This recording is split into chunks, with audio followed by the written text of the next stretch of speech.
Double kill.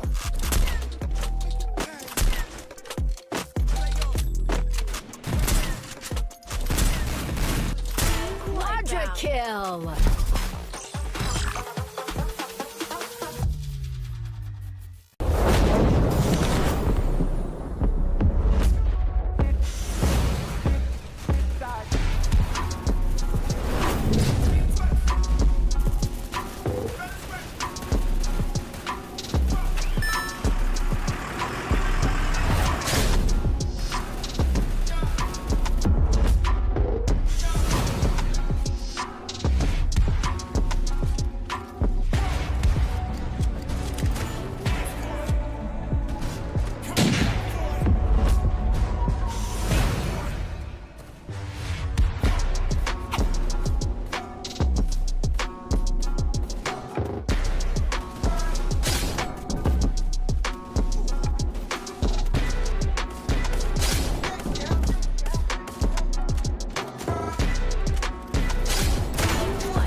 King Sniper.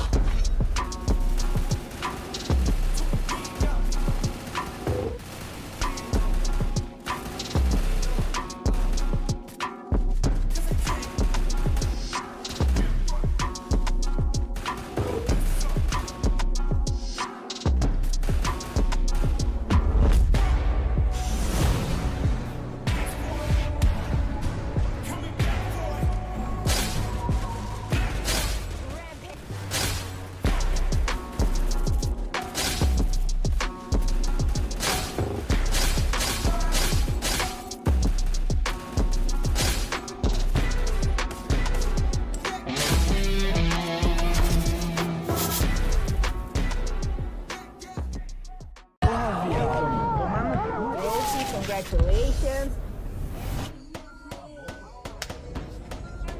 Bom dia, padrinho. Cadê? Sai dentro aí? Olha, sem vazar. Pra cidade aí, meu parceiro, que isso?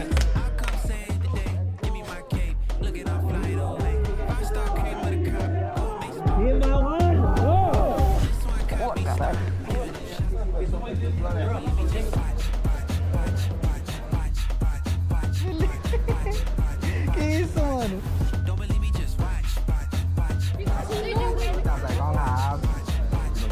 Igual em ponto, não vamos. Calma, junto. ¿Y qué le queda?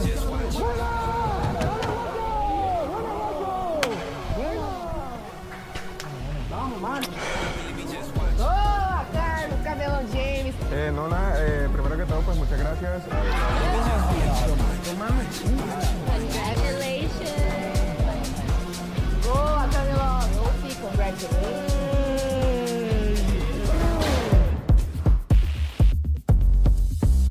¡Señor!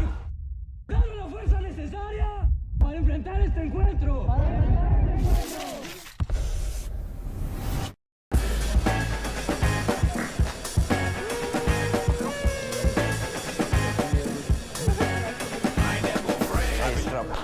Massai, mano. Vontade, hein, mano. I get up in the ride, slide over the vibe, and Rosarito, I know the key to surviving. 120 no outro. Tem outro, irmão. Tá poucando muito. Também da cheia também. I get enough head, no fuss, some dumb fed. Sí, hoy nos quedamos con un poquito y digo, ay, no hubiera hecho esto. Chao. Man, I look good up in the wooded panel, could have been a surfer instead, leaving mentally gone, I still be not my head.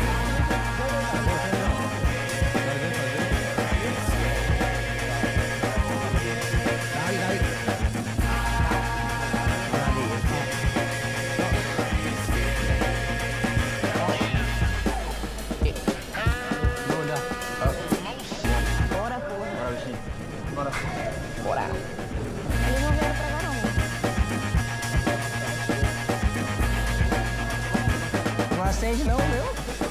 Só agradecer mesmo, todo mundo que torce, apoia, agradecer também ao meu time, que, pô, foi graças a eles também. E é isso, só agradecer.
vem chegando por aqui tentando disputar. Amanhã a gente sabe que é um novo dia, é um novo campeonato. Não importa o que aconteceu daqui pra trás, vamos vir de cabeça erguida e ser campeão. This is my time to shake. This is my time to break. This is my time to rise. Take a piece of that cake.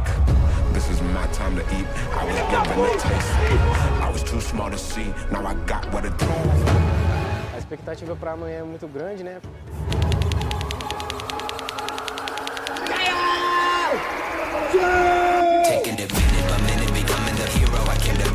Samanya ya mungkin dibangun dari luar game lah. Ekspektasi buat besok ya kita pengen lebih baik dari ini aja. Để các bạn chiến thắng đầu game chúng tôi ở thời điểm hiện tại, FLUXO hãy đợi chúng tôi tại chung kết nhé. เดี๋ยวพรุ่งนี้กลับมามีแชมป์ให้ได้ครับมีอะไรเซอร์ไพรส์แน่นอน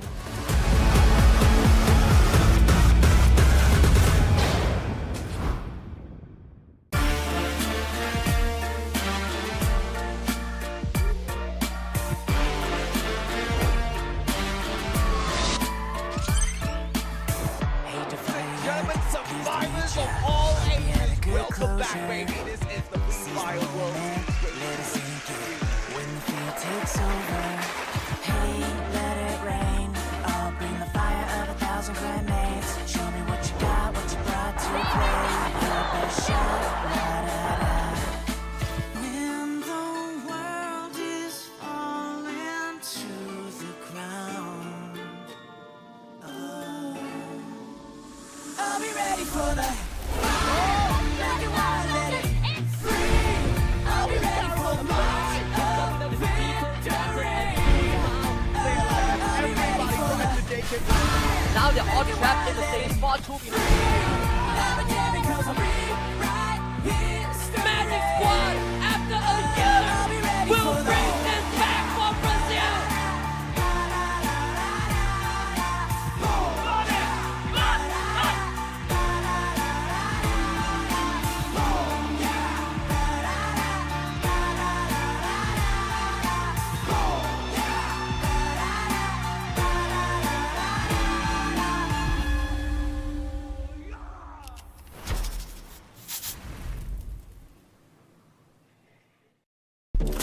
Quadra kill.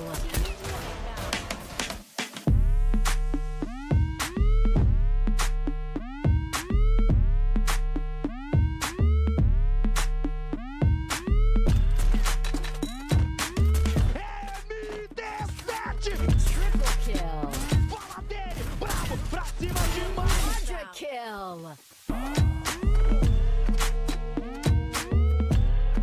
Explode, já tomou na passagem, sai do por aqui, dentro pra cima.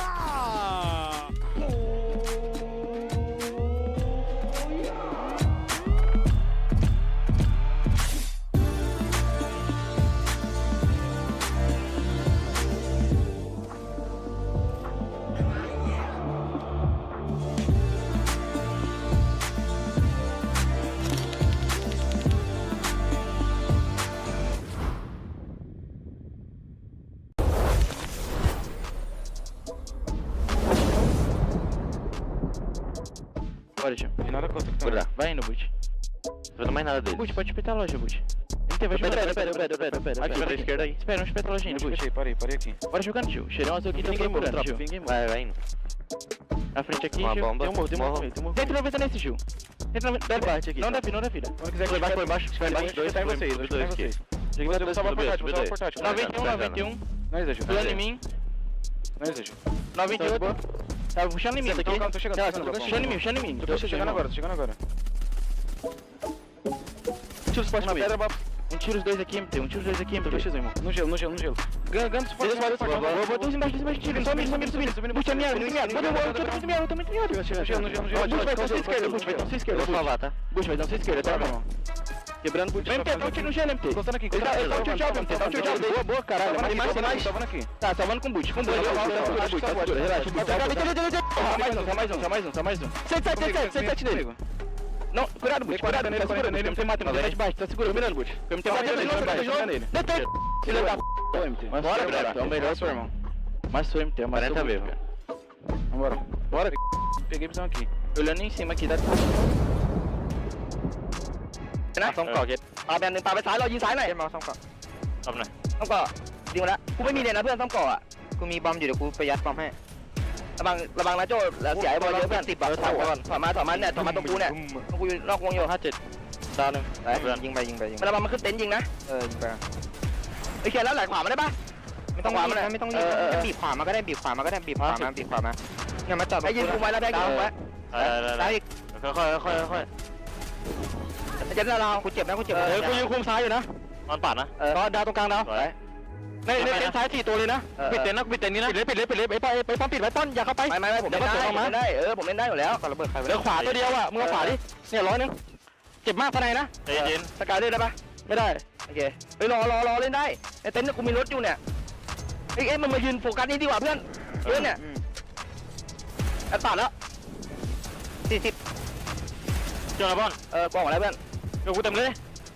ไปตายเพื่อนอย่าเพิ่งฝ่าเต็นท์ตัวเดียวนะเดกิอ่ะกูปิดแล้วรอเล่นด้วยกันรอเล่นก่อนผมวนขึ้นมาเดกิกูวนขึ้นมาเต็นท์ขวานะมันโดนกันแล้วสกายเลยโอ้โหตัวแรกก็ดาว1 โมโคแล้วมันขยับมาเล่นหน่อยมาแล้วเพื่อนเล่นตัวดาวดิซ้ำก่อนก็ได้ซ้ำได้เย็นไม่ใจเย็นยาวเพื่อนมารับหน่อยก้อนรับดิจำ1โอ้ดาวเพื่อนไม่มีบอกนะโจ้2 ตัวดิดาวอีกเดี๋ยวเพื่อนเลยทนายแต่กันเลือก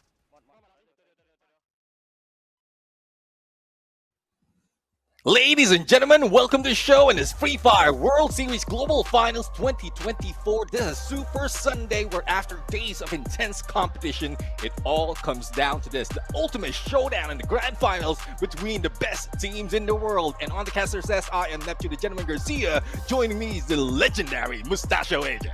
6 games away from crowning the global champion for 2024, and this season, this particular year has proven to us that Free Fire has truly grown Neptune. In the past, we used to see just sheer dominance from 1, maybe 2 teams. Now in Point Rush, you see the clear difference between the points ain't too much. But that is also going to put a little bit more of extra importance on all of the Point Rush points collected thus far. And the biggest threat of them all, Buriram United, sits in front with 17 extra points here.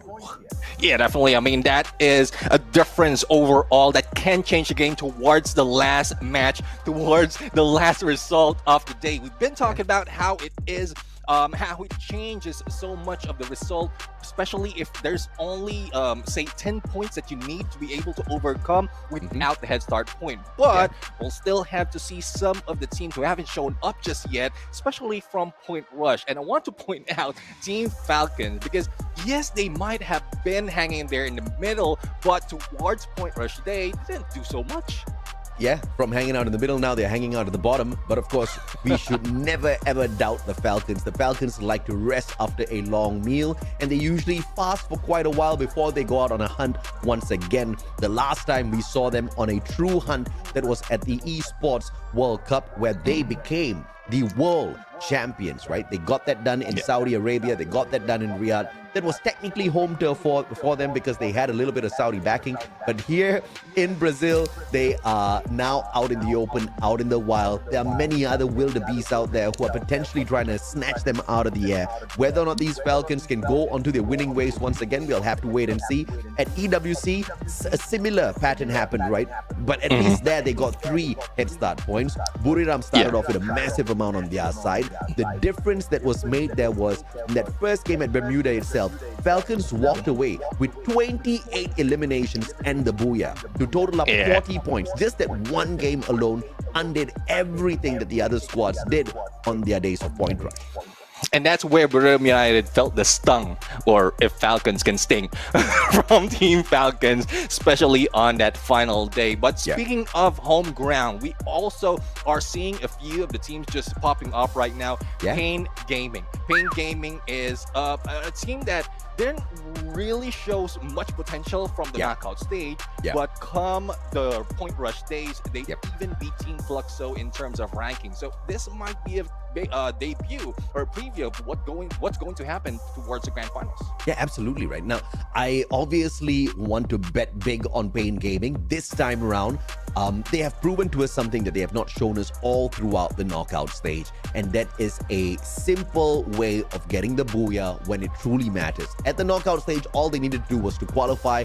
Here at Point Rush, obviously to pick up points, we were betting on FLUXO. FLUXO, just like Falcons, have been hiding their strats. They have not not been showing up strong at all. They get 0 points, but at least Spain Gaming showed up when they were most definitely needed for the homeland of Brazil. And in order to step on in here on Championship Sunday with the extra 3 points, whether or not that will matter, whether or not that gets them to the, the grand prize of $300,000, I don't know. But at least let's cross our fingers that it makes a difference for them in their final standing by the end of the day. Yeah, definitely. And that's what we will be waiting for. And pointing out another team coming from a different region, WAG. I mean, one of the teams that brought us a biggest surprise as they climbed their way from knockout stage to point rush. And it looks like they are ready to beat their record from the global finals, or their record of the global finals for this year. Because from last year, they did end up on the 5th, and it might be higher looking at how they are playing. Yeah, absolutely, man. And of course, if you take a look at Team FLUXO, they were a dominant force in the Brazilian scene, in the Brazilian circuit. They were technically the Buriram of Brazil, right? Nobody could overtake them. Nobody could really conquer them in these matches at the knockout stage, at the grand finals. Technically, in the group stage alone, they already qualified for the global finals. And then they went on to the finals to snatch away the biggest prize of the prize pool and to dominate that side as well. Nobody could overtake them. Now, here at the global finals, on the other hand, we see a very different side of FLUXO. And this, time and time again, has been a result of those early hot drops. I mean, a number of times now, we've seen WAG take this fight up against FLUXO, Hua Esports take this fight up against FLUXO. Vietnam alone has been able to deal with FLUXO in many ways that their own Brazilian brothers could not fare a match up to them. Yeah, I mean, it looks like it probably is Team FLUXO is trying to hunt some of the low-hanging fruit out there in the leaderboard, because from yesterday's match, if I remember it, they usually drop on peak on Bermuda. They usually end up with Buriram United, but they hunted like Hua Esports, or WAG rather, and that's where they lost some of the fights. So that is something that they need to work on, but it is a good strategy. But a lot of teams has been doing that overall. If they see a team that can be taken down in one swoop, why not? But if Team FLUXO will be doing that, hopefully they can hang on with the aggressiveness from those teams, especially those coming from Southeast Asia. Yeah, I mean, the Brazilians are finding out that the lowest hanging fruits are still durians. So you can't just grab them, right? It will hurt. You got to put on some gloves first. You got to get in there with some tactic. And I think it's good that they've made that mistake already during the knockout stage, during point rush, because on the day where it's the most important, these mistakes will not be entertained anymore. They will not be forgiven. You make those mistakes, you're going to end up at the bottom. You don't want to have that happening at Rio de Janeiro in front of your home crowd. That stadium, Neptune, is packed with Free Fire fans. It is a beauty. I'm a little bit sad that I don't get to witness this in person, but I'm happy overall for the brand, right? To be able to bring the game, to bring the grand finals of this global finals to Brazil, so all of them can enjoy the show. And I'm pretty sure the Brazilians want to put on a good show for their own fans. FLUXO cannot afford this, and I'm expecting that to really bring out the best in these boys today. And obviously, it has been bringing out the best in E1. It has been bringing out the best in Corinthians. Even Pain Gaming stepping it up. I need to see FLUXO step it up to a level where even the Southeast Asians now struggle to keep up with them. Because thus far, here at the Global Finals, it's been a story that's being written by Southeast Asia. Yeah, definitely. And that's one thing as well. You mentioned about playing home soil, and that at some point is a double-edged sword, because like all the pressure, especially those coming from fans, if you fail one match, one game, you can feel all of those. In spite of all the support coming from the crowd, you can still feel some of the disappointment. So there's a lot of pressure. It doubles the pressure, and only the strongest team, those who are composed, will be able to overcome that, as well as the challenge of the other teams, like who's coming in. I think very well said, Neptune. It is a double-edged sword for the Brazilians. As much as it is going to motivate them, it is going to pressure them, and a little bit too much of pressure in the wrong way can make you buckle.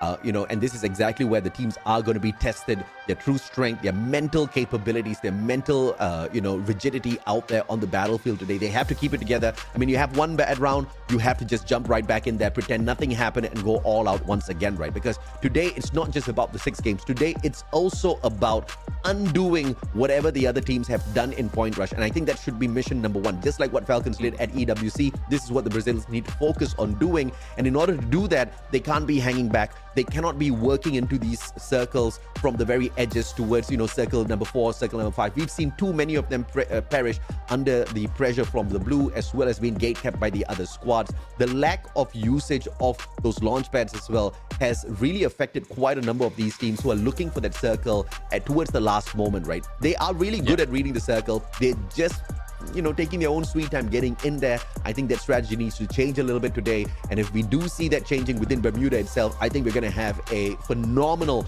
showdown today out there. And a showdown that's even going to make Buriram sweat.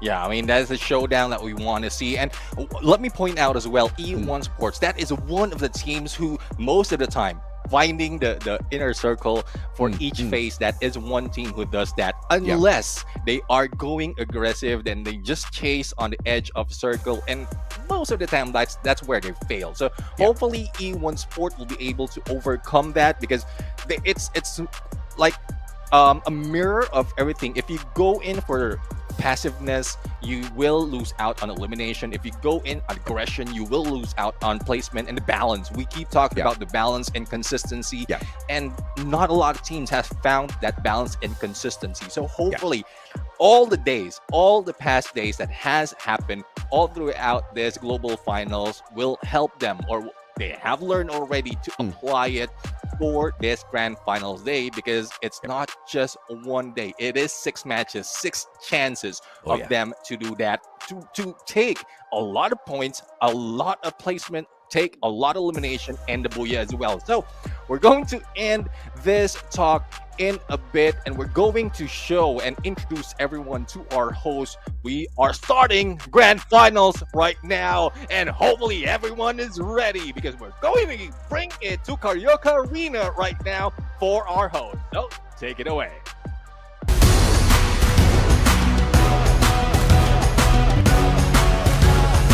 Kaspersky's now in Free Fire. Get Kaspersky Plus and score an exclusive skin. With the most powerful antivirus, plus tools like unlimited VPN, gamer mode, and a password manager, you'll secure that booyah in style. Don't sleep on this. Keep your devices safe and play safe with Kaspersky.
What's up, survivors? The time has come.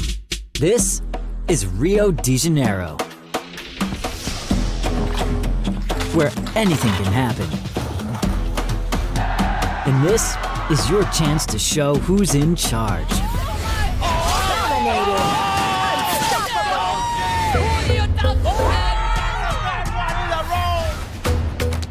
The whole world is watching. Every move, every decision is your shot at making history.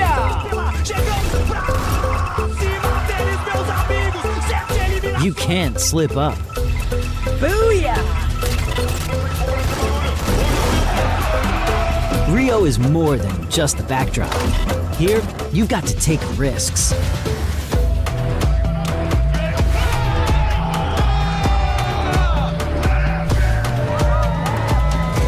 There's no room for mistakes. Every second counts. Every move could be your last.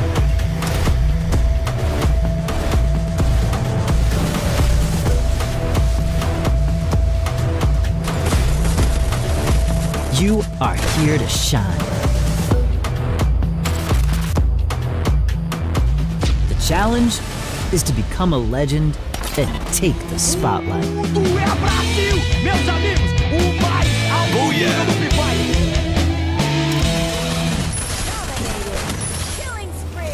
E aí, vai encarar?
Tá sentindo a energia? Chegou a hora, solta o som.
Faz barulho, Rio!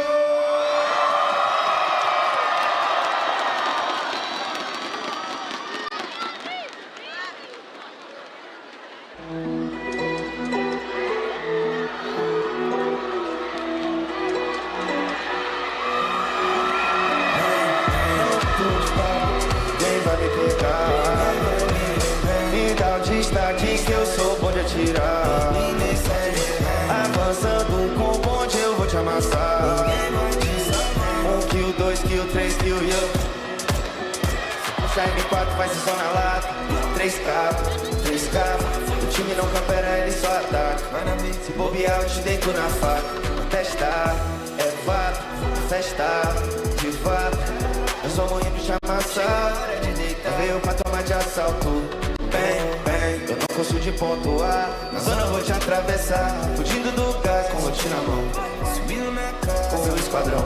Fecha o quadrado, domina o centro. Yeah, tô de olho no movimento. Tudo tomado, tô nem vem. Yeah. Se não tu vai ouvir o bem. Não tô de papo, ninguém vai me pegar. Me dá o destaque que eu sou bom de atirar. Avançando com o bonde eu vou te amassar. 1 kill, 2 kill, 3 kill, yeah. MVP lá vem o trinco. Alguns acharam que era o brinco. Corre que a alma tá faminto, o vermelho não era tinta. Estratégia é o meu dom, eu faço a vitória parecer uma coisa assim. Ela quer seduzir, tá me seduzindo na cena do crime. Eu que me distraí, acabo de ouvir. Bem, não tô de papo, ninguém vai me pegar. Me dá o destaque que eu sou bom de atirar. Avançando com o bonde eu vou te amassar. 1 kill, 2 kill, 3 kill, yeah.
Junta com a família, é hora de apelar. Já falei, tropinha, com a gente não dá. Bota pra cima, bota pro ar. Bota pra cima, bota pro ar. Joga rajada, rajada de mulher. Bota pra cima, bota pro ar. Joga rajada, rajada de mulher.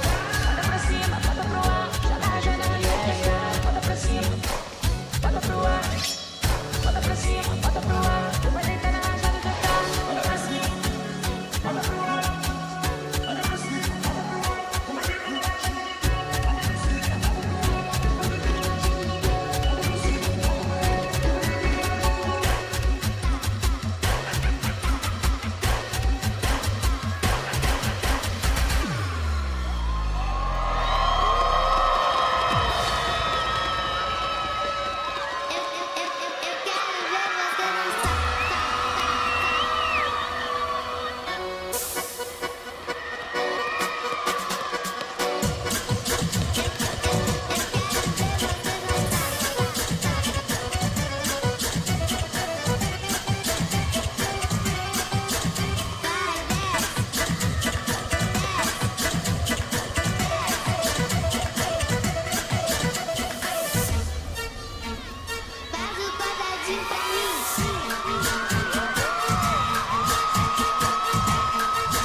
Look at what you cannot have on stage.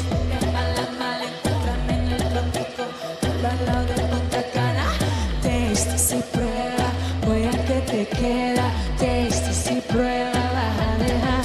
Me cai gostoso de boca, me lleva a la locura. Con lo que tengo en el banco, yo me compro la cura. Sin voz, hoy yo pago todo y después de las 12 a mí me gusta.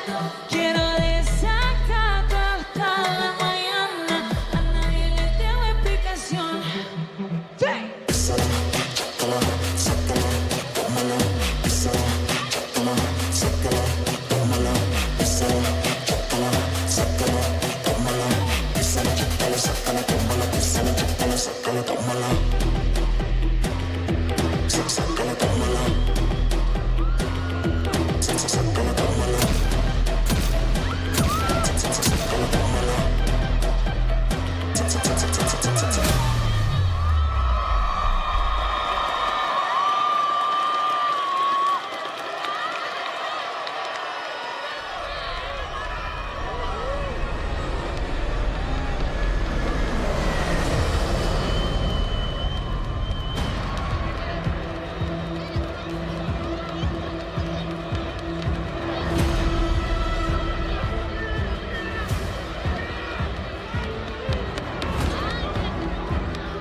um sonho de dar orgulho para nossa família. Se quiser alcançar o seu sonho, persista. E acima de tudo, nunca desista. Você pode, você consegue, você é capaz. E depois de tanta luta, hoje é só capa, Yansu. Good morning! Good morning, Camilota! Rio de Janeiro! Let me hear you scream, everybody! Welcome to Free Fire World Series, the global finals, right here in Rio de Janeiro, the heart of Brazil. And I'm Yunso. Right next to me is my host, Camilota. And again, so glad to see you guys here! E aí, Arena Carioca! Faz barulho nessa porra! É a gente, é Brasil! Em 2019, meu povo, eu tava aqui, nesse mesmo palco, dando início à minha trajetória no Free Fire. E agora são 5 anos depois de conseguir celebrar muitas coisas incríveis, mostrando que o nosso jogo não é só um joguinho, entendeu? Fomos muito além do nosso jogo, unindo pessoas, criando histórias, transformando sonhos em realidade. Vocês sabem disso. E hoje estamos de volta aqui na Arena Carioca para vivermos um dos melhores momentos da nossa vida, um dos melhores momentos da história do esporte eletrônico. Vocês entendem o que eu tô falando? Right here, I have everyone gathered around me on the screen, but also, you guys, I wish you guys were here to see the crowds here. People here, they're all crazy like us. We have the same passion, in love with Free Fire. And of course, we are here to witness the finals. 12 strongest teams are all here for us to take the spotlight to see who will be the champion of today.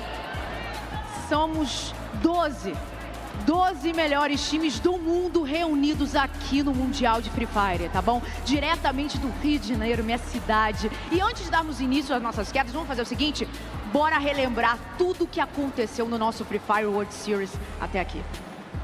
We have our top teams amazing here. And I cannot wait no more to see what is on the screen right now. Everybody, make some noise!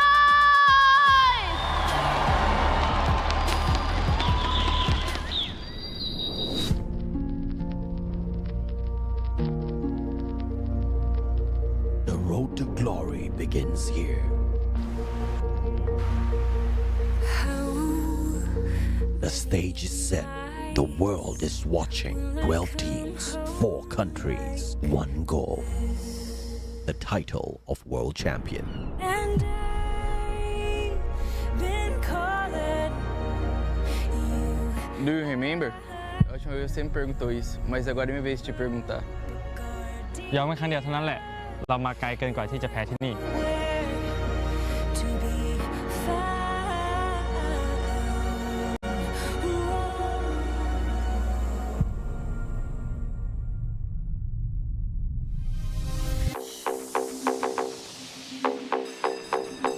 Jogando em casa, essa é a nossa força.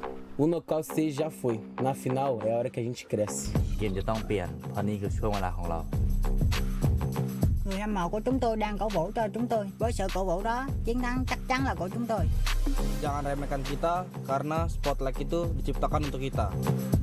Chúng tôi là một đội tuyển mới từ dưới đi lên, nhưng chúng tôi sẽ làm mọi người ngạc nhiên tại giải đấu lần này. Setiap pertandingan mempersiapkan kita siap. Only one team will lift the trophy. Only one will become legends. Nós fomos os primeiros a fazer história. E nós vamos fazer história novamente. A gente não representa só um time, a gente representa um país inteiro. มันเป็นมากกว่าเกม มันเป็นทุกอย่างสำหรับผมและในที่สุดผมก็พร้อมแล้ว ทุกคนก็รู้ว่าผมคือแชมป์ตัวจริง สปอตไลท์ต้องเป็นของเรา และผมจะทำให้ดู Esse título vai ficar no Brasil. A gente vai buscar ele novamente. Marquem as minhas palavras.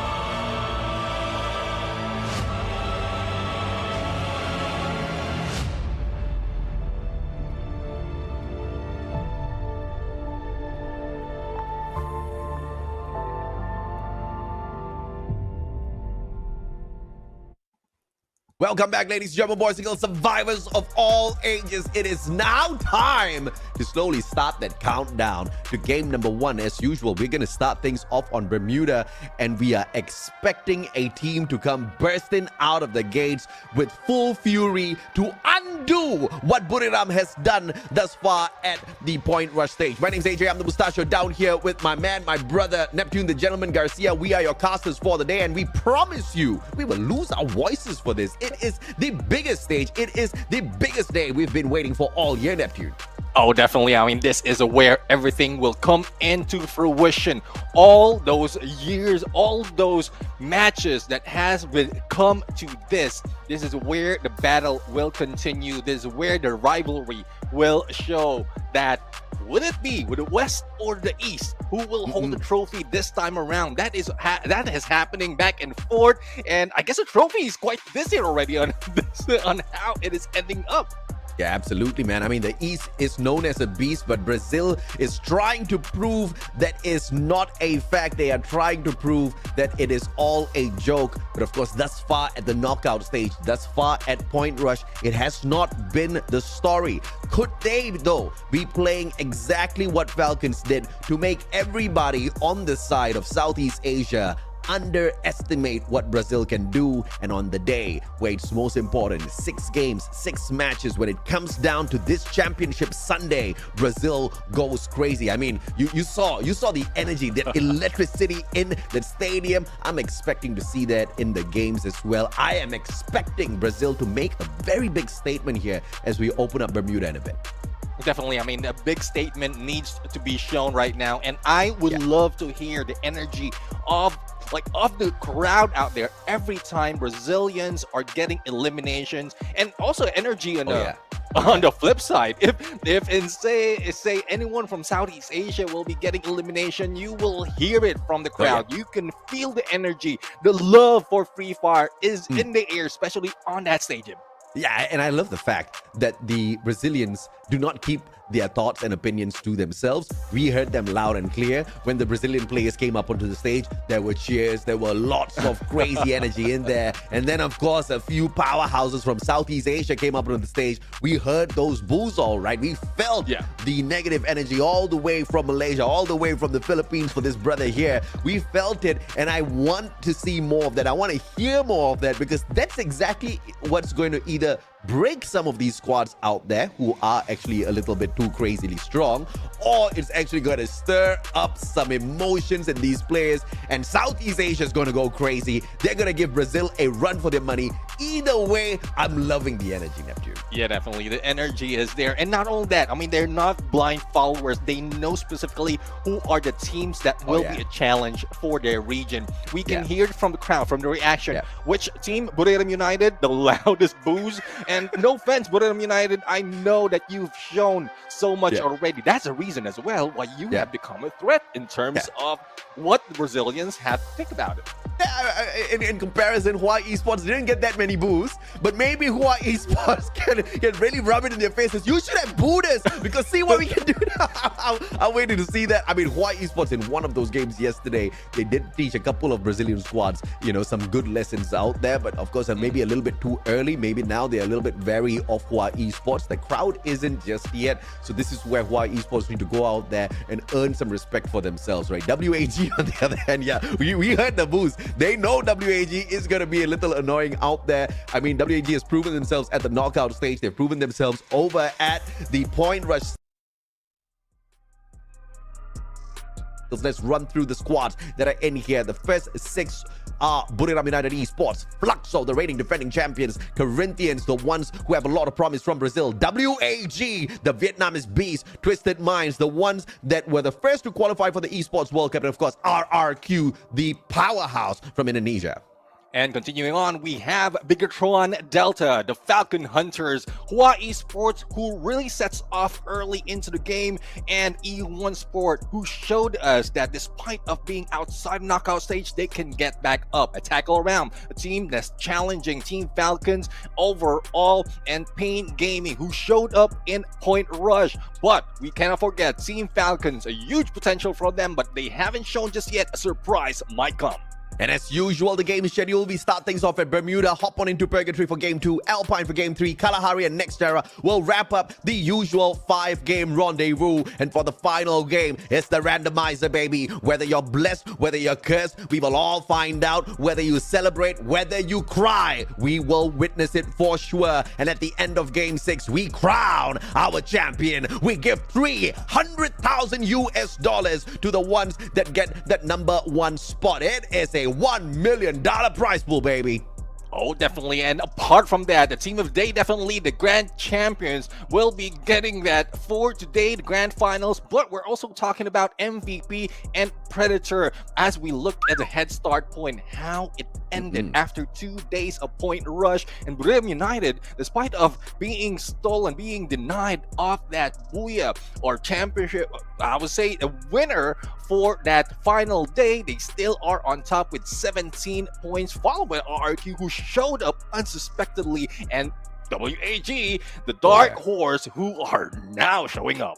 At this point of time, it is absolutely clear. There is a clear definition between dominators and those that are dominated. Southeast Asia are the dominators. But of course, these are the Free Fire World Series champs as well as MVP from 2019 up till now. Corinthians, they were back all the way in 2019. They showed up once again here after such a long absence from the world. But, you know, one of the bigger highlights would actually be your 2-time world champs, Phoenix Force and EVOS Phoenix, currently known as the one and only Buriram United Esports, looking for the 3rd world championship. Attack All Around has felt this stage, has felt the championship as well. And we also have Magic Squad, and Magic Squad is where Wasana is from, right?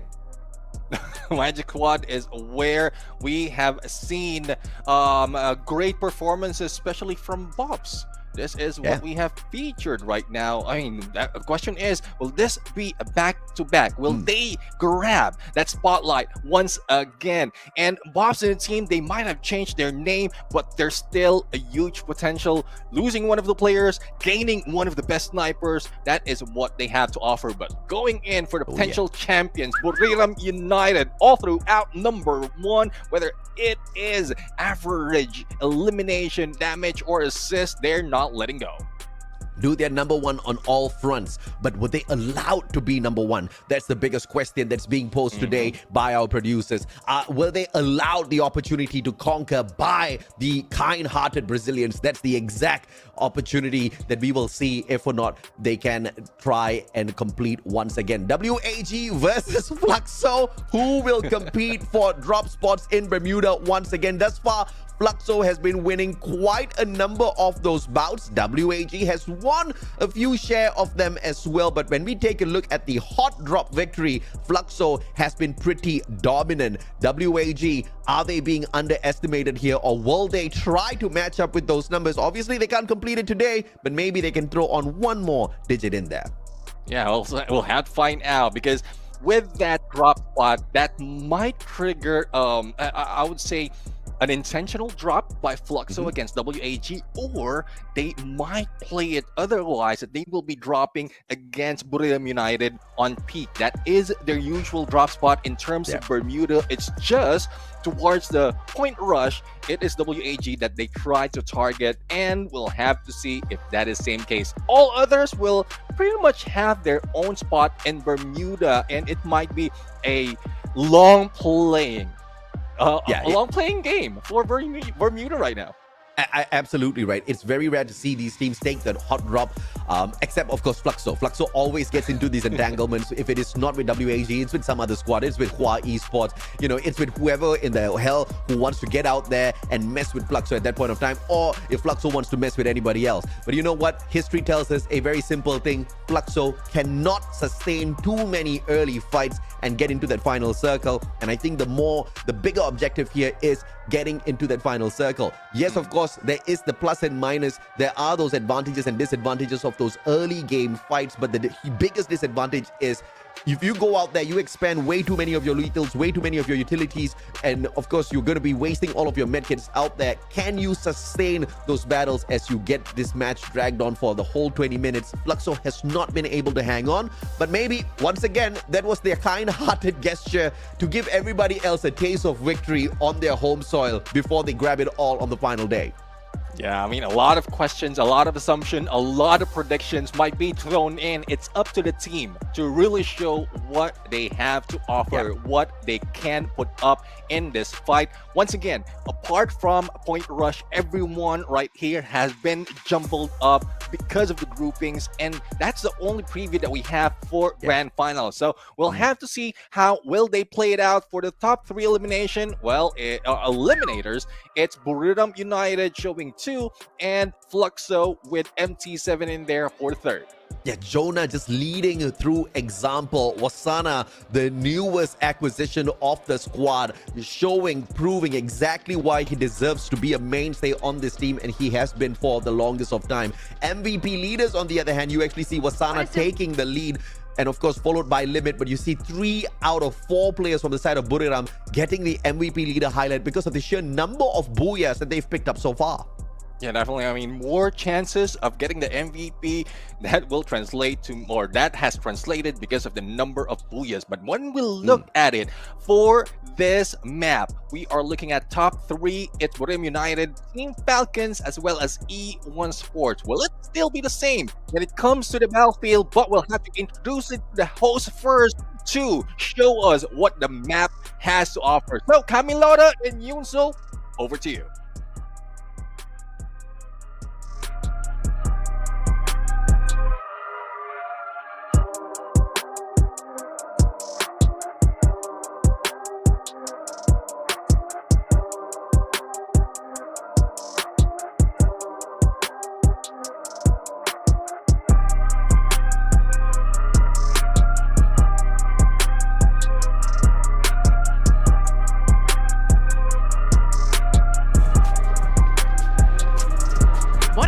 Gente, vamos para nossa primeiríssima queda, que é Bermuda, Yonsu. We are about to get into our game 1. First map, of course, Bermuda, a very basic one to start everything. And now, let's go back to our caster and take off with me, Camilota! Bora decolar porque os jogadores já estão posicionados, então aguenta coração, pega sua pipoca, porque a decolagem foi autorizada!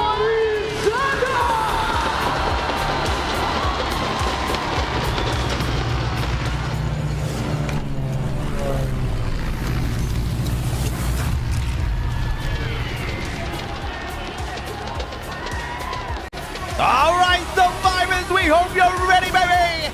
It's time for Bermuda once again. It's time to see if Buriram can dominate or somebody else is gonna take that throne away from them when it comes to the domination on Bermuda. The fly path sure as hell is trying to cause some drama here.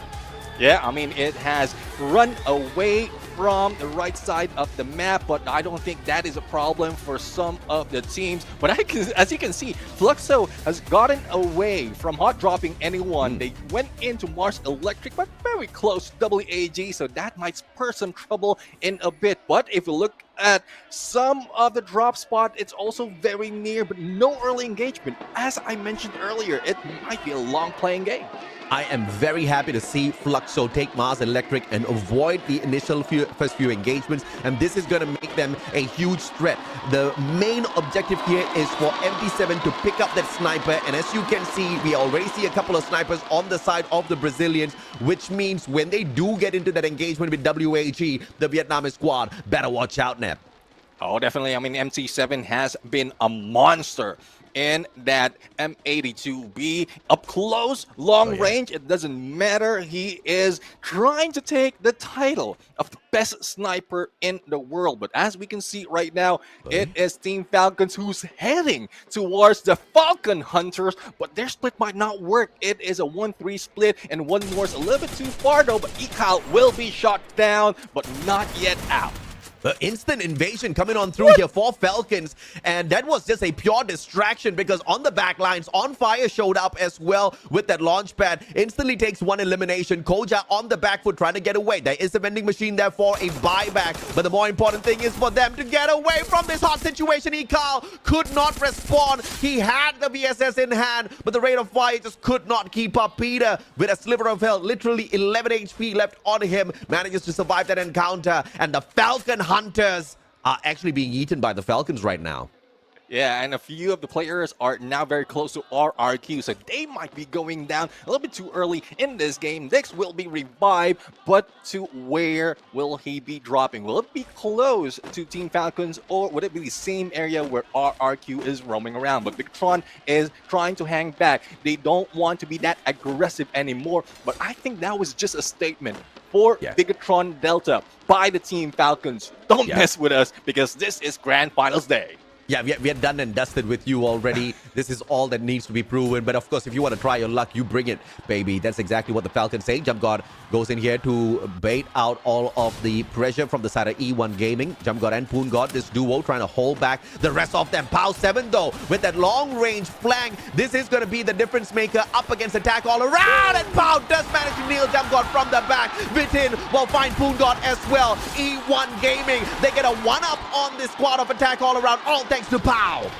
And here we go, as we can see Cougar and Limit try to battle against 3. Bitin 9 has been taken down. Bitin XP still alive, and GU or Guin is almost at his knockdown, and he managed to get back. E1 grabbing 4 elimination, and a pick up on Bitin XP is needed, and we have seen attack all around being attacked all around and being knocked out from this game. And this is what I mean, right? Your sniper needs to have a sniper or else don't get into those engagements. Pow, the difference maker. That flank was just absolute beauty. And now Corinthians up against Hua Esports, the Vietnamese team that has got the more bit of experience on this global stage. The first knocks comes on through. Shin is going to be bleeding out. Omala pushing on fourth. He has got backup here in Bahia X as well. Hua Esports being forced to scramble. Nando calls for that backup with the Max 7, tries to get it done all on his own. The M1887 will not find the connection as Hawk shows up from the back. Falcons, though, have shown up to join this party as well. One more trying to get away. Will he be able to get far? On the other side, there will be a few players from Falcons, but Corinthians will not let that go. An instantaneous pickup or revival will be brought in, but we are seeing Corinthians not yet over. XM8 as well as a Cassie connecting them together. It will be a threat, especially for those teams surrounding them. Y Sports still has 1 player surviving, but Team Falcons is very close in eliminating them. Yeah, big brain play coming through from Corinthians here, not actually going in for the pursuit onto Falcons, allowing them to back away because Corinthians also know they've used up quite a number of their utilities already in that surprise attack by Falcons. They were lucky to get away with that engagement, and they don't want to continue pushing the boundaries, don't want to continue testing their luck out there. Yan Bin will be able to find a fantastic circle around on Peter, but of course, he gets knocked down by the skill that A124 does chip away at his health just a little bit. Falcons, 3rd point in here. Hua Esports on the forced recovery after meeting 2 teams in a row.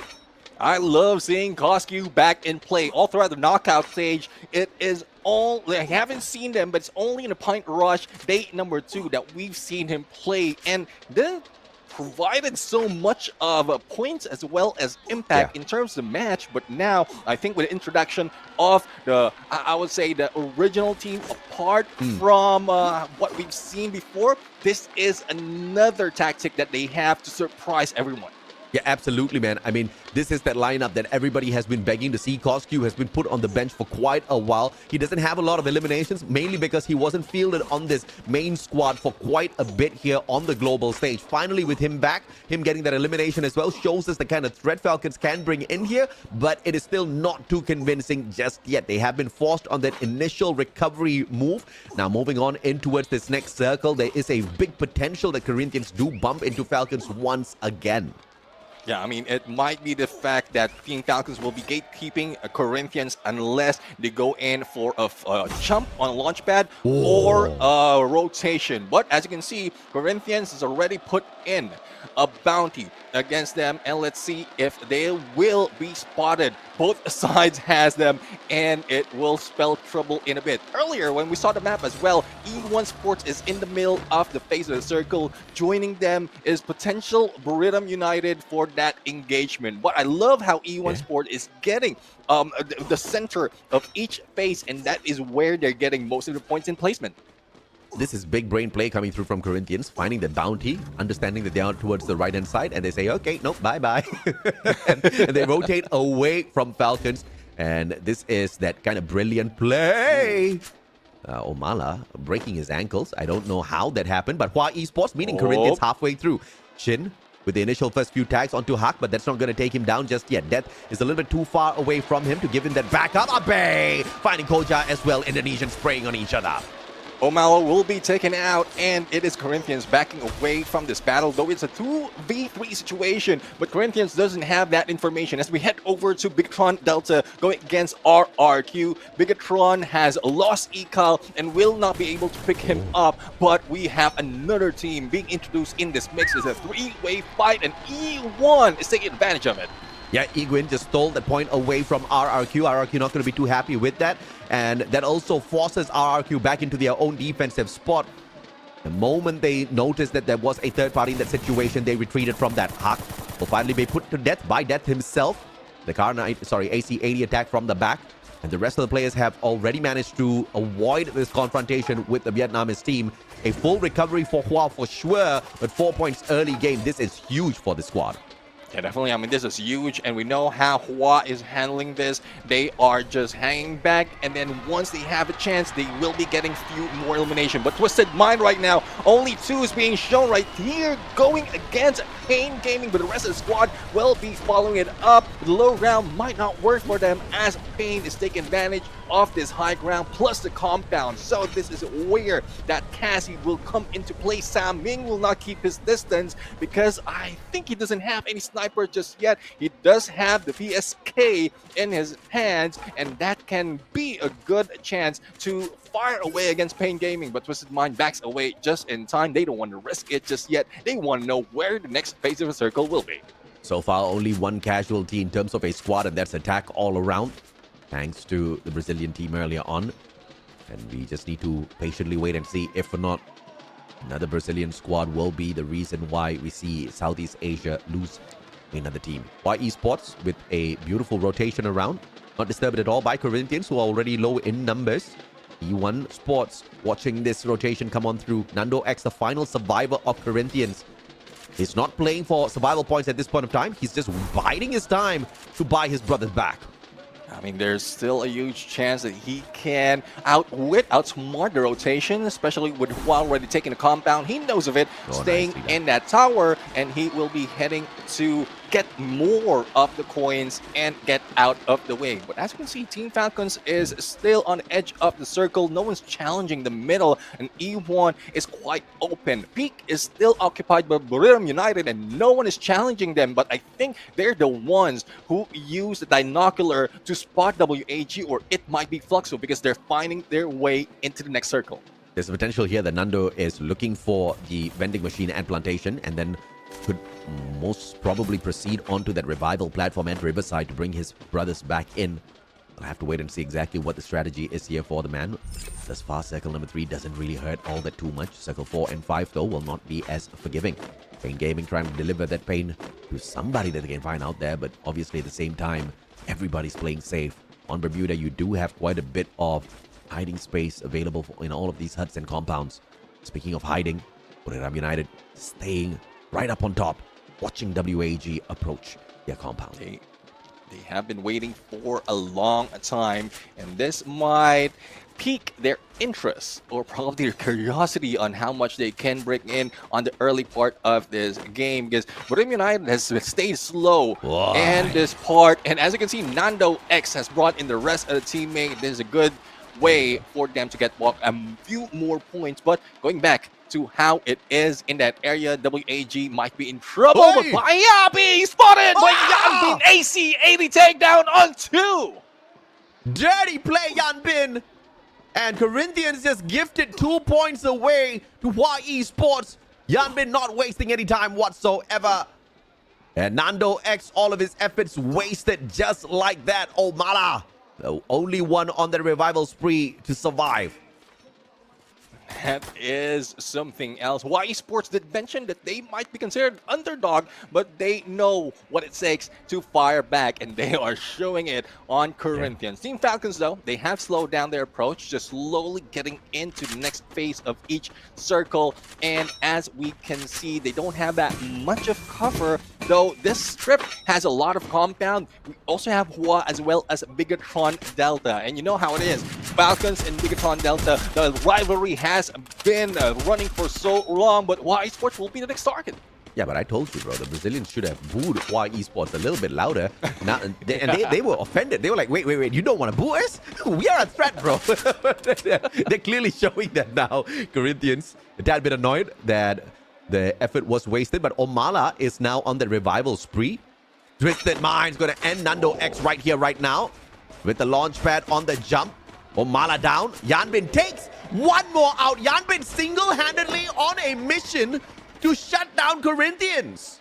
Yeah, we'll have to find out if he can get in more, because Twisted Mind will be in here as well. Yeah. And there goes Nando X being taken down. Corinthians, despite of all the effort, will be eliminated. Now, Battle of Hua, as well as Twisted Mind and also Team Falcons behind. But as we go, Brim United, Pain Gaming in the fight. Pain Gaming, who gets to deliver that train. Riptide Rhythm will be sent out. Italo backs away instantaneously as Jonah whips out the M79 and the grenade launcher, not doing much damage thus far. Want to be a down on the ground. Vitin will steal that point away. E1 Sports has joined the battle. Jonah takes himself out, and this is that opener. Here comes the monster truck as well. Noda knocking both of them, sending them flying in through the air. Get high circles around. Wasana with the backup. Gus goes on to her for the shutdown, and Krillin interfering. WAG shows up as well. Brim United is still alive and kicking, and they have a chance to step into the circle as it closes down. And Wasana goes in for the finishing dot against Noda. Pain will be eliminated, but Brim is still in trouble. They need to cross the line, and a lot of crosshairs are targeting them. Yeah, very, very smart play from E1 Sports, just staying out of the thick of the action and then finish it off from the far. Pushes it down on the ground. And GU gets taken out as well. FLUXO cannot stand up against WAG the way all of the Brazilian fans thought they could. Bot swaps with the grenade, but Krillin responds with their own grenade off his. And E1 Sports with 9 eliminations, but FLUXO is about to get flushed out. But Buriram is the first one to bow out of Bermuda. Only one remains for FLUXO. It is left to Pops as E1 will be introduced. A 3v4 situation, and they're not backing down. Yuin going in for the rush, but has been stopped by the glue wall. And here comes a triple push against Allen. That is not so much that he can fight against. And as well as Cyrus trying to go in battle, but Glue is eating him up. And E1 is winning this fight. E1, only Glidden is the challenger on this battle, and he will be ending up as a victor. E1, what a play. Krillin hiding away. Can he actually do this? WAG is still alive through Krillin. And he just managed to ninja the whole squad of E1 Sports. And it looks like Brazil might just be able to rip this one away. But of course, Indonesia stands in their path. Diamond being tagged up. Only one more guy that they can all depend on. But Diamond with a sliver of health cannot. It's the Rebel Rush that saves him at the final second. And the Drogon trying to put him down. Whitten gets taken down by Diamond. It's the Chargebuster supremacy from Diamond. Whips it out. And he gets a double. E1 Sports can't shut down Diamond just yet until Pau shows up. And there you have it, the saving grace of E1 Sport is Pau, but this is a trouble. A 4v3 situation. RRQ is now at full force going in for the 2-2 split. A Bay and Dutz is now rushing in, and this is where their characters is well utilized. The double Cassie gameplay crossing over and spells so much trouble for E1 Sports. And there you have it, only one remains. Iguin might not have any chance, and RRQ grabs the booyah. Indonesia with the supremacy, with the proof all for the world to see here at Bermuda. Starting off strong, ending the game strong, hiding away those strengths and their capabilities all throughout the knockout stage for this very moment. Brilliantly executed. I love how they utilize double Cassie. Overall, that is something, the Cassie is something that we've seen so much being used, especially with a rusher, but with a double Cassie, you can rush all throughout. You can split as well as the backup would be with a sniper, and they are still in a good spot to save each other out. But as you can see, this is the rotation that I am talking about. Double Cassie really work on them, but isolating some of the players to make sure that they get the advantage. You very quickly became the best analyst here on the Free Fire, Desmond, because you're absolutely right. The double Cassie, a method not many teams are abusing at this point of time, but RRQ got it perfected. But back to the host we go. Let's hear what the winners have to say.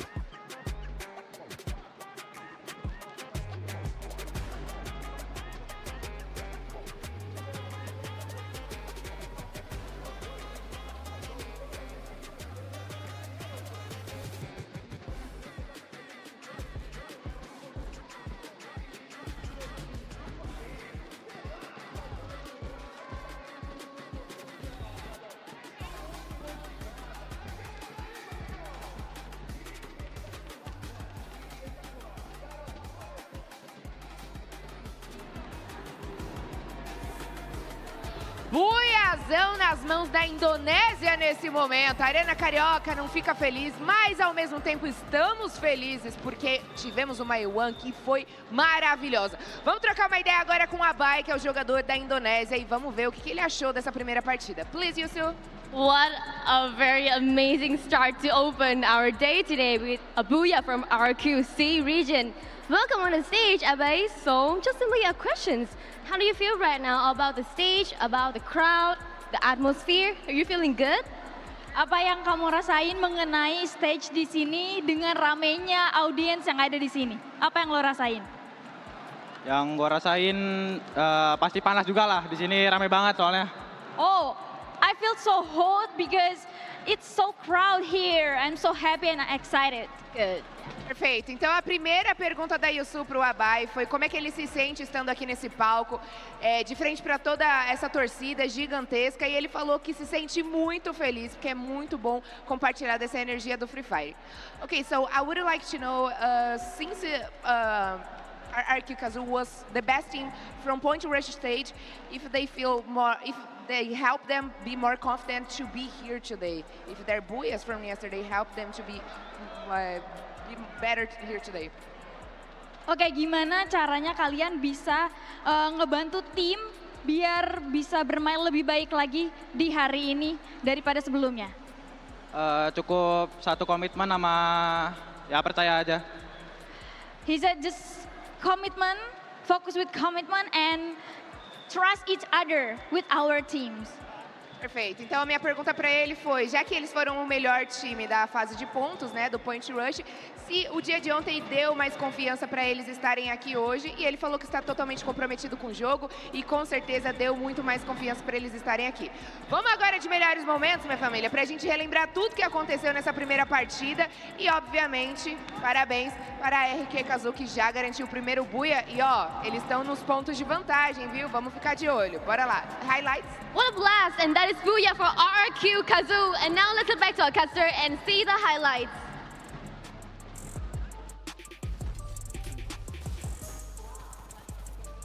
And there you have it, RRQ Kazoo representing the Southeast Asia, 24 total points, but they're not far from the points just yet. E1 Sport is also in there, especially with how they handle each engagement. I love how it's turning up. The battle, the rivalry is showing up just from Bermuda. But I like to see some of the teams go in for early engagement compared to what we've seen, because some of them, most of the teams have failed in a few fronts of grabbing a lot of elimination. Probably it's because grand finals, they don't want to risk it. Yeah, but hats off to E1 Sports, managing to get a total of 24 points, 15 eliminations strong, and that second spot as well. They did not get a single point at Point Rush, but they have negated all of those extra advantage that the other squads have had with just this one game. Now they've only got one goal, that is to catch up with RRQ. The blessing in disguise here is RRQ is not supreme on each and every single map out there. Of course, that statement can still be proven wrong by this Indonesian squad. squad who has been hiding their strats all throughout this global stages, knockout, as well as point rush sequence. Yeah, he did mention about, them not showing up in most of the maps, especially from yesterday's battle, the final battle. It just showed up that they can do as well as other teams, even in, or especially in Bermuda. The other team, the other days, they didn't show up that much, and that is something that they have up their sleeves. They use that as their trump card to surprise them, and we've seen that from Bermuda United as well as E1 Sports. RRQ managed to take that. And we've talked many times about this man, Abe.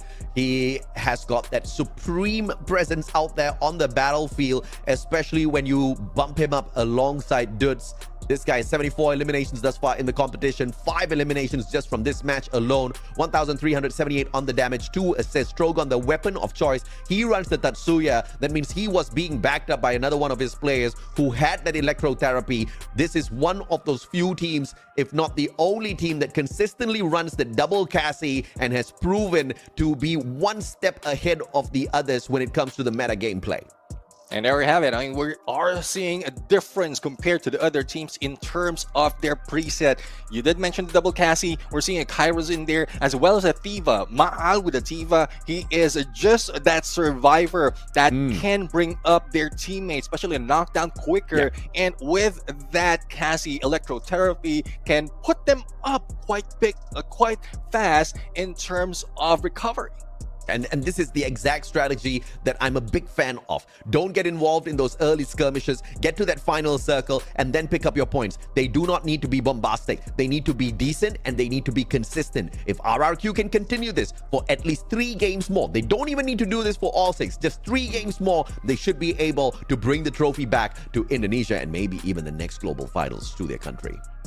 Oh, definitely. I mean, our RQ has been in there. We've lost sight of them from the knockout stage, but we know how it is. Some of the teams just didn't want to show up. They don't want to be on the radar in terms of playing from knockout stage, as long as they got in the top 12 and get their ticket towards the grand finals. Because of what we saw from the early parts of this competition of the grand finals, they don't want to have any pressure coming from the crowd, especially they're not in their home soil. So basically, after 1 game, RRQ now has a total of 37 points. 24 from today, 13 from yesterday, and that is massive after just 1 game at Bermuda. They didn't really have a massive game in terms of elimination. Vai dar uma segurada antes, porque o que acontece? O público que está aqui assistindo, vocês vão ser os primeiros do mundo a ouvir isso, tá? Então prepara o seu coração, porque o mundo dos ninjas tá chegando aqui no nosso Free Fire, que eu fiquei sabendo, Yansu. Yes, Camilota, I'm really excited that we are having a new theme. But now, we would like to invite all of you to come to a new world with us. A world full of ninjas! Let's go!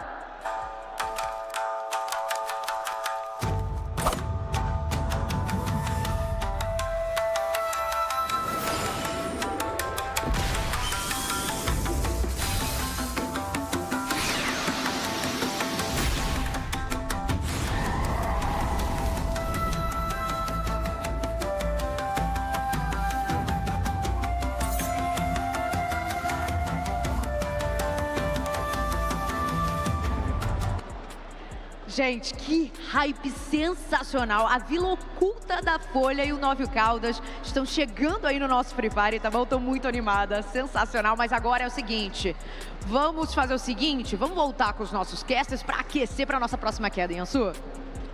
Yes, and I'm really happy to see that it's like a new team from Team 7, right?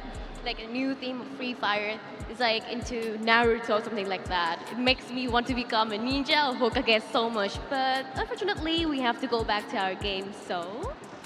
Vambora!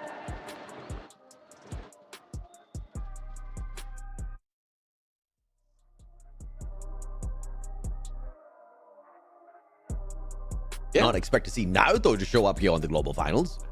Imagine having a Shadow clone in the game. That would beat Tatsuya. We already have that. Now, the biggest question here is going to be whether or not we're going to see the other 3 Brazilian squads step it up as well. we still have not gotten the chance to see FLUXO truly flourish. And this is very concerning for the reigning champions. Yeah, I mean, elimination-wise, they didn't get that much, but they did get placement. But with no head start points, that would spell a lot of trouble for them compared to what we've seen. Again, RRQ has a lead already, despite of them tying up with E1 Sports because of head start, and this just shows how important those 2 days of point rush is, where a lot of teams are taking or not taking advantage of it.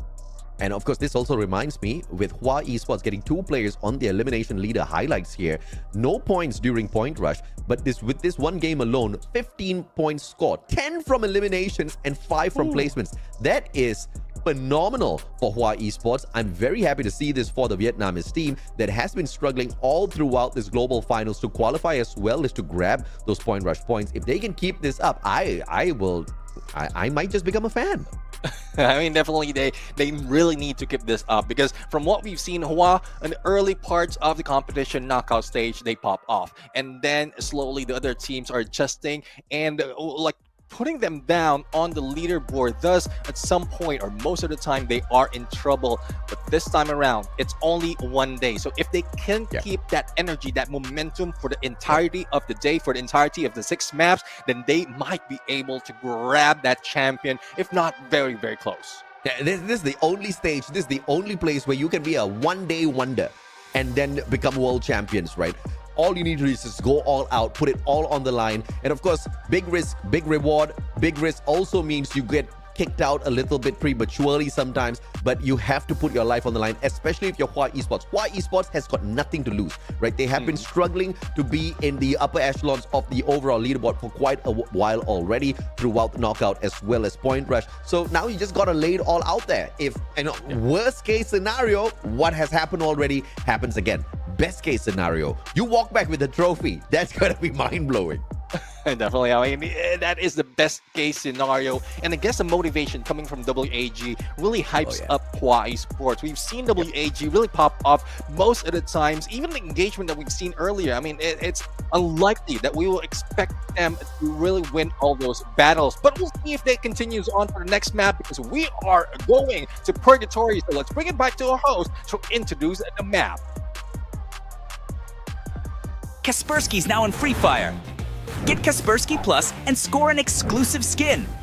With the most powerful antivirus, plus tools like unlimited VPN, gamer mode, and a password manager, you'll secure that booyah in style. Don't sleep on this. Keep your devices safe and play safe with Kaspersky.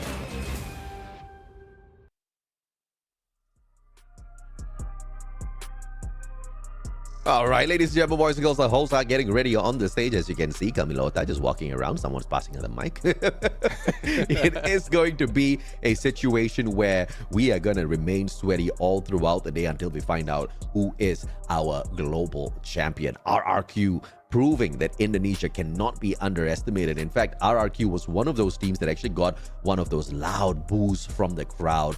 The Brazilian crowd definitely knows exactly who to fear. Yeah, definitely. I mean, we'll have to see yet if RQ can bring it on. As we can see, they're not part of top 3. We have Borneo United, Twisted Mind, and Corinthians. But one surprising thing about Twisted Mind is they haven't got any booyah, but they're still in the top 3. So let's see how it's going to play out right now. I guess our hosts are ready, and we're going to throw the stage to introduce the next map. And let's see how it's going to play.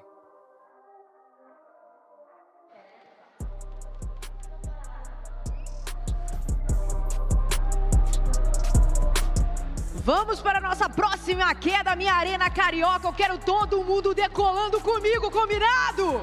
Vambora, Yansu! Yes, Camilota! Please continue to cheer for your favorite team, and we are about to take off our next map, Purgatory! Porque os jogadores já estão posicionados, então aguenta coração, pega sua pipoca, porque a decolagem foi...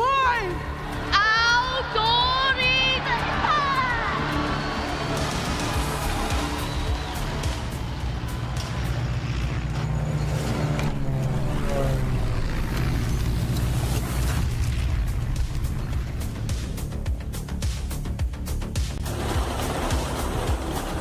And We are now in purgatory. Neither heaven and hell can save them right now, especially as they feel the wrath of those chasing 4 points. Will it be Brim United again who will try to climb up on that leaderboard, especially with how it ended up in Bermuda, or will RRQ maintain that? We are still looking in some pop-offs right here from some of the teams, but as you can see the flight, they are all spread out, a potential of a slow start. Technically speaking, Buriram was the best on Bermuda and they didn't get the job done there. This is yet another map where they are the best at. Well, they falter once again, this time in close proximity with Team FLUXO, who drop on the very edges of Marble Works.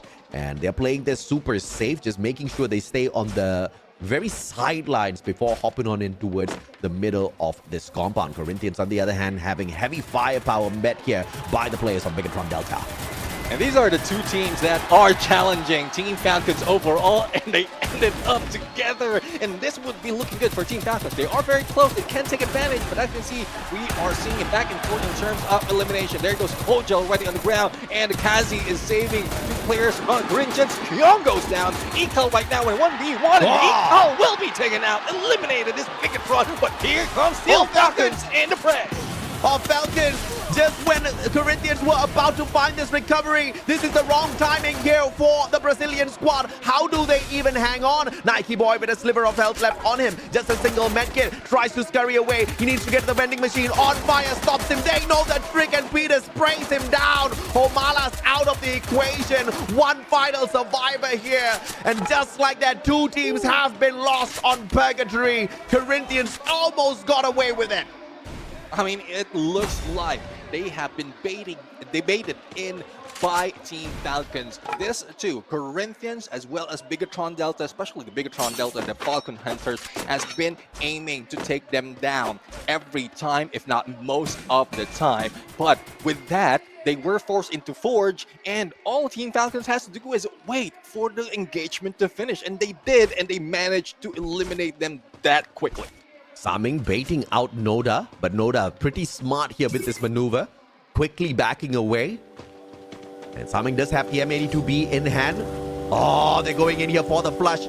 It's a double player push. The rest of Twisted Minds not with him. First one with the M82B. Second shot coming on through. Saming gets the knock. Italo goes in for the swing. It's the Mini Uzi! And Saming with the double!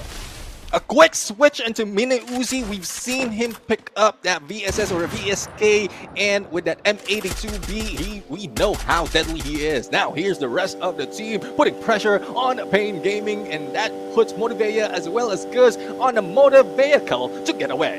Oh, good play here by Motivea and Gus. Twisted Minds on for the chase though. They've got a vehicle of their own, but it looks like they're not going to be able to catch up, or they don't want to catch up with the squad just yet. Vehicle's just gonna do a little bit of acrobatics here, just get everybody a tad bit nervous, but of course it doesn't flip over. And straight to the vending machine they go for the purchase. But look at this, Twisted Minds right behind. It is a vehicle chase for sure, but the question is how many players are inside that vehicle? Buy back onto Italo. Twisted Minds have arrived for showdown number 2.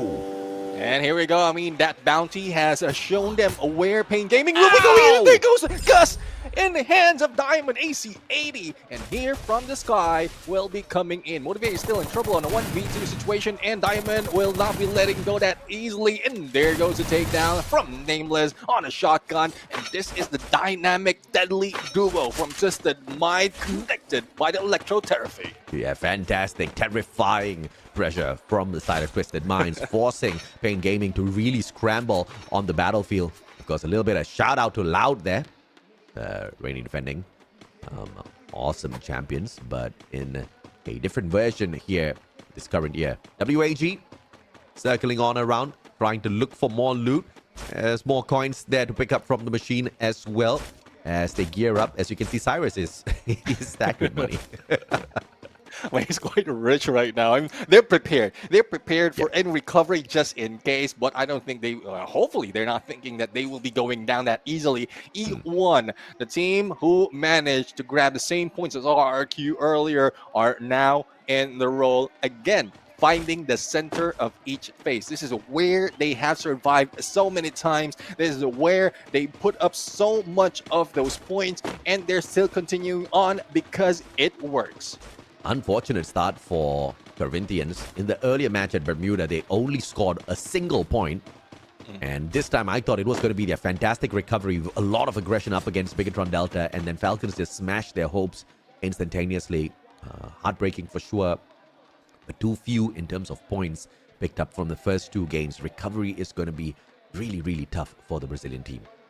I have to find out if they can put it up on the next game moving forward. But Y Sports taking it slow, though they have a fantastic start in this game. They don't want to put so much pressure, but E1 Sports is dropping right next to them. But I don't think they have any idea, or they might. Thus, they will be backing away. But vehicles out in the open, this is not looking good for Y Sports if in case they're not ready for a fight. The question is, does E1 know what to expect right in front of them? Y Esports did see them use that launch pad and appear on this higher ground.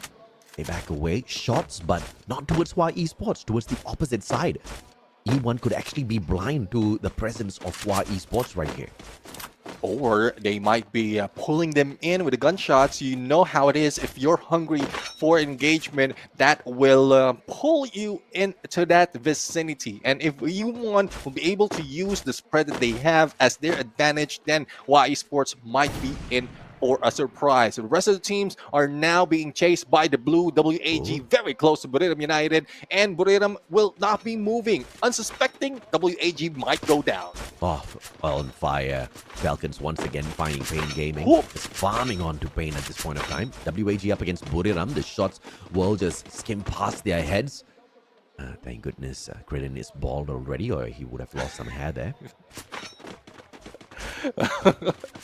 I mean, that's one thing. Adding a few stars on the forehead as well will save him for the trouble. Well, let's see. I mean, WAG has already run away because of the shift, the hard shift that we've seen from the next phase. And that will be the same race for WAG as well. They scanned the binoculars to find out if anyone else is in Brasilia and didn't see anyone. And Buriram United, though they don't have, or they might have visuals of WAG, they don't know that's the specific team. So they go in for the flank, and they might meet up with FLUXO in a bit. And that was a brilliant play from WAG, just using the Great Wall of Brasilia to block out the shots from the team of Buriram, not wasting their resources, not wasting those glue walls, just using the natural terrain to their advantage. And they do manage to get away without a scratch on them. Falcons, on the other hand, is continuously on a run to punish the Brazilian team of Pain Gaming. E1 Sports on the slow approach. That is going to be the launch pad that gets them away from the situation. E1. A couple of tags onto one more could be possible here. No, just a little bit out of range by the time they saw him fly out of there. E1 Sports now could potentially use that same launch pad and go in here for the chase, which might just put Falcons in a little bit of a pickle. Yeah, we'll have to find out if that is the case. Pain Gaming, very close on Lumber Mill. And if in case E1 will be jumping in as well, and that will be two Brazilians against Team Falcon. Team Falcons doesn't want that. They try to stay away from all the engagement, from any trouble. Thus, they just waited for the blue to come in before they fly in for a little bit of cover from that animation. But here comes elimination. This is Mind against Shin. And as you can see, Team Falcons, Noda has been spotted. Noda, what are you doing? This is a little too far from the rest of the team members. Man, back up from afar. They shoot on fire. On fire using the natural terrain to back away, but E1 Sports appears as well. Falcons in a lot of trouble at this point. This might be a distraction being put in by Noda, but Noda will not be surviving. Kiroro will be going down from the hands of E1. It is just them being pulled into the engagement because of the gunshots that they have done. And this is not looking good for Team Falcons. Two teams against them. They might need another launch pad to get away, but it doesn't put them in safety just yet. Twisted Minds showing up as well, but there's just no telling exactly who Twisted Minds shoots at. But Falcons not staying to find out. Another launchpad use. They get away from harm's way, but onto Pain Gaming and their compound here at Lumberworks as well. Falcons still continuously hunting down Pain Gaming. It looks like there's some sort of rivalry here that we don't know about. I mean, pain really is a pain at this point of the competition. And Team Falcons really doesn't want that. Twisted Mind, very, very close. The bounty is on them. But it is a turnaround right now. Vid9 putting down a Motivea. And Noda is a little quite far. So they might be meeting up with Team Falcons as well as E1. And 2 players from Pain Gaming against Twisted Mind. Pain not looking good for them. Dude, Lumberworks is a little bit too crowded at this point of time, and it's a pain in the neck, pun intended. When you can't see the elimination feed, you don't know who you're shooting at. Now Noda goes down, On Fire catches up with it, and this has just been an all-out farm on Pain for Falcons here, and it has been a successful strategy. I mean, I thought that was a farm on Noda because he's the one who always goes down, and the rest of the team is just reviving him. But WAG very close right now to the next phase of the circle, and Bermuda United is going in for flank. If in case they continue on the railways, they might be seen by attack all around. But speaking of attack, we are seeing an attack being averted by Twisted Mind, and they managed to pull away. No cover just yet apart from the ridge, and they might be going down if anyone will target them in this battle. But E1 not giving up off their position, and they might have a good chance because of the split, especially from the sniper coming from Pau. Falcons are backing in towards E1 Sports here, and they might just find their backs at the opportune timing. And by the way, the only reason why Noda keeps getting taken down is because you don't know the way out of this. Sorry, I had to, bro. I know. I mean, that's me rubbing up on you. But here we go. Civil war happening. Hawaii Sports against WAG. And it seems like it's quite battle, a 2v2. And Yanbin right now backs away. The pickup has been done. A little bit of shield coming from Poppy to save them. But half health will not be working. On the other side, there's Hawaii Sports just trying to survive. And WAG's X4 from the far end is not putting so much of a battle. Oh, Poppy! Oh my god, X4 with the backup in the very final second. But now a sliver of health left on him. Allen trying to find his back. Yanbin gets away in the nick of time. But 2 players still on their feet on the side of WAG. They can recover, but FTL of death from the hands of death himself. WAG is out. Why Esports proves they're the better one at least for this game. But Buildup shows up at the wrong time. And Vietnam has got a cry. But Why Esports has got one who runs away. Jonah says not just yet. Bye-bye to Vietnamese squads back to back. Oh, we're seeing a pattern right here. It is just a third party who's winning up, and it is not looking good for this kind of relationship. E1 Sport right now has been in this run against Twisted Mind for the longest time, and with the cover, it might work for them for the moment, as Team Falcons doesn't have a view of E1 Sports, and Twisted Mind will be in trouble. Italo on to the edge. Explosive might be able to spot him. Not yet. And there he goes, a takedown. Italo can't do anything. Yeah, Pain Gaming out in 8th. FGL will not find its mark this time round. Twisted Minds are in for a bout of a lifetime here. Stuck between a rock and a hard place. Falcons and E1 Sports both tossing all of those nades at them. And Falcons having to deal with the blue at the same time. So anytime now, Falcons will be pushing into the compound, pushing into this logs of Twisted Minds that's being held here. E1 Sports just making sure Twisted Minds has got no way out of this tough situation. And Twisted Mind pull in as FGL. Do so much. Bermuda United is now jumping in against E1 Sport, but they know that plan. Bermuda United is being brought down. Get high will be get low. And there goes Wasana for the flank. Will they be able to put down one? No, Jonah will be taken down. It is a now pandemonium as E1 has brought in a lot of engagement. Not so much of elimination, but they've disrupted the tactics of a lot of teams. Get high, backs away, Wasana still alive, beaten with a sliver of health. Riptide Rhythm breaks down their defenses, and Wasana still on the hunt to look for one. Finds within XP as well. Moshi still alive and kicking. Pau backing them up from afar, but Wasana just picking up the final few pieces. Will take the damage from the blue, but survives at the very same time. Pau is still a threat here. Pau is a threat. Guin is now waiting, and they're fighting at the same spot. Wasana will try to go in for the battle outside of blue. It will not work for them, and there goes E1 winning battle against Bermuda United. 2 players remain, 7 eliminations already. But we are still looking at the 5 teams in the fight, and FLUXO is hitting it up with attack all around. They are now in a higher potential of grabbing this Buildup.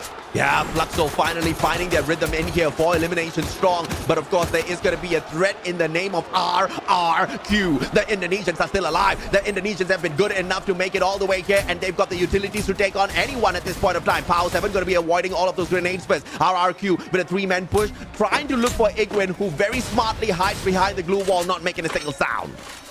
FLUXO just taking the high ground and watching everything happen from afar. And Team Falcons cannot do anything about it. All they have to do is try to fight back against Team FLUXO. And there goes Bobs putting down Kiroro with a nade. And Team Falcons will be taken down from the hands of MT7. Peter goes down. MT7 though spots Pow and it's not firing just yet. I guess they are getting a few more information before they fire back. But unfortunately, FLUXO focusing on the wrong team. RRQ needs to be taken out of this equation if FLUXO wants the booyah. RRQ is the more threatening squad. They've got more players on their side. Glue wall melters being laid out here, but RRQ has got the natural defense of this boulder. FLUXO rotating in slowly, allowing RRQ to take the fight up against E1 first before they get involved. And there we go, RRQ right now, feeling the heat from two Brazilian teams, and E1 is also eating up a little bit of blue. Igwin and Pau trying to get closer into the middle, but it's out in the open. FLUXO has more resources right now as RRQ has wasted a lot because of all the pressure that has been put in by E1. Here comes Igwin going down. Pau is the remaining player from E1 Sports, and RRQ nowhere cover, but still utilizing nature as a chance for them to win the game. They focused on the wrong team, and now here comes Butchers in. Jiu, they finish it off. FLUXO with a big booyah on Purgatory. And there you have it, and FLUXO has slowed down, or might have slowed down, but now they are on fire. And this is a team that is being fueled by all that cheer. This is a team that has been conditioned to be the superstar of the battle, especially with how they ended last year. I think they're aiming to grab it once again. It's just the big hearts of the Brazilians, baby. You can take it all at the knockout stage. You can take it all at Point Rush. But we will get it done on the grand finals. E1 Sports and FLUXO. This is the way we roll, they say. But RRQ getting into that final circle as well. They continue to prove to be the threat that the Brazilians need to fix before it is too late. I mean, like RRQ, if they continue on 100% top 3, they can still, or they will maintain the lead all throughout the day. And the other teams are just changing it up. The E1, though, another team that has shown so much of a fight of potential, still in the same role, but not so much with point. But FLUXO, I mean, I love how it's showing up. And in a bit, we're going to hear as well, coming from the team, from the interview of our host.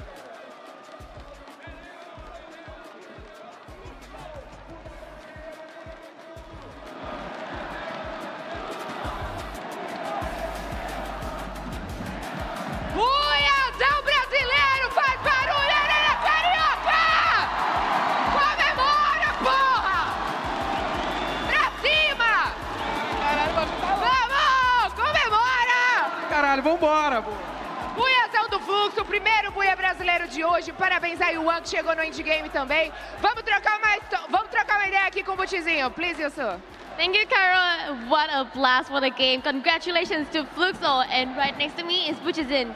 So, since yesterday in the 2-day of the power stage, I can see that FLUXO is not in a very good performance. But today, they were like they made a huge difference. They were like a different person. So, were they just hiding their tactics, or today they playing it for real?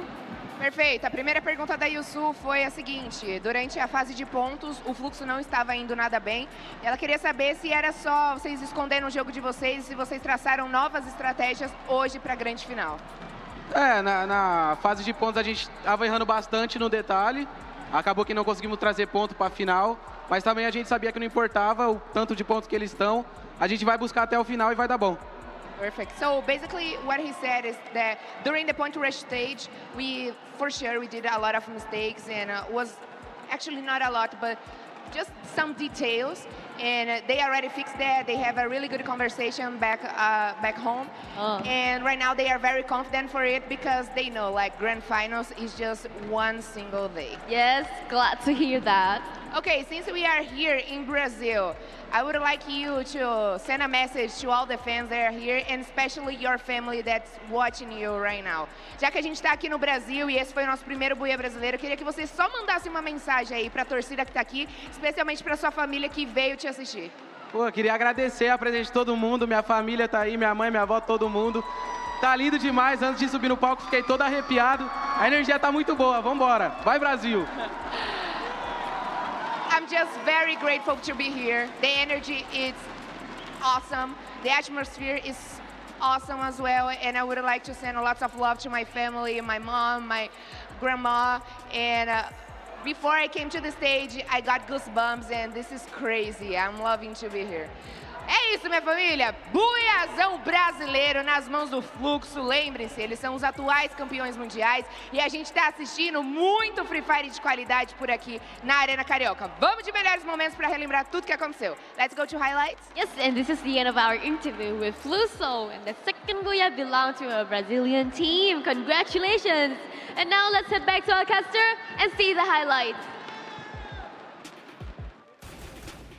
A brilliant match played for sure by FLUXO. And they prevented Falcons from making that comeback. And this is just going to be so much more deadlier for Southeast Asia that not one, but two teams from Brazil are on full cylinders, blasting their way through towards the trophy. 2 games down, and to see 2 Brazilians in this top 5 is truly phenomenal, Neptune. It is phenomenal indeed. I mean, especially with the position that they've taken all throughout. E1 Sports, I keep pointing it out, they know how to find a final circle or each circle. And this time around, they've shown so much on how they can defend themselves, especially for against Bermuda United, who was about to surprise them, but they managed to fight back. But going into the final battle, they only have a few players remaining because of how Bermuda United put so much pressure on them. Thus, they didn't have that much chance against a complete squad of RRQ and FLUXO. And Iguin, the final one to take down was Sana. And that obviously would have been a big blow to the whole squad of Buriram. But obviously, Southeast Asia had another weapon up its sleeve, and that was RRQ, the team that has been consistent to get into that final circle twice in a row now. Booyah in game 1, second spot in game 2. The Indonesians are playing this very, very well after keeping their heads down for so long. But Bigatron Delta, we can't say the same for them. It has been a rough start for them. Throughout the day, they have only managed to gather a total of 6 points. Yeah, I mean, that is tough, definitely, because if you need to, you get that momentum, you need to put up so much, but it's really tough right now, especially in how it is on the battlefield as well as on the stage, because there's a lot of pressure that has been coming in, as well as a lot of surprises from the other teams. Bobs right now are MVP, 2 elimination, 2,371 in damage and 6 assists. Woodpecker, the sniper of the team, together with MT7. I mean, this combination has shown so much potential, and we'll have to see if they can carry it on. This might be a start. This might just be a beginning for FLUXO. I would have thought that GU would be their MVP, but it's okay. I'm going to take this one for sure. They give it away to Bobs. GU with the 4 eliminations, though, 3 assists on top of that as well. I guess they prioritized the damage here along with the assist numbers. 3 knockdowns for Mr. Bobs, but you know, he should be pretty good on the mic later on when we catch him again, because I'm pretty sure this is not going to be the only Booyah that we see out of FLUXO. Yeah, I mean, definitely they're expecting a lot more from them, and a few more of those Booyah. So in a bit, we're going to start off with our next map, which is Alpine. But going back to GU and Bobs, I guess GU has put in, or Bobs has put in a lot of damage and pressure with the other teams, and it's just GU just grabbing all those finishers. But team-wise, it is working for them. No complaints to just read. As long as they can grab the Booyah, then they will still be on a roll. But a lot of pressure being felt by Southeast Asia, especially with Bermuda United failing to get the top 3. And Falcons, yes, they have put in so much of elimination, but not so much of grabbing high placement. At this point of time, RRQ already has one hand on $300,000. That's life-changing amount of money for the Indonesians, no doubt whatsoever about that. And 2 global finals we have seen so far. Each and every single time they have shown up here, they have taken a couple of steps closer to this #1 spot, and now they're closer than ever. It is theirs to lose, Neptune. Yeah, I mean, it's theirs to lose. It's theirs to hold on as well. There's a lot of challenges right now, especially for RRQ. And if this is something that they can overtake, they can overcome, just grab placement overall from a distance. I know that they can put up a lot of elimination, especially with Maal and the rest of the gang. Just finding good position, and it might spell pretty well later on into the battlefield, especially when we get to Kalahari. But as we look at the key players, it is Peter with 6 elimination. That is a huge potential for Team Thousands to climb up. E1 Sports POW with a lot of damage and elimination leaders we're seeing right here, all spread out, but most of them are Brazilians. And this is what we have been missing all throughout the knockout stage and point rush, to see Brazil be represented in such a way. But I am glad they kept it for the most important day that we spend here at Rio. For Brazil to stand up, for Brazil to truly wake up on this grand finals day is a delight for all of the viewers out there who are present in that stadium. Let's see if or not we can catch up with the overall tally of points shortly, but we can of course tell you that RRQ still holds on to that #1 spot. The question is, for how much longer? E1 Sports has performed back-to-back now without a single point from point rush. They're now 10 points behind RRQ. If RRQ did not score 13 points, E1 would be in that #1 spot right now. Yeah, definitely. I mean, they have 22 in elimination for E1 and 17 in placement. Thus, E1 looks like a stronger team right here. But again, it begs to differ of how important the point rush days and point rush points are. And we're looking at the grand finals standing after 2 matches. We are seeing how close it is between RRQ as well as E1, and Bermuda is not far behind, as well as FLUXO, especially with the booyah that they grab. Yeah, Buriram needs to thank their lucky stars. They scored a total of 17 points at point rush, because here today, from 2 games played, they only have an average of 8 points. Only 16 points scored over the past 2 games. And this is a little bit of trouble brewing in the land of Thailand, because they can't seem to dominate the way they were doing on the knockout stage. But there is still hope. There were a couple of days where we did not see Buriram show up until the last few games. So there still is a threat that is looming around the horizon, but Brazil needs to put an end to that nonsense by grabbing a booyah in this next game as well. FLUXO needs to rise up to the occasion just to solidify their #1 position. E1 Sports is so close to that as well. In fact, closer than FLUXO is to the #1 spot. The only problem here is RRQ and their consistency. Somebody needs to get hot drop, Neptune. Yeah, if they want to, if they are willing to risk it, but knowing how it is, they might be prepared for that as well. But yeah. I love it how it is turning up right now, especially with RRQ in there. I mean, Brazilians are trying to climb up because it is a back and forth, Brazil and Thailand, but Indonesia being put into the mix. RRQ Kazu trying to solidify that for themselves, and if they continue on, similar to what I said earlier, continue on finding that top 3, they might not be taken down that easily. Yeah, absolutely, man. And they've been so proficient at this. And we know this from the Southeast Asian circuit.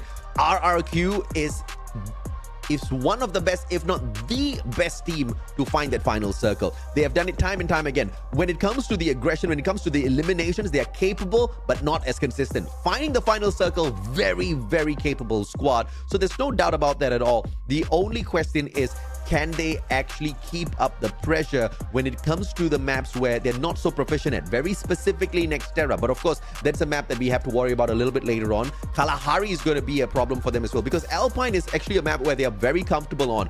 These 2 maps, Kalahari and Nexterra, could just be the downfall of RRQ, unless of course they've got some sort of trick hidden up their sleeves that we just have not witnessed yet from their little bit of a slow approach at the knockout stage.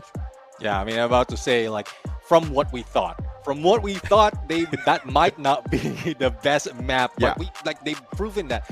Yesterday, they showed up against Bermuda United in Bermuda, and it doesn't look like that is the case from the previous days, from the previous match. But we know, we're seeing, because they know as well that the teams are studying gameplay, drop spot rotation, and they know how to put in from A to Z. What plan are we going to use, especially in certain situation? And RRQ has Kazo has much of that experience, as well as huge support from their coach, from their analysts to put that into play. It's just, as you said, like living it up against the elimination, against the early engagement, against the face-to-face on the 4v4. That is what they need to work on, because some teams are showing up much stronger. Oh yeah, absolutely right. And of course, Falcons, no points as well from Point Rush, so they are struggling to catch up with teams like RRQ. But the struggle is real here. We saw the aggression come out of Falcons this time around, but luck just was not on their side to find that final circle. They got into way too many skirmishes, and of course, towards that final ending sequence where E1, they were hunting Pain Gaming, but E1 turned out to be the threat at the very end. But of course, Falcons are still one of those threats out there that the Brazilian players do need to look out for, do need to watch out for, especially their drop spots. Not to take the hot drop against them, but to avoid that at all costs, because Falcons is just the kind of team where when on a good day, on a good game, we've seen it before, they can hit that 40-point record-breaking bomber. And that's the version that the Brazilians do not want to see today.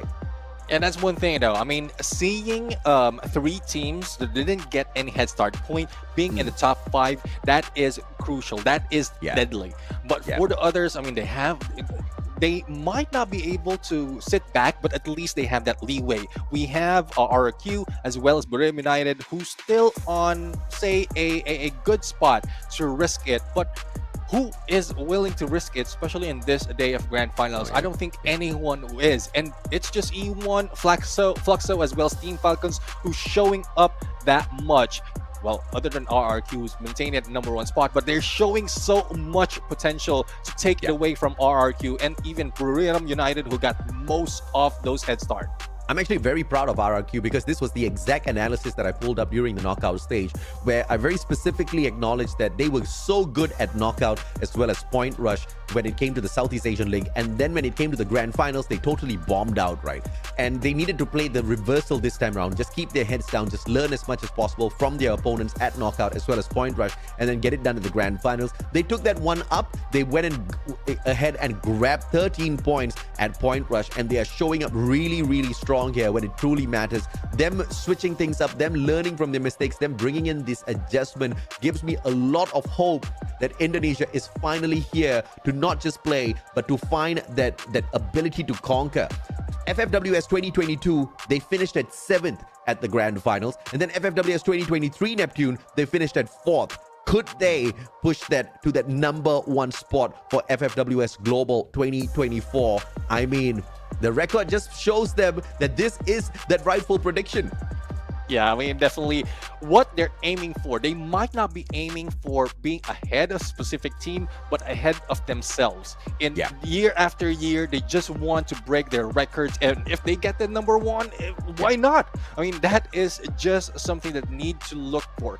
So far, in most of the interview, the focus is not on the other team. The focus is on themselves, correcting all the mistakes, putting a better run against how they did yesterday or previous week. And that is what I love about this esports scene, how Free Fire is evolving to be a self-aware, or the players are being self-aware, and they are improving themselves. Absolutely right. And of course, they didn't get here from day one. There was a lot of arrogance, there was a lot of ego in RRQ, but they got humbled with each and every single loss, with each and every single incapability to grab the trophy for their home nation. They got humbled. They learned from those humbling experiences, and that obviously brought that extra layer of awareness. But of course, many others have learned their lessons and didn't really get that awareness at the end of the day. So that's the respect that RRQ definitely deserves from us. These are the boys who have managed to bring in those adjustments, those truly needed adjustments. And I really like your point that you brought up earlier on Neptune, that 3 out of the 5 teams that grabbed no points out of Point Rush was able to grab the top 5 spots here. That is truly beautiful. But of course, we are gearing up to throw you guys back to the host. Eu quero ver buia brasileiro, Arena Carioca! É isso que eu quero ver, Yansu. Yes, and that is a buildup for FLUXO in our previous game. And now moving on to our third game is Alpine, halfway of the global finals right now. Are you guys excited? Scream for me! Are you guys excited? E bora decolar porque os jogadores já estão posicionados. Então aguenta coração, Arena Carioca. Pega sua pipoca porque a decolagem foi autorizada.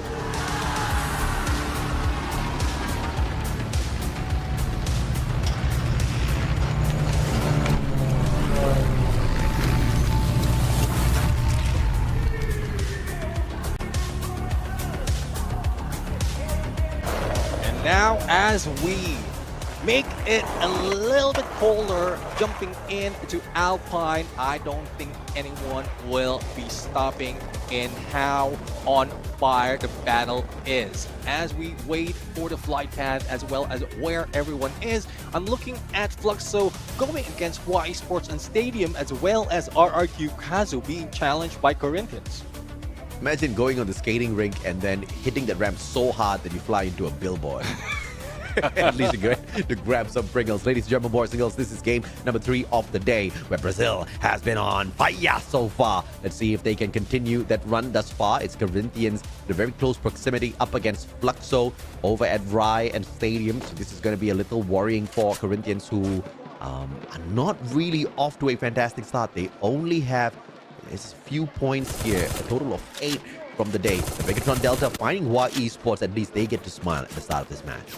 Yeah, Bigatron Delta is, trying their best. They've proven their worth already all throughout from the regionals as well as the global series, and it's just them, again, another team that is just proving themselves against themselves, challenging teams, like top teams overall, and hopefully they can show a little bit more towards the end of the day. Shindo will be eliminated after engagement, and we're seeing Arvin scan onto BTR, and they have specifically how many is in that area, but YE Sports are not risking it.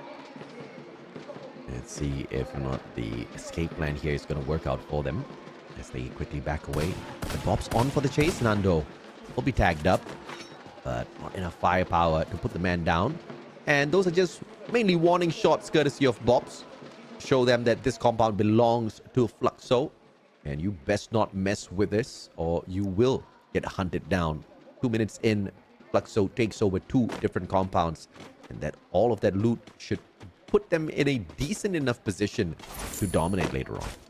Yeah, this is just showing that FLUXO studies, does their homework, because spreading out like this is very risky, but they know for a fact that not so much of people will be challenging them. But I did mention that FLUXO might have ended up with YE Sports, but YE Sports played it safe. They flew a little bit far from Stadium, and they are in a safe spot. But there's no safe spot right now for WAG, especially it's E1 Sports who's challenging them. The momentum and the motivation that they have hopefully doesn't go to their head, to go head straight, bang their head against WAG, because that might spell trouble for them. Okay, E1 Sports in very close proximity here with the Vietnamese powerhouse WAG. Has not had the best of run thus far, but Buriram on for the hunt. They may just be able to find a big bird here in the form of Bigatron Delta Wasana. Big connection. Trogon backs away. Jonah finds Ikal, puts him down onto the ground. Kyong could not back him up just yet. Dix trying his best to run away. Wasana with a 180 onto Koja. And Bigatron Delta wiped out of the map. Unfortunate for the Indonesians. 3 times in a row, they just could not catch up. Couldn't catch up, definitely, especially against Buriram United. But speaking of catching up, Cyrus gets in a vehicle. E1 trying to catch up against them, and there goes vehicles up in smoke. Cyrus will try, and there goes the time turner in the perfect timing to get away, but he might not be out of the woods just yet. Bao going in for huge flank, and the rest of the teams of E1 above WAG. I love the way they use that launch pad to make sure he doesn't get to the vending machine. WAG loses Cyrus, but not before he brought that one revival back in for the squad. Pocket market is still a thing, baby. Yeah, I mean, it's still a thing. We've seen so much, especially in how the vending machine is spread out, and not a lot of teams using that revival platform. So that's one, I would say, the last resort, just in case you really need to bring one back for recovery, especially in this part, early into the game. First phase, you don't want to be eliminated. You may not want it. Can you control it? That's another question. And FLUXO still chilling all the way out at Stadium, not really wanting to get involved in all of this messy fights just yet. WAG with those decent revivals coming on through, but it looks like Hua Esports is about to find Cyrus. And Cyrus just can't get away from the stick of the action as BDM squad fires at them as well. They will go ahead to lose Poppy. Sorry, it was not Poppy who was lost, but doesn't matter. Fusion belongs to Hua Esports. Fusion, and the 4 might be 2 if they fusion enough. Well, we'll have to see how well they are going into the next phase of the circle. I mean, there's plenty of time for them. It's not that far on the next phase of the circle, but a lot of teams are already getting in position. There goes Xbor being brought in. I think it's Xbor who has been brought down by Hua Esports. But for Corinthians, I mean, they were in trouble earlier, but they are trying to fight back. Survivability is what they're doing right now, similar to what we are seeing from FLUXO. You did mention that they are not getting in close in the next phase of the circle, and they're just buying their time. Halfway through after the match, they might find those elimination, which is worth it, especially they grabbed the Booyer earlier on. They just are chasing placement. Twisted Minds up against attack all around. The Thai squads, they just prey on each other here. But what will the play be? Do they want to stay silent, or do they want to pick up those aggressive 4 points early? Jamgar tagged up from the back. And Diamond just can't secure that knock just yet. But those are warning shots for sure. And now response time for attack all around. Do you continue rotating in towards Twisted Minds? They do take a pause for a bit to play that recovery. And look at this, the flank coming on through for Twisted Minds. They really want this. They understand exactly where attack all around is trying to maneuver on towards. And they just want to cut off this rotation, get a better angle on them.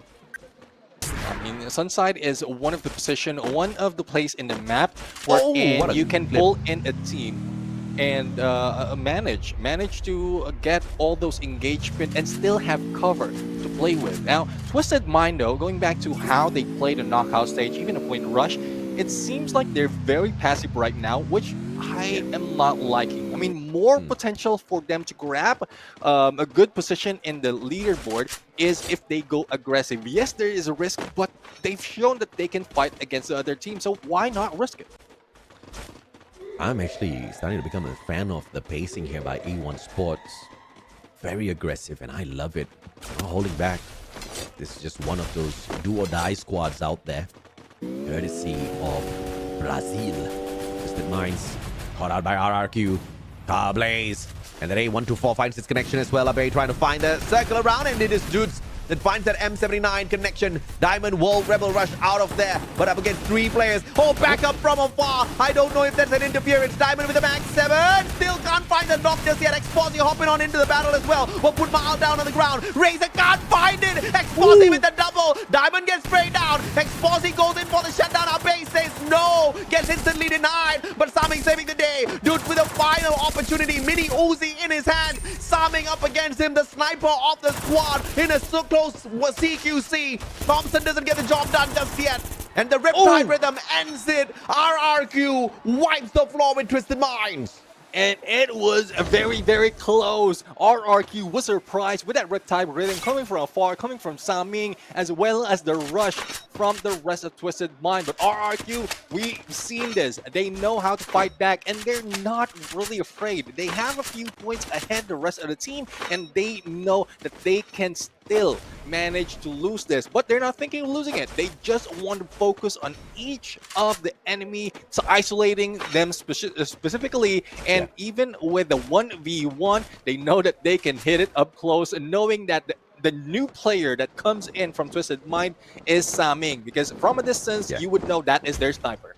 Your analysis is just way too on point these days, Neptune. I mean, you very clearly pointed out that Twisted Minds was taking too much of a passive role here in this lobby, and it's not going to serve them up well. They were just trying to run away from these engagements that they could have clearly set themselves up for success, and obviously this strategy is backfiring in the most unfortunate manner.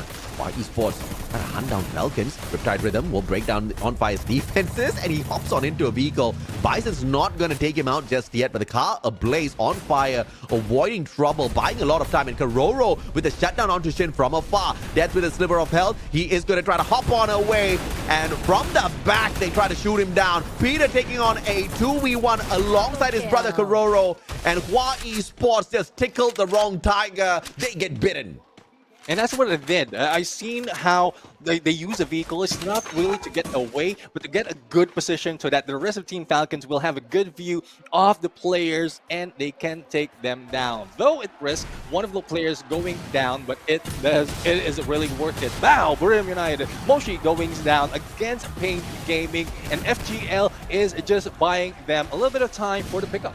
Yeah, Moshi back up on his feet. Pain Gaming is not going to get very aggressive with this. They're just allowing Buildup to step into their compound. Good blue wall appearance by Wasana here. The first one to hop on into this compound. Italo not showing his back just yet. Noda steps on out. That AC-80 Bravado. Motovia from up top. That VSK could prove to be a lot of trouble. Now let's see if that will pay off for Pain Gaming. I mean, far away, you might not be able to rescue just in case Bermuda United goes in for the rush. But Pain Gaming is just pulling away from this fight because of the information being brought in by that sniper, and tackle around is rushing in. Will this be good for them? An instantaneous knockdown from both of the players, and a tackle around only left with one, but the rush into the blue wall might spell trouble for a tackle around, and that will be elimination. Only 3 remain, and Pain is trying to take advantage. Oh, Pain Gaming instantly rushing back in here for round number 2, but Buildup saying, not just yet, baby. And a quick buyback coming on through, courtesy of Wasana. FGL cannot hit, and it is the A124 that clips him, puts him down on the ground after the blue takes the initial first few damage. And there you go, Wasana nowhere to be picked up right now, as the rest of the teams will be flying in. They did use the market to buy back one of their players, and it might cost them so much more. Only having 3 players in this final circle is not what Bermuda United want. But Corinthians is now in a triangle spread against WAG, and this initial engagement, this initial throw might be the trigger for WAG to be taken down, but not so much of a knockdown. Thus, Nando X might be backing away. Yeah, Nando, don't shoot your own teammates, brother. He's checking his back, making sure, like, okay, you guys are there, all right, I'll push. But has to be really careful here. And WAG about to be pressured by the circle. Corinthians playing with fire. They're trying to gatekeep them whilst also being out of this next safe zone. Circle 4 will not be forgiving, but they've got 25 more seconds to get this job done. Allen right now setting up for, I will say, a distraction, and there goes a takedown. Oh, mama! Will be taken down. Now the X will try to go for the pickup, but Cyrus already flanking in, and there goes a Bay from afar. Only Hack remains, and it is now Corinthians in trouble. Elimination being stolen by RRQ, and this is what they want to do. They have the circle already, and they just want to get all those points from afar, taking advantage of all engagement being done by WAG. Yeah, RRQ, the third-party specialist, they are in the middle of this next safe zone, and they are just chipping away at the hard work of everybody else. But no fall, no harm, baby. They can do whatever the hell they want. Falcons, on the other hand, wiping the ground with E1 Sports off screen.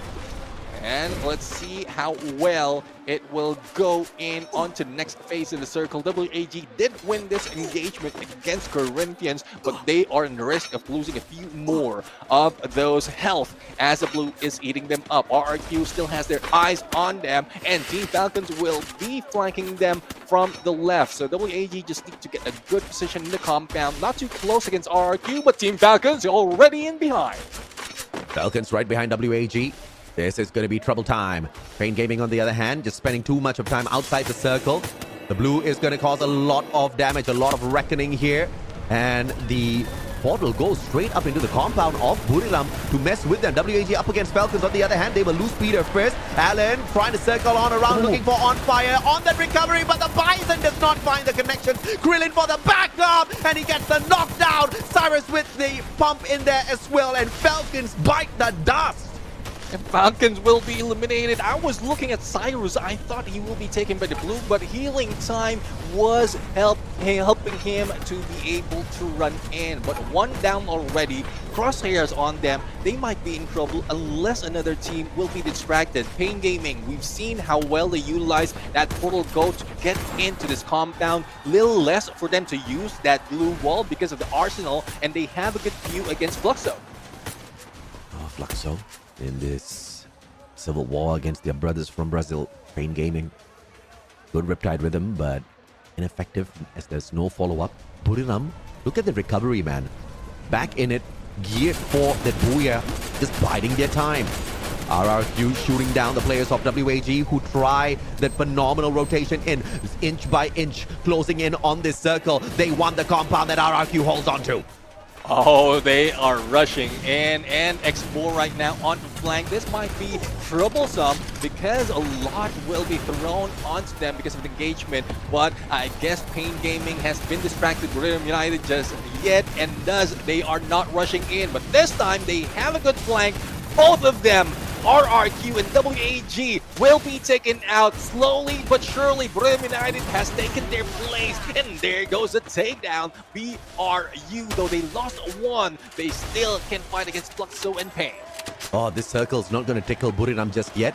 Pain Gaming, though, closing in from the back. FLUXO, the opportunity to engage with Pain Gaming, but everybody's going to bide their time. They want to wait for that final moment, which is going to be on the open ground. Buriram will take damage from the circle first before hopping on into this battle, which puts the Southeast Asian team in a little bit more trouble. They really, really need to play this timing right.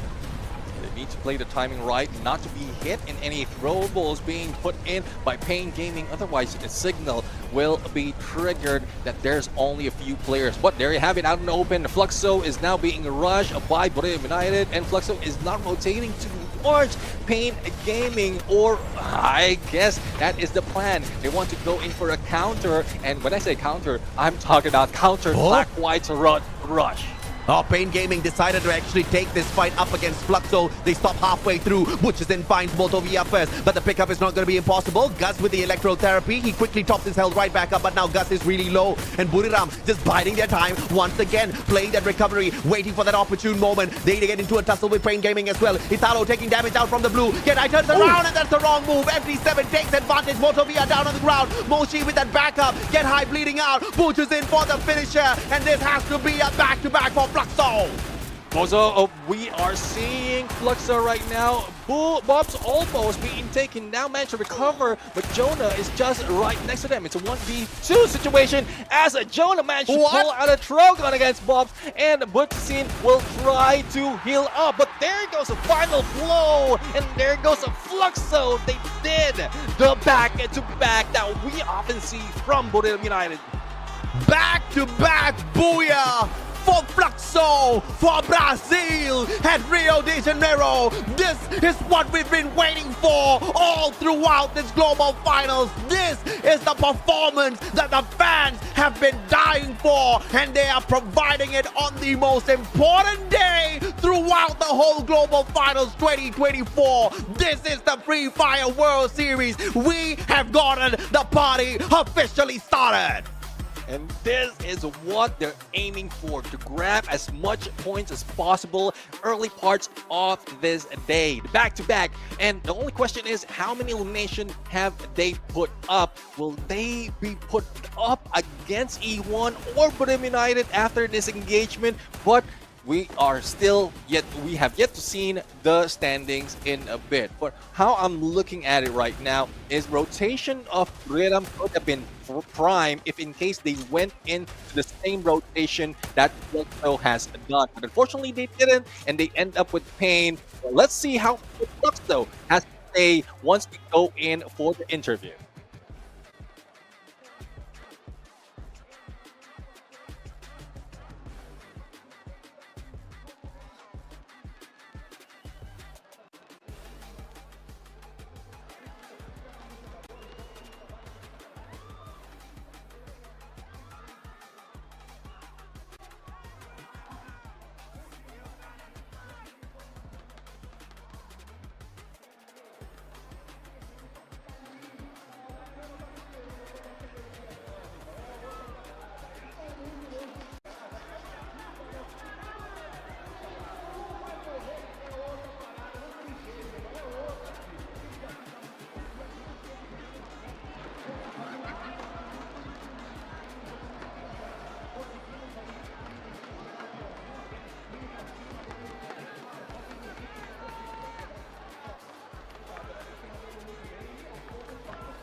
um brasileiro aqui na Arena Carioca e é do FLUXO! Já tá liberado, eu sou brasileiro!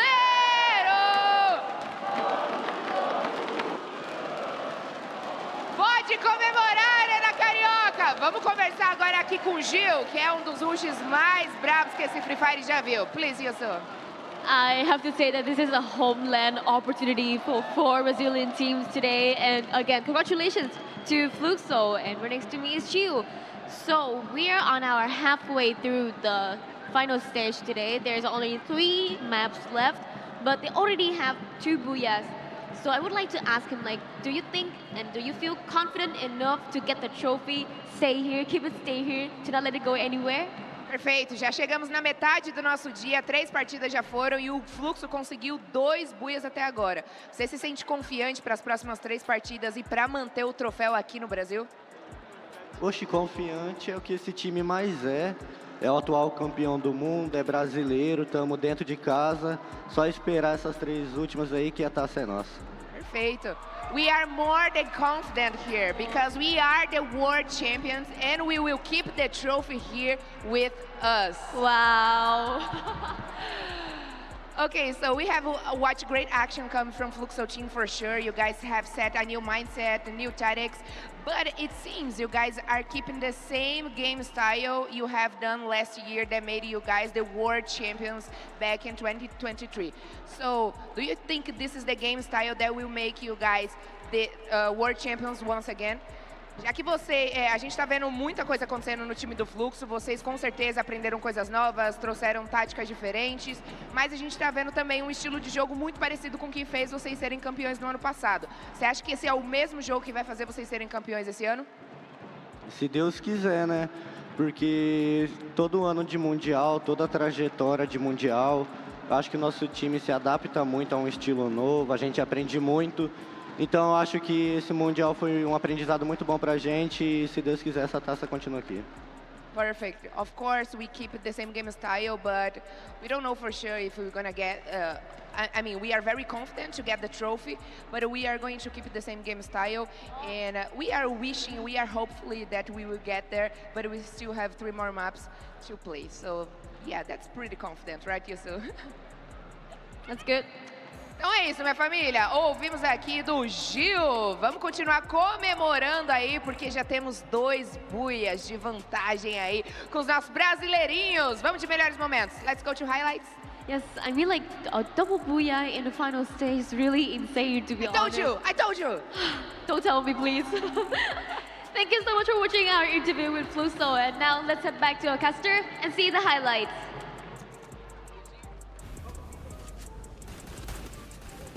And there you have it, FLUXO for a back-to-back, but surprisingly, Bermuda United has grabbed so much of point as if they are the ones who've taken that booyah. Following them, or both of them, will be RRQ, who haven't lost their touch. They're still on the top 3, and with WAG and following them, there's still a lot of hope for this team. RRQ, but just by looking at it, will still maintain their #1 spot. Holy moly. Okay, we were so excited with the final battle sequence with the potential back-to-back booyah here for FLUXO. We totally did not notice what Buriram was doing. They were smashing their opponents. 24 points means too many eliminations. 17 points means FLUXO had too few of them. Now, I did mention that as long as you're getting to the final circle and you're getting these eliminations, decent rounds back-to-back-to-back should be able to do it. But FLUXO did not pick up any head start points. Buriram and RRQ, on the other hand, did manage to do so. So at this point of time, that is making a huge difference for sure on the overall leaderboard, with Buriram still ahead of FLUXO. So if FLUXO wants to make a little bit of a change here, they need to start getting aggressive, because Buriram has already started that chapter in their journey. Yeah, definitely. I mean, they will not work, or it will not work anymore on how they're playing it passive from the early parts and then just grabbing elimination, if they can grab elimination, because we've seen so much of teams who are just, I would say, stealing all those elimination from them. Yes, they're putting a lot of damage, they're putting a lot of effort in terms of getting good placement, but if you don't get the points in elimination, that would be something that you will be missing out, especially from how we are looking how we're seeing it in terms of leaderboard, Bermuda United still topping them off despite of double booyahs that they have, and I think E1 Sport has also managed the same. Yeah, this is not going to be a problem if Buriram keeps crashing out, RRQ starts crashing out. But the problem here is both Buriram and RRQ are finding that final circle. That is the biggest threat for the Brazilian squads. So they cannot be lagging behind. We cannot be seeing more of these rounds. Butch is in 3 eliminations, 1064 damage, 1 assist. Not enough just yet for them to become the back-to-back world champs. But of course, they still have this under control. We still do have 3 more games to go. And we're seeing them like wearing or burying the double Olivia. That will help them heal up a little bit more, especially on those engagement. And that is one reason as well why, despite of them face-to-face against Bermuda United, they can recover that quickly. Just pulling out one glue wall, they recover that quickly. But how much can they put up? I guess not so much. Again, Bobs, despite of how much effort and taking or putting up so much of damage, didn't translate to any elimination, and even you doesn't translate that, doesn't steal that from his teammates. It's just nothing from both of them that will be troublesome later on when it comes to points. Oh my god, I mean, so when you pull off a booyah with Geo stats, this is going to be pretty questionable. But of course, we're going to keep those questions aside for the time being. Let's see what FLUXO is going to be capable of doing, right? So back-to-back booyah here is going to be decent enough for them, ladies, German boys and girls. But of course, we will have to take a quick short break here as some of our sponsors have got a quick shout out for you, and then we'll resume with the games.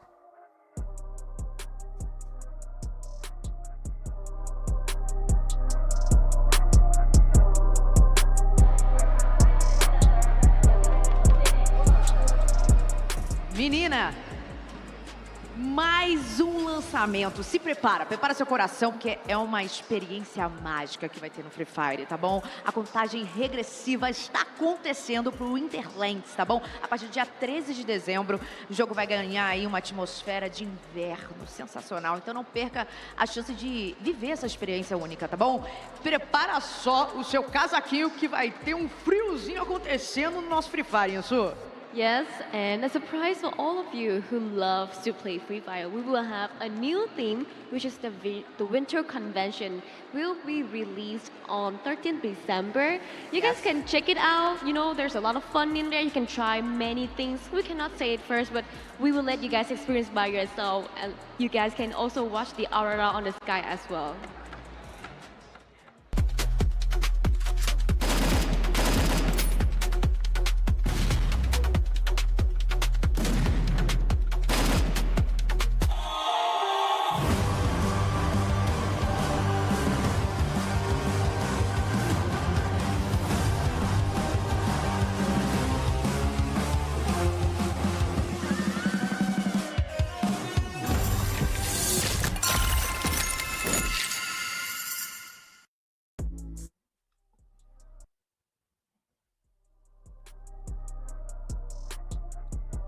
Some 6 skins awaiting us, Neptune. I mean, Winterland, Aurora, that's something that would be, I would say, very themical or up to theme, especially with winter coming in, or if it hasn't, for your region. But again, skins overall, that's something that you can flex, that you can use, and we've seen so much of that in the game. Why not experience it yourself?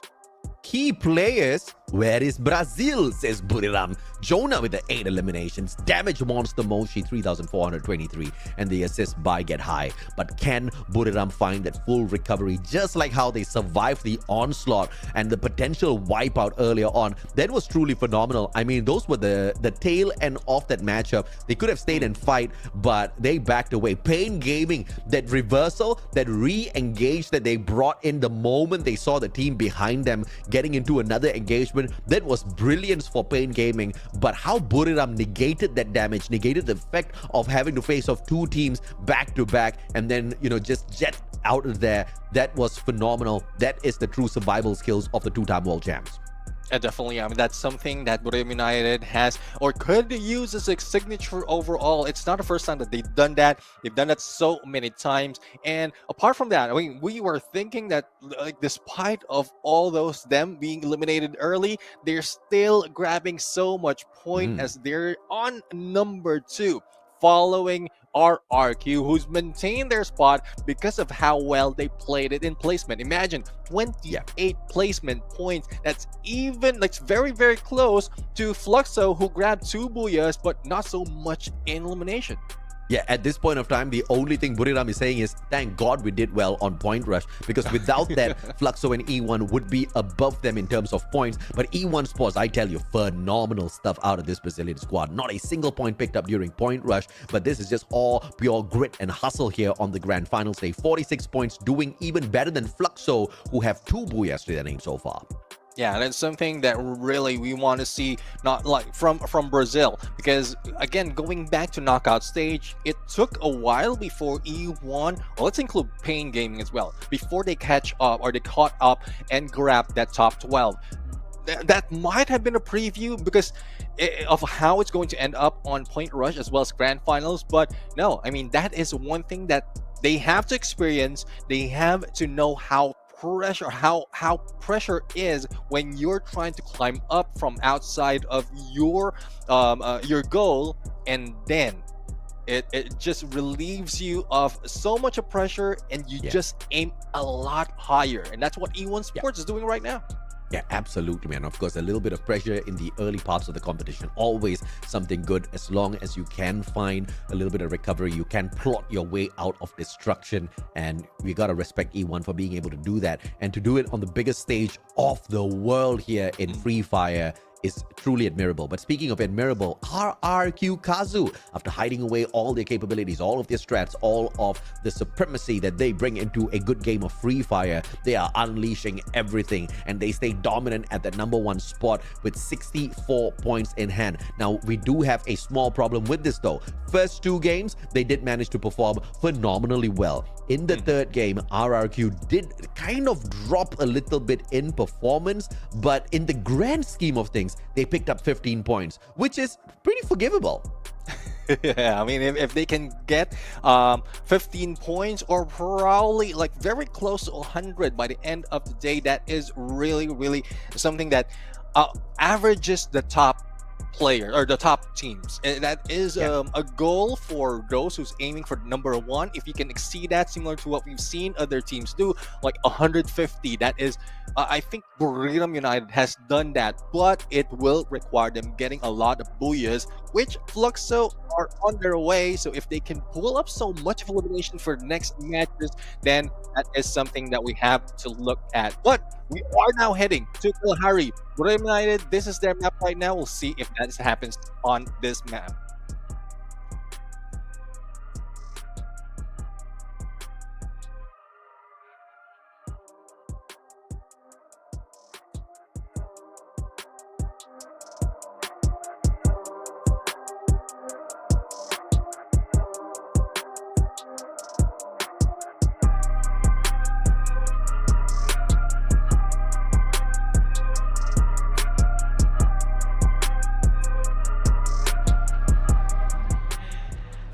Vamos para Kalahari, o mapa mais quente e árido do nosso Free Fire. Bora gritar bastante Arena Carioca, emana energia junto comigo, vambora! Next map will be Kalahari, and we are ready to take off right now with you guys. Let's go! Porque os jogadores já estão posicionados, então aguenta coração. Pega sua pipoca, porque a decolagem Arena Carioca tá o quê?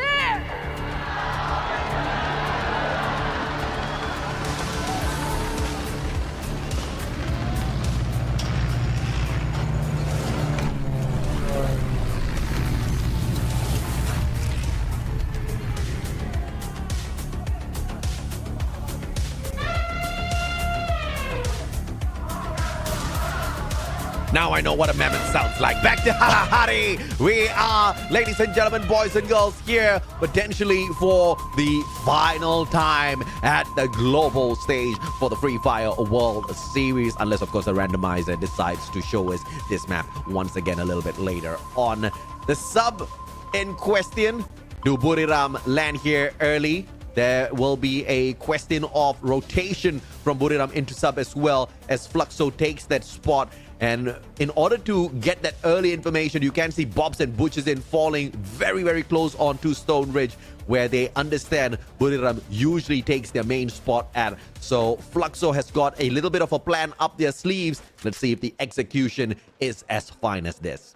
Yeah, definitely. I mean, that is something that they really need to think about. Knowing that Stone Ridge is occupied by Buriram United and them having a good view of that area can be beneficial for them. But one thing is, we also have WAG in Mammoth, which is not that far from the sub. But as you can see, it's Twisted Mind putting a lot of pressure against Alan, who's just alone right here. And he doesn't want to be alone that much, but they can also fire back. On the other side, we're seeing YE Sports getting away from trouble, which is RRQ. And I love how RRQ is trying to get as much aggression as possible in early games so that they can continue on their reign of #1 spot. But that is a double-edged sword because that's only going down just because of that pressure.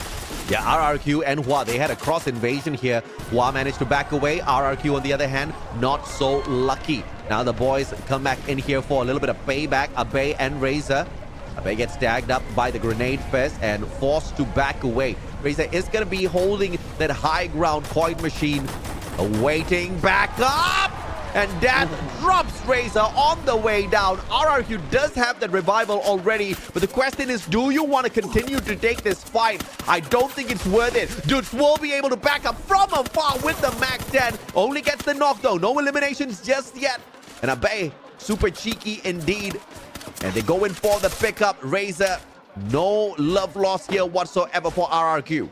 Yeah, RQ right now being aggressive, trying to take YE Sports early. Usually the drop is on Refinery, but they take the Shrine, trying to think that they can take advantage of that situation against YE Sports. But YE Sports firing back will spell trouble for them. Corinthians, though, in the battle against Attack All Around, Santa Catarina will be occupied by these two teams. But Attack All Around seems like running it slow right now. They don't want to fire back that easily unless they have good position of where Corinthians is. Yeah, Corinthians trying to wake up. They have been struggling. Thankfully for them, this is a 50-50 fight as Attack All Around hasn't found their rhythm at all. RRQ, on the other hand, getting smashed, but the remaining players quickly jet out of there, not wanting to be laid out so early. Kyong will show up, and he steals away a point off of Attack All Around here. Corinthians not going to be too happy with that, and they go in for the hunt. They've got the numbers advantage, and Pain Gaming finding Ma'al off of RRQ as well. Indonesia not off to a fantastic start, but Corinthians, on the other hand, have managed to find their recovery play. It's a good thing the Corinthians goes in for that, but there goes a takedown. RRQ being eliminated in this game. Such unfortunate events happening for them, and again, this is them challenging, being cheeky to challenge YE Sports. Now that Pain has been introduced, there goes RRQ, and YE Sports is still in trouble though, as Pain is bringing in the pain on this red team. Wrong move from YE Sports. They should have taken that fight. They had the health for it, but they decide to take the launch pad out of there instead. And sharp shooting from Italo and Motovia put them down onto the ground. Pain Gaming with the recovery play for themselves as well. Brazil is on fire here at Kalahari.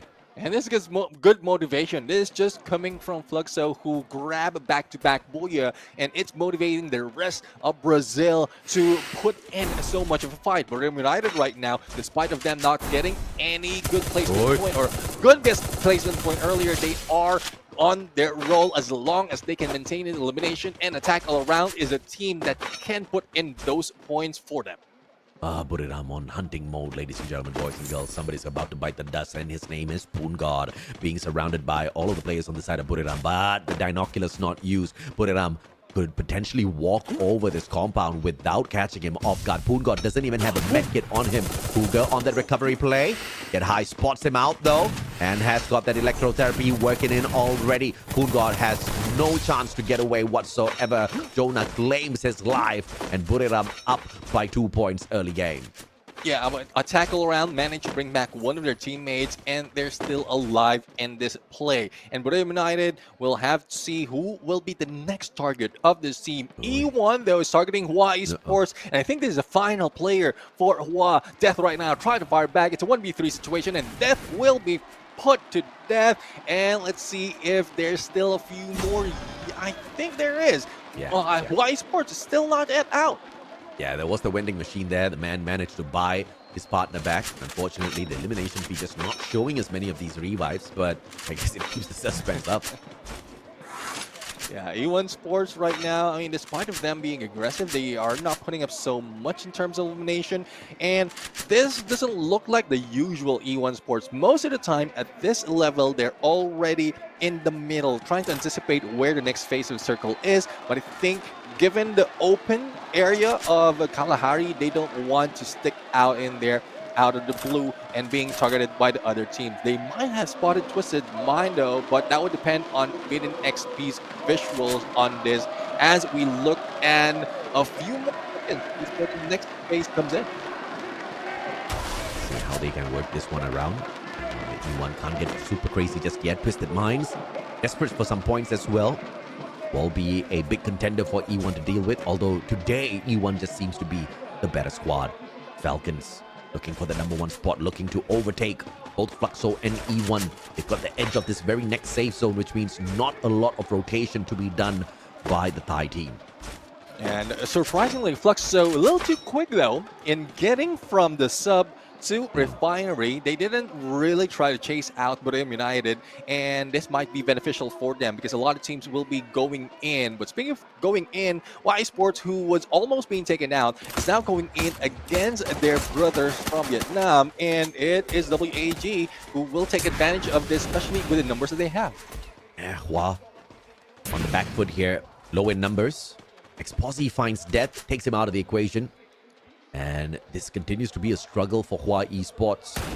The game of recovery just not there, Yan Bin. Rebel Rush not going to help him out this time around as he gets surrounded by 3 players. Diamond takes that point off of Poppy. And Alan will take the other player out. And WAG now led straight into Twisted Minds after that engagement with Hua Esports. And this is the line tried far against WAG and Hua from afar, giving their position. Thus, they are now in trouble. Hua is still alive though, as Death will be recovered, will be revived. But it's a lot of expense for Hua Esports to still hang in onto the edge. They need to find a better position, gather a lot of loot, and wait for the perfect moment. Yes, they might not get that much elimination. As long as they go in for the placement, that should work for them. Oh my goodness, this looks like it's almost a full recovery for Hua Esports at this point. Twisted Minds abandoning the fight up against WAG, but about to enter a world of pain at Foundation as the Brazilian team, 5 eliminations strong and healthy in loot, await them for a full fight. See if the full fight will happen right now. Ping Gaming has been waiting for this. Twisted Mind, who just got away from one team, is now heading into another. And Binoculars will spot how many is present in this ridge, but they don't have any position to play with, especially for Ping Gaming. Yes, they have the high ground, but it also might show up once they are targeted. But there goes the split blitz onto Team Falcons, but Purgatory Delta, the hunters of the Falcons, are here, and one more will be taken down. Yeah, let's go, baby. Finally, the showdown between Bigatron as well as Falcons. The Falcon Hunters want, but Peter says no. M79 on for the strike. Golden recovers. Peter down on the ground. On fire fights Kyung. Back and forth we go between the Falcon Hunters and the Falcons themselves. But the Falcons just with a 1-up here. The recovery onto Dix could be big for Bigatron Delta as Peter and On Fire bleed out. One more caught out by Ekal. The Falcon Hunters are doing it once again. Kororo, the final survivor. He tries to get away, but how far can you run, my friend? And it will spell trouble for Team Falcons right now. That offset of the Riptide Rhythm didn't do so much against Bigatron Delta. If in case it hit the 2-player of BTR, then that could have saved them. Pick up for the rest of the teams. Kororo right now being hunted, but going in. Oh, Polka taking in a little bit more of damage onto Kororo, and a recovery just in the perfect timing. Oh, there can be miracles, my friend. What a recovery. Final second revival before he got taken out. Kororo saving the day here potentially for Falcons. Now it's all about the game of recovery for this Thai squad. Falcons have not been showing up strong through the day, but they still can play this game of recovery. We've got 2 more games before we head into the random map. Let's see if or not that revival can stand the test of time, because that guy now needs to look for more coins or potentially find himself a revival platform. It's still circle number 3 here, Neptune. He can tank the blue. And we'll have to find out if he can tank the blue, but getting in from 3 to 4 will be trouble if you're too far away at the next phase. WAG, though, is already feeling a little bit of heat, especially as attacker around is hunting them. But on the other side, it is Motivea seeing limit X7, and this is good news for WAG. It gives them rotation or position-wise and not out or not in the crosshairs of attack all around. But Twisted Mind and Pain Gaming, this is what I don't like about Twisted Mind. They're waiting so long, and they know that Pain Gaming have them on the crosshairs, so this might be something that they need to work on. But there you go, the saving grace. 1 more, not only put in 1 more, but 3 more in the playing field. They're not out of hot soup just yet. Those 3 revive players need to make sure they don't get shot out of the air, baby. Now, this is where the play from Falcons becomes so much more important, but it looks like that full recovery, all thanks to Kororo, and that final second revival has paid off. 1 more eliminated. Pao finds on fire. This is what we were talking about on that revival. Getting shot out of the air. The potential is high here. Now Corinthians flying into shooting range here. Buriram United Esports, that high ground advantage. And it's going to be the FGL finding the connection alongside all of those grenades. And Mala and gang with those shots. They're not involved here, but attack all around getting wiped out. They're getting wiped out. And with Bigatron Delta being taken down, I guess Team Falcons is smiling ear to ear right now as we look in Bermuda United going in against Corinthians. Corinthians is the one who jumped in against BTR, and Bermuda United is taking advantage of this. Let's see who's going to win this battle. No one's going down just yet, and the survivability from Corinthians is just at most with the flank. They might be able to surprise Bermuda United, but Wasana is not letting go. Yeah, Wasana now trying to find a little bit of a cheeky play here. Omala finally straight down to the gun. Nando X just fighting the invasion. Hawk does drop Mochi, so the sniper from afar cannot back them up anymore. Nando X with a sliver of health on the escape, on the water. And Corinthians actually surviving the onslaught of Buriram, and they wipe the floor with them. Wasana, the final survivor, trying his best now to run away. Try to run away and survive as well, but FLUXO will be on the ground. Sana right now will try to go and find a clutch, but Omala will be taken down by FLUXO. 1v2 situation, make that 1v3 as pickup has been done, and Wasana will try to fight it up, but the Bison will not pay off that much against the XMA. But Corinthians is not out of the woods just yet as FLUXO is slowly closing in. Now, one thing I would say about Bermuda United's approach is if they didn't step into the water, they might have survived, but that slowed them down. Thus, Corinthians take advantage.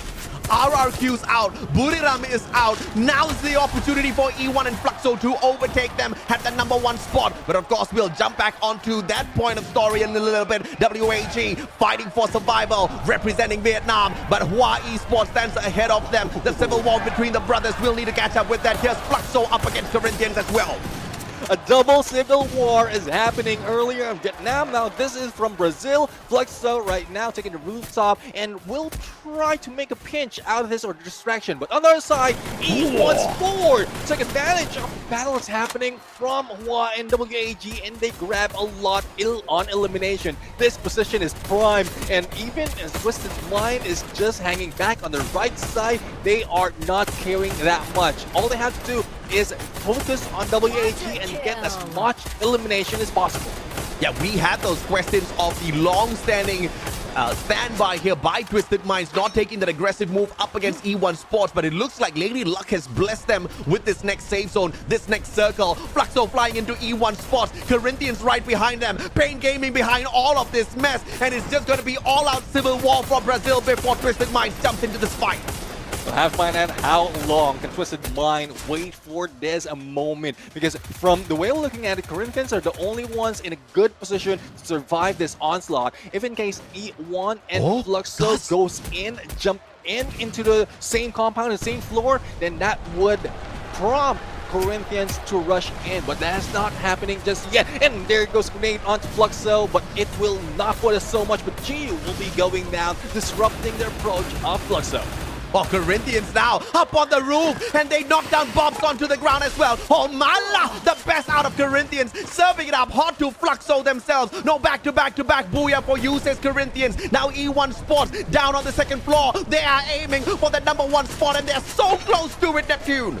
Very close, definitely, as MT7 and Butchine will be stuck in the ground floor. Gus has felt a little bit, but not quite sure though if he can survive. He doesn't have the Monstruck to relocate himself, but E1 Sport has his eyes on them. Good position for E1 Sport. Twisted Mind has waited for the longest time, reserved all those resources. Everyone on a snipe, everyone can throw all those grenades. If they hit it, that can spell a lot in terms of elimination and give them advantage once the blue closes in. Patience is a virtue, they say, and Twisted Minds being the proof of that. Gus finally taken out, Nameless with the little perpetrator there that took that final shot. Now final 4 squads left in here, only one Southeast Asian team, the rest of them all Brazilians. This is what we want to see here, and this is exactly what the fans have been waiting for all along here at the Global Finals. Free Fire knows how to serve it up hot. They definitely know how to serve it up hot, and it's getting hot right now as everyone's jumping in. FLUXO right now is still taking the inside of the compound. E1 Sport in battle against Corinthians, and Twisted Mind slowly closing in. Nades after nades after nades, but Corinthians still managed to survive. But that will prompt the Mind to flank in onto the other side. MC7 goes in for the healing, but that might not work for them, and FLUXO might be out. Yep, E1. How can they get out of this thick little situation now? Corinthians hunting them down, and it pushes them straight into the hands of Twisted Minds. Twisted Minds with a twisted opportunity taken into their hands, and they now aim for that booyah out of nowhere. The Patience gameplay finally pays off for the Dive Squad, and the Riptide Rhythm burns down all of the defenses. Harkness managed to spray down Diamond, but the backstab by Nameless. Nando X backs away, and he could just turn the tides around for the team. 1v2 situation, Nando X on the ground, and there we have it. Twisted Mind for the booyah, and this will be a good chance for them to climb up. Depending on how much elimination they grab, this is a good opportunity for them to bring themselves back up. Holy mama! We just witnessed one of the most twisted strategies executed by the Thai squad. And they always said patience pays off at the end of the day, but I never believed my daddy when he used to say that. Twisted Minds just proved that it is a thing. What a beauty. And of course, a little bit of luck involved there as well, as the circle was sent right to them, as well as E1 Sports. And of course, the other layer of the luck was the whole conglomeration of Brazilian squads taking the fight up against each other, allowing Twisted Minds to continue plotting and choosing exactly who they wanted to fire at. Yeah, definitely. I mean, it's so passive for Twisted Mind. I'm having my doubts, but because of how it ended up on that other side of the circle, Twisted Mind just took advantage, and it's not as if this is the only time that they had elimination. They had a few elimination earlier on, especially with E1 touching a few teams, but Twisted Mind overall, well, we'll have to find out how it works once we head over to our interview.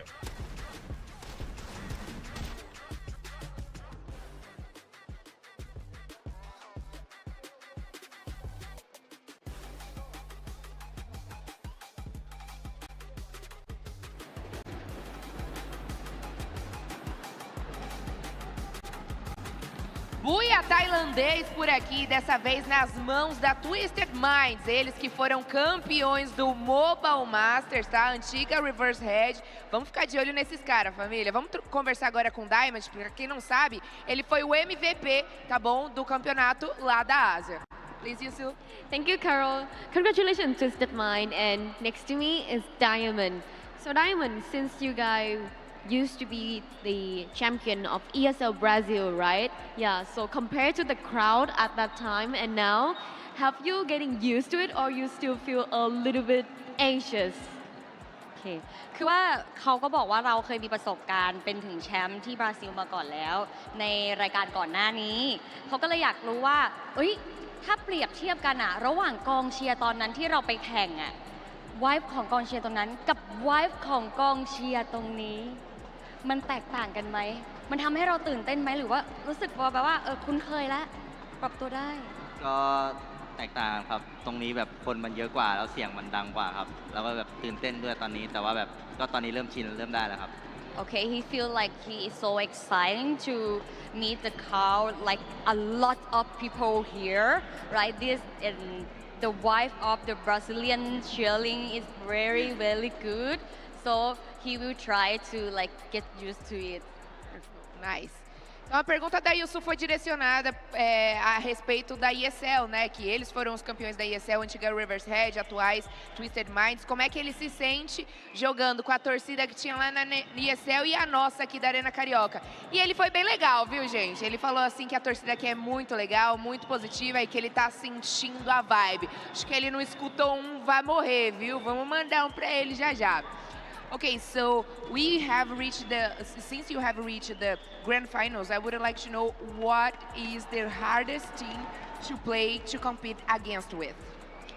ตอนนี้เรามาถึงจนถึงรอบไฟนอลแล้วอ่ะเขาก็เลยอยากรู้ว่าทีมไหนที่เรารู้สึกว่าถ้าจะต้องสู้กับทีมเนี้ยโอ้โหยากเหลือเกินเกือบสะบัดแล้ว ก็ถือว่าน่าจะเป็นบุรีรัมย์ครับ โอ้ทำไม ก็ผมมองว่าบุรีรัมย์เขาแบบเต็งแชมป์อยู่แล้วอะแล้วทีมอื่นมันก็แบบสูสีกันแล้วก็วัดกันลุ้นกัน Okay, he said that like the biggest enemy for them is like Buriram because everyone think that Buriram will be like a boss of the map, you know, right?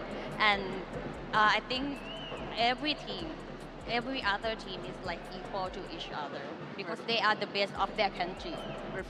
Perfect. Então a minha pergunta foi, já que vocês chegaram na grande final, qual que é o time mais difícil de se jogar contra? E ele falou que foi a Buriram, porque os caras pensam muito, eles realmente são os reis do buia lá na região da Ásia e com certeza é o maior inimigo da Twisted Minds, ou seja, dois times brasileiros, times tailandeses que se consideram inimigos. Então a gente quer que eles se encontrem e eles vão pra cima um do outro e acaba tudo por lá. Vamos de melhores momentos agora pra gente relembrar tudo que aconteceu aí nesse quarto mapa do dia de hoje. A gente tá cada vez mais próximo de chegar na grande e decisiva final aí. Please, Yusu, let's go to highlights. Yep, and our previous game, the Booyah belonged to a C region, come from Thailand, Twisted Mind. Congratulations again, and we hope to see more Booyah from you guys. And now, let's head back to our caster and see the highlights. And there you have it, Twisted Mind grabbing the Booyah, but when it comes to numbers, it's Corinthians taking it by 2 points. Though Twisted Mind did play it well, patience did really proves to be a virtue. Despite of how many virtues there are in, they are still using it as their advantage. Hopefully this is a good motivation for them because as you did mention, this will put them back. This have put them back into the fight, not being left behind with the top 3. Top 5 has got 4 Brazilian squads and we only have 4 Brazilian teams here at the grand finals. That just shows you the amount of energy that's being shared with the players on stage by the fan base that's in that stadium right there alongside them. And dude, we can feel the energy from just our headphones alone. We can hear the screams and you know they are so excited every time Buriram gets eliminated prematurely. 6 points is all Buriram got from this match, and that does not actually put them too far away still from that #1 spot. Yes, RRQ bowed out a little bit early, but Buriram got enough points to catch up with them, and E1 now should have been able to equalize or at least overtake Buriram with their points. This is a phenomenal place to be in. One more game, one solid Booyah can really shake up what the standings look like. I'm worried about the other teams who's challenging Buriram United, because this is just the opportunity that Buriram United has been aiming for, to get the lead closer and then pounce. It's just how a Tiger is. The moment they get close, they just pounce, and then they don't want, or they don't put them right back up. So let's see if that is one thing that Buriram United will do right now. One thing that question in my mind though, how are the other teams, especially with Twisted Mind, grabbing this booyah? And Nameless, he has a name right now with the MVP Thrill Nation, and as well as a Cassie Thiva combination. He is showing up as a great support. Dude, Nameless is the embodiment of swagger in the world of Free Fire right now. Just before that match started, we got a quick cam shot of him yawning with his mouth wide open, all right? The guy was just bored, and they were not doing well at all, but he was not breaking a sweat, okay? That shows you the confidence of Twisted Minds, and they actually proceed to walk on out there and get a booyah. How crazy is that? Not a massive one, of course, but just enough to put them right back into the play. They're not too far away from grabbing that #1 spot on the overall leaderboard. Obviously, they still have to overcome whatever Buriram and FLUXO has picked up for themselves already. All they need, though, is just one more round like this, and they're right back in it with one hand on the trophy. Yeah, I mean, everyone is trying to get their hands on that trophy, especially with the introduction. I mean, who doesn't want to get their hands on a trophy? I mean, coming from above and then from an airdrop, and then it just shows up, and it's just everything like in game. Once an airdrop is in there, you just want to grab it. But Twisted Mind is one of the teams that bears a double Kairos, and the defense and breaker mode really is something that they took advantage, especially on that final moment. So let's see if that's one thing that they can pull off. I don't think there's much chance for them to change any preset, especially in this latter part of the competition. But we are getting close, AJ. We're getting close to the end. It's getting close as well between all the teams. A bit too close. I'm nervous, but at the same time excited. I'm nervous, but at the same time looking forward to this being the exact same way it is right now after we end Nextera, because I just wanted to come down to that final game, that one random map where luck will decide exactly who it wants to favor, because you should have just mastered all of the maps in a little bit of advance before getting on into the global finals. But of course, to the team that has managed to do that, obviously they are the ones who will be able to take that luck all the way to the end. But RRQ started off hot. They are still hot in that #1 spot, but I'm pretty sure it's so hot that they have now started breaking out in sweat, because everybody is just at arm's length to grab that #1 spot away from them. Yeah, and just one thing though, I mean, Kalahari is one thing that they usually take advantage of the high ground, Refinery, knowing that if they're not #1 spot, a lot of teams might be targeting them. Thus, they move away, but they move away in the worst position against YE Sports, who's not letting go that easily. Halfway through, yes, against YE Sports, they might be able to take them down, but early on, YE Sports is a little bit stronger compared to RRQ. So hopefully that's something that they need to work on, or probably really not change in terms of their drop spot. They're comfortable where they are dropping already. All they have to do is work on who they challenge on their rotation. This is my biggest problem with RRQ right now. It's the fact that they are not that great at Kalahari. That clearly showed through the points that they managed to grab in this map. What makes things worse is Nextera is an even worse performance as far as this team is concerned. So Kalahari is bad, Nextera is even worse in terms of what they've been able to do so far. It's not looking good for RRQ. But of course, that obviously puts the other teams in a position where this is all for them to lose, right? RRQ is not going to go crazy. This is your opportunity. This is your chance to really smash them, grab that #1 spot. But with so many teams in fighting spot for that #1 placement, they're so close to it. It also, gives us a very unique situation where they're all going to be nervous. They're all going to be holding back because it's theirs to lose, and they don't want to lose it. That could put some teams into a situation where they don't get, as aggressive enough, and then they bow out with too few points. They get eliminated with barely any eliminations on their side, or they get blessed like Twisted Minds, where they stay quiet and the circle finds them. And that's one thing though. I mean, I did mention earlier that despite of them staying quiet, they did took advantage of some of the engagement. Thus, they grabbed a few more points. I mean, um, if I'm not mistaken, that's 22 points that they have, 10 elimination, and it doesn't look like they are getting all of those. But it's a good thing that they managed to do so. But as we look at the leaders, Nando X, I mean, one of the player that offset that booyah because of how aggressive they are and how they won those engagement. Borneo United against Corinthians, it is a 50-50. If Borneo United didn't get under bridge into the water, then they might have a good fighting chance. But Corinthians, they know how to play that game. They lured them in, and even Wasana, I guess after that, he might have been scratching his head. Why did I dip my toes in that water? But it's okay, right? I mean, lessons are to be learned here. And, you know, not every day is Sunday. Not every day is a Buriram day. Sometimes you have to falter. Sometimes others have to rise to the occasion. But that's exactly the kind of scenario that gives us this situation where, once again, any team at this point can grab the trophy. They're so close to each other, but RRQ still maintains that #1 spot. But of course, if history tells us a little bit of a story, RRQ, when they get into this mode towards the tail end of the competition, they usually drop the ball. That seems to be happening. Once again, we are heading into Nextera, a map where RRQ is not very dangerous at. And if the randomizer brings us back into Kalahari or Nextera again, that's like the fate of RRQ sealed. Now, the only way they get out of this is to go back to the classic Indonesian playstyle, the classic RRQ playstyle. Stop getting into fights, look for the circle, and keep quiet. Just play it safe, and the trophy is yours.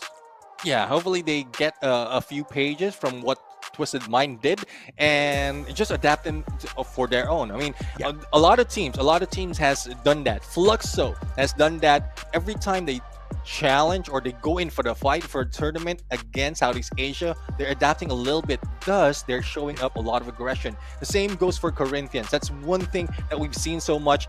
Like from the early parts of the knockout stage, they are just hanging back, waiting for the next phase up until the third.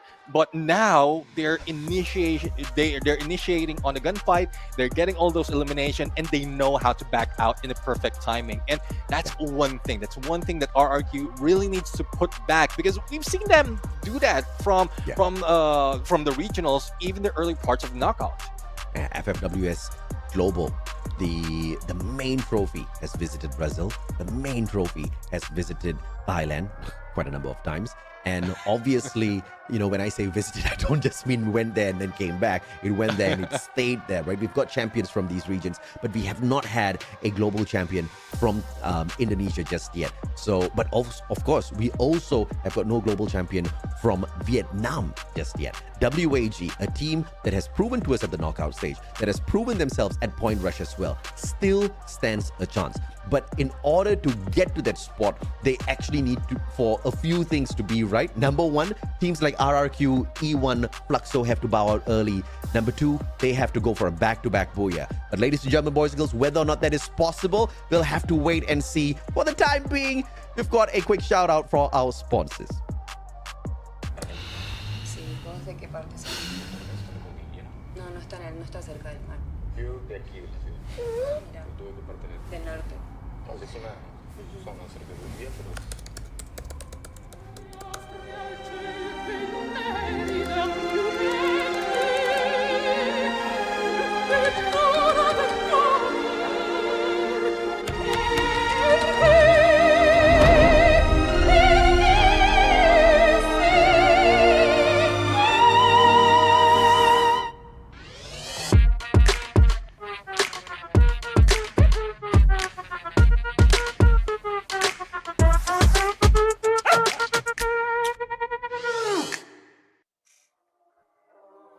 And there you have it. Thank you very much, Samsung. Hopefully it's that easy as well in the battlefield. If in case you're looking for an enemy, you can just circle it out. But no, I mean, you have to fire back at them. But on the next map, we have Nextera. And as we can see right now, it's FLUXO leading the fray and followed by Borneo United and Twisted Mind. We'll have to see if that is something that they can pull off. But right now, let's bring it over to our stage and our host.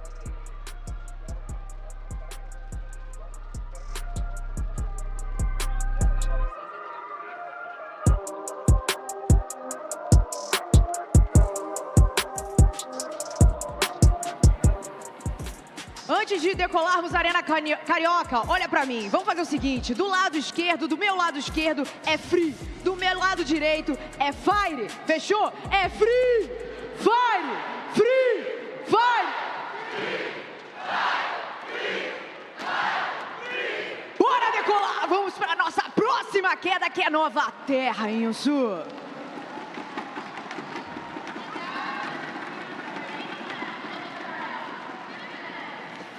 Bora decolar porque os jogadores já estão posicionados. Então aguenta coração, pega a sua pipoca. Porque a decolagem foi autorizada.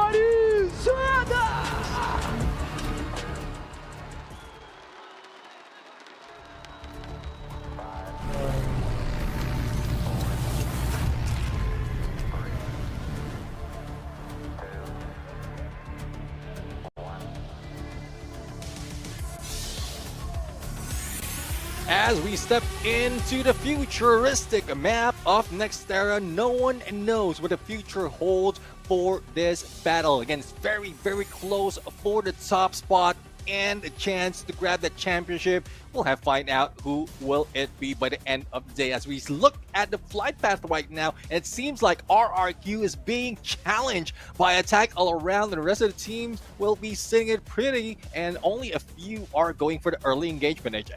At this point, we need the birth of a brand new hashtag. Do it for Wasana. The man does not have a global trophy on his side just yet. The rest of his team members do.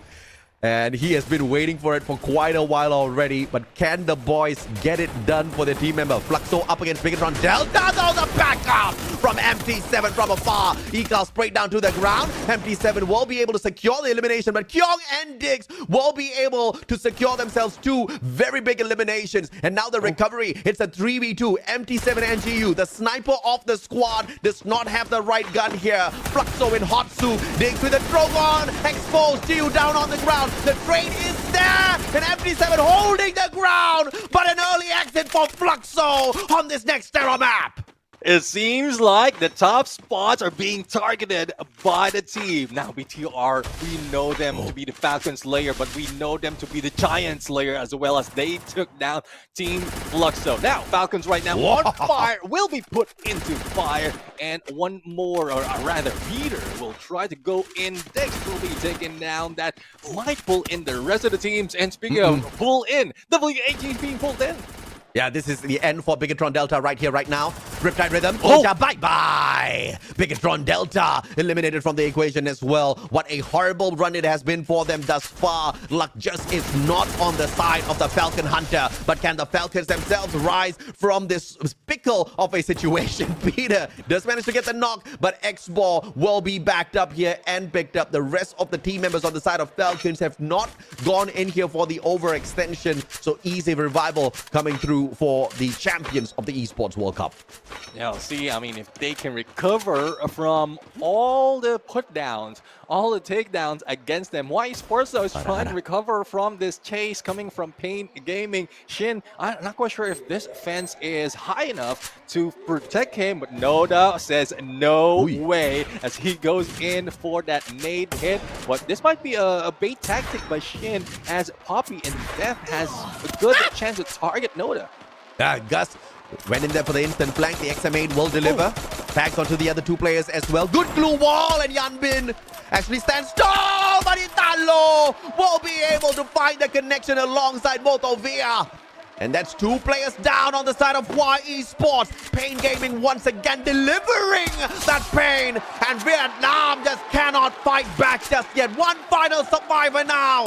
Can they get it? Poppy down on the ground.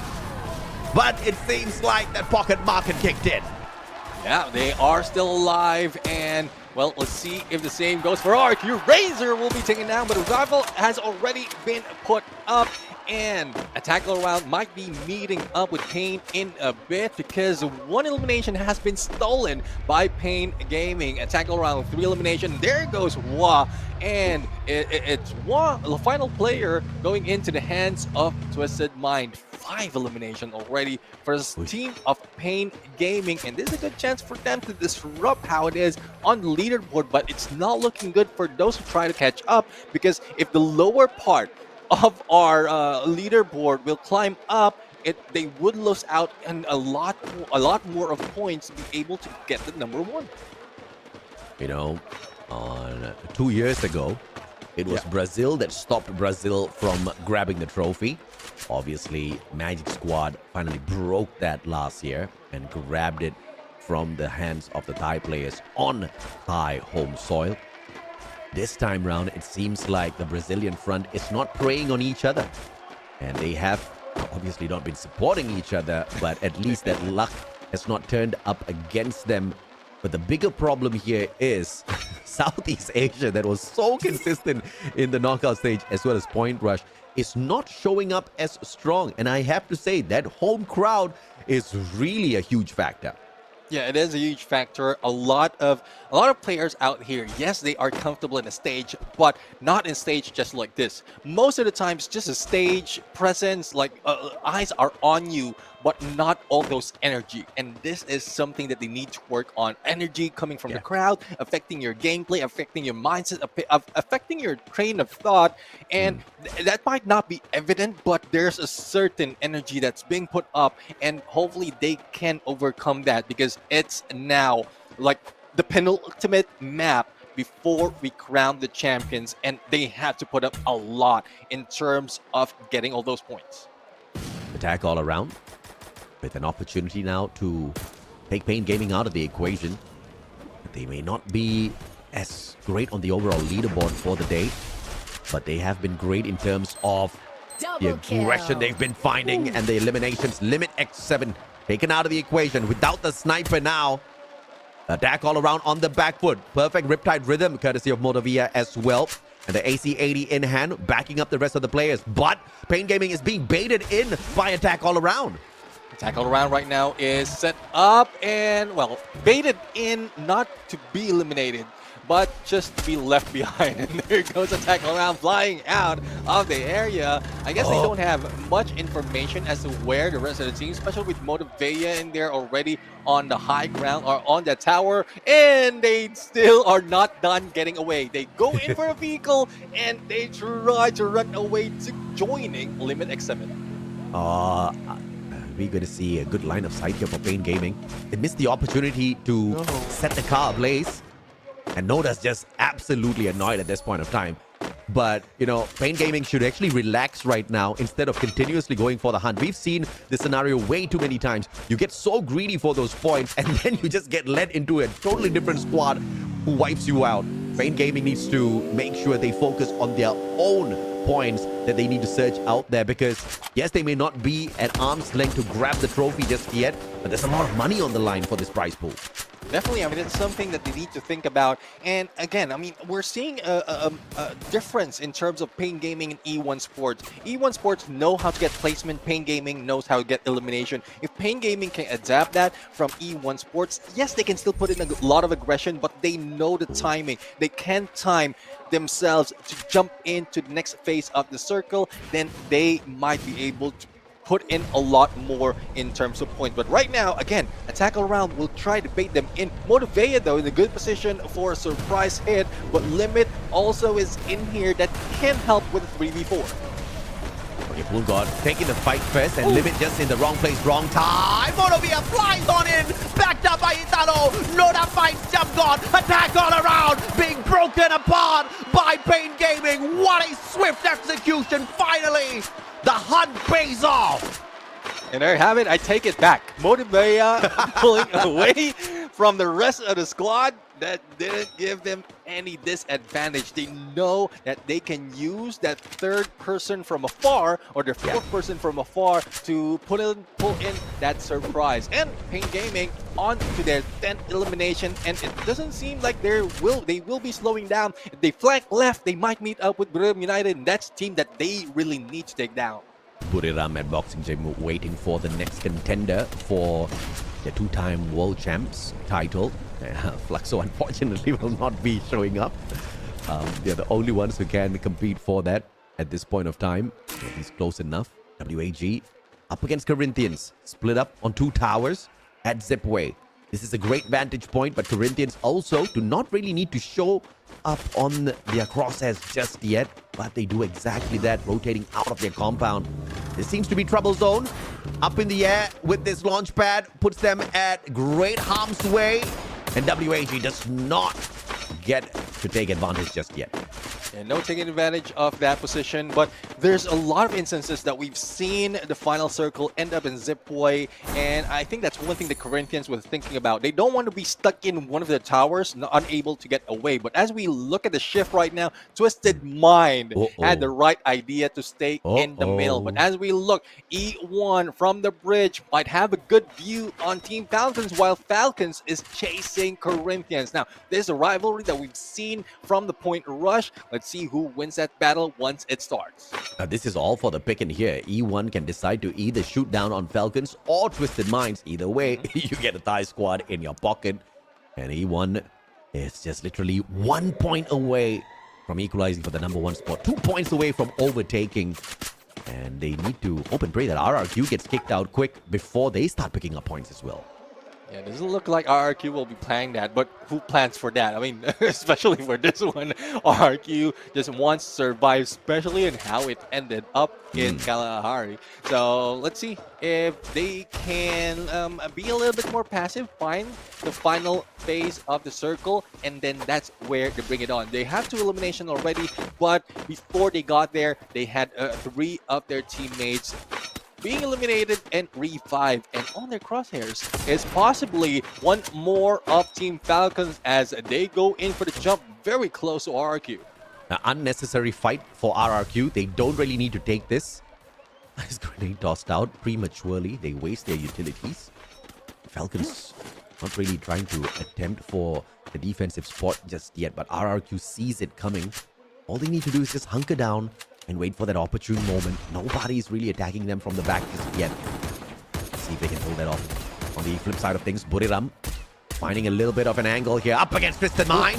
Monovia fighting Moshi. Saming fighting Wasada. 2 players of Buriram down on the ground, already bleeding out.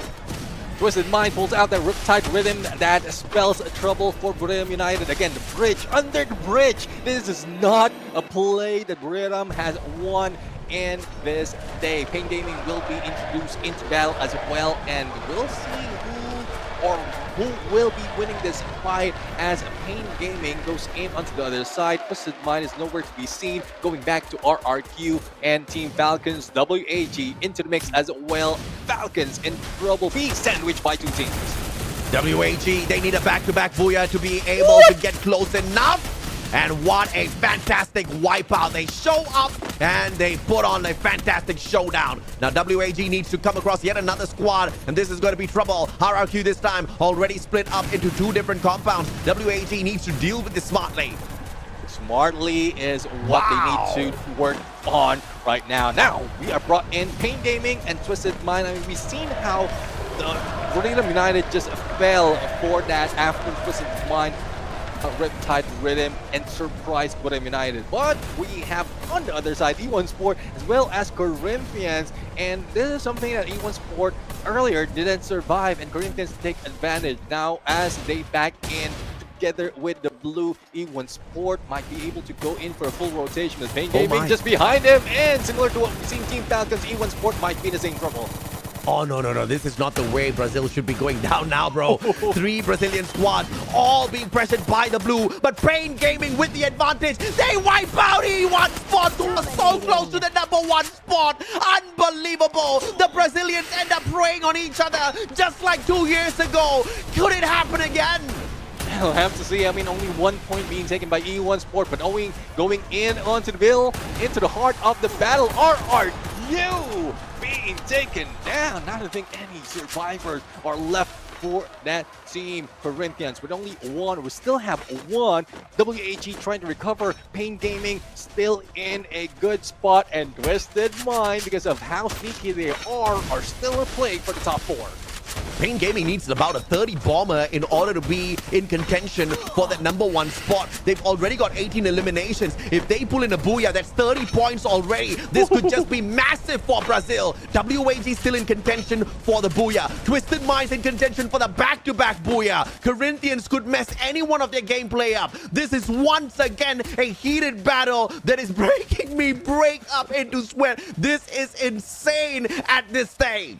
Bro, this is something that we haven't seen in a long time. I mean, even from those in the bottom, we'll have a good chance to catch up, and we still have one more map after this. Now, Nike Boy is just being sneaky. Once the blue closes in, that might spell that might be it for Corinthians, and Nextmore spots them, and we are now left with 3 teams. 4 men strong for each, and those who are very close might be the ones in engagement, unless the rotation would be similar to what we've seen earlier with a 3-way battle, and who takes advantage of that will get that Booyah. X-Boy just helped out Pain Gaming because we saw Nike Boy. He was watching Motovia. He was waiting for that opportune moment to strike. Cyrus just knocked down Saming. Now this increases the chances of Pain Gaming to strike and pull away a massive Booyah in this game. Even if they don't get the Booyah, they are already in a fantastic spot. Italo, what a shot from afar. And this is now all Pain Gaming's game to lose. Gus as well as Motovia staying out of the initial equation first. WAG going in for the flush. Grenade will find the connection, but barely tickles Pain Gaming. No pain, no gain, and there we still have Pain. WAG right now trying to back away as the blue will be closing in. One player from Twisted Mind is still alive, but has little to no way into the middle of the circle. But Pain with 20 elimination, and if they manage to take down all of the 5 players, that would be a very, very close fight to that #1 spot. WAG not yet in trouble. Atalo will be taken down, and Pain will need to recover, but high ground is theirs for the taking, and WAG is slowly going down. Yeah, Motovia taking on X-Bot. This is huge because now no sniper backup for the side of WAG. Twisted Mind still has got 1 player who could just mess with the gameplay of Pain Gaming here, depending on exactly when he decides to show up. He's trying to play for as many points as possible. Alan sprayed down onto the ground. Cyrus looking for 1. Noda says no. Motovia with the follow-up. Cyrus still alive. Gets the trade, but dropped by Noda. WAG with 1 final survivor. Clearin trying to back away up against 3 players of Pain Gaming. And look, Twisted Minds may just be able to do this, but Krillin says hell no as he drops down to fight him. And Pain Gaming looking at the Booyah. Noda right now jumping in against Glidden, and this might be it. Pain Gaming 20 plus elimination plus the Booyah. That is a huge jump for them to be able to take that top spot. Pain freaking Gaming bringing a world of hurt onto everybody else. The team that's got 0 Booyahs up there on the knockout stage showed up 1 time on Point Rush, gained just a few extra points. And ladies and gentlemen, boys and girls, this is insanity because they have just scored the record Booyah here on the grand finals day, and they have put themselves in contention for the trophy representing Brazil. This is just mind-blowing. How a team will be able to jump in, and we rarely see this anymore. We rarely see a 20 plus elimination from the beginning of the knockout stage up until this moment. Thus, Pain Gaming, the aggression, the position wise, them playing it out against the other teams who might have a good advantage, they are just up par, like 10 over 10 on all fronts. Insanity, ladies and gentlemen, boys and girls, survivors of all ages. But of course, we want to hear from Pain Gaming what they have to say about this phenomenal victory. So back to the stage you go.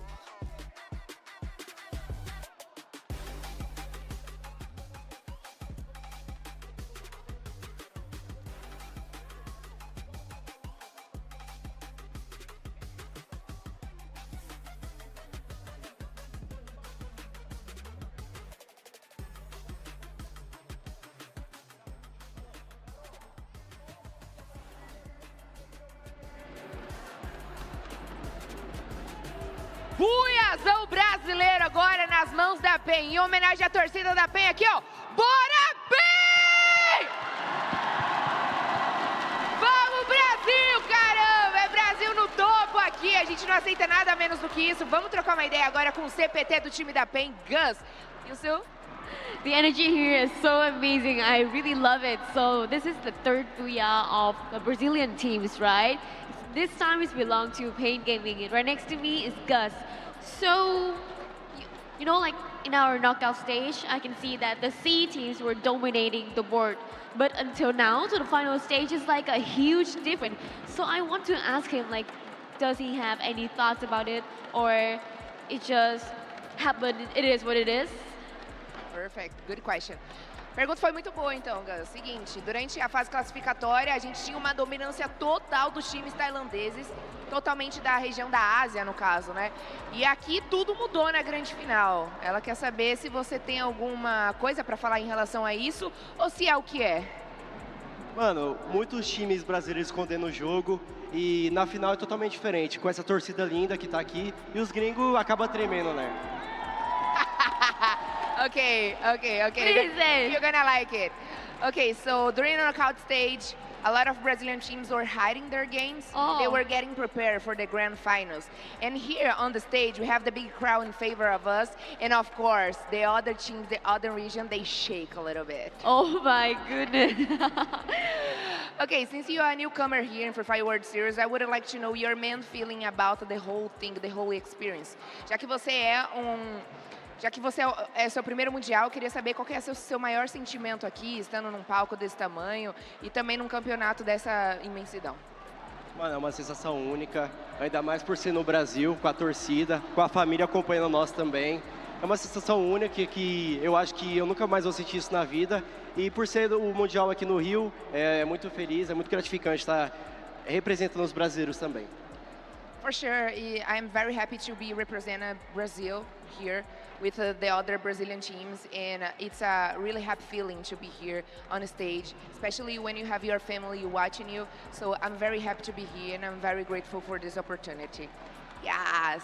É isso, minha família. Buiazão agora nas mãos da PEN. A gente tá esperando aqui mais buia brasileiro. Pode vir aí da Yuan, pode vir do Corinthians. A gente quer todo buia brasileiro aqui possível. É o seguinte, ó. Bora PEN, que já estão com buiazão aí recheado. Vamos de melhores momentos agora?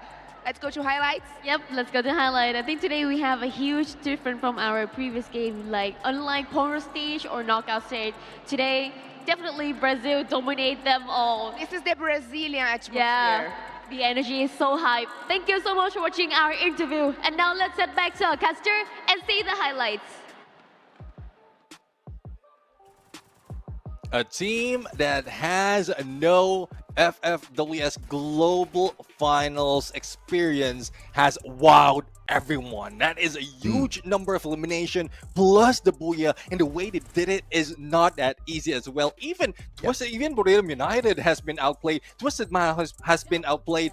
What else can we see from Pain Gaming? This is a team that we commented that they need to adapt placement point, and they did. I think they heard me when I said that.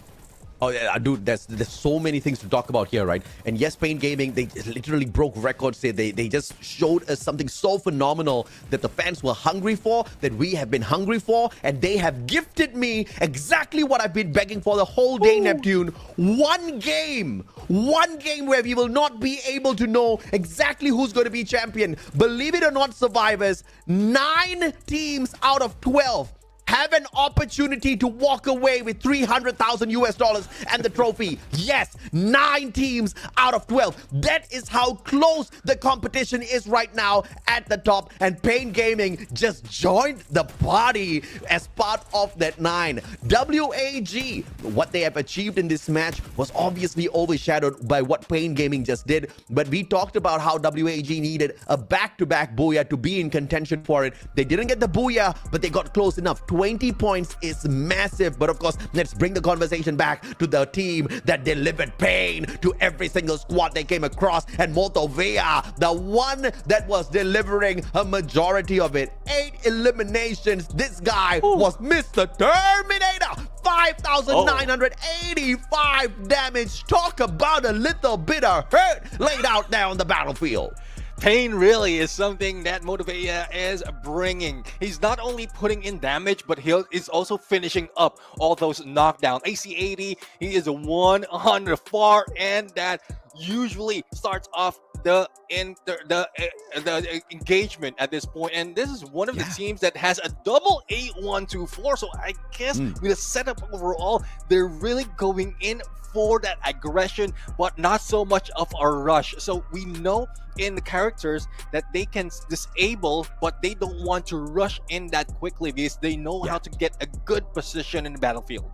But that's insane. Everybody's running the Joseph. Okay, almost everybody's running the Joseph. To walk in with a double A1-4 on the global stage is suicide. And yet it worked for Pain Gaming. I cannot brain how they pulled this off. And look at the numbers, man. It was not just Motovia. 6 eliminations, 5 eliminations. This is insane. This is the kind of game you want to bet all of your hopes on. And you know, we were talking about how Hua Esports was one of those teams that could go all out because there was nothing to lose. Pain Gaming was also that team that had nothing to lose. They laid it all out on the line, and my oh my, did it pay off. But ladies and gentlemen, boys and girls, we are about to find out exactly who Lady Luck favors. On to the host we go.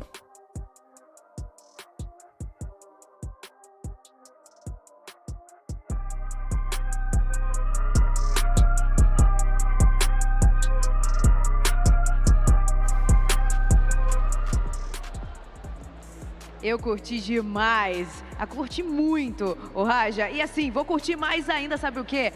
EWC, sim, já está confirmado, mais do que confirmado com o nosso Free Fire lá. Os nossos brasileiros estarão por lá em 2025 na Arábia Saudita e Yansu é a host, correct? Yes, we are extremely happy to announce that we will continue with Esports World Cup again. You guys know this year was an amazing year in Riyadh, but don't forget that Free Fire will be with EWC in next year, 2025. So see you guys again. Exatamente, a gente tem nosso famoso encontro marcado lá no EWC na Arábia Saudita. Raja, Peu, Cauã, vai dar Brasil lá também, eu sei disso. And now, let's back to our caster to listen more details.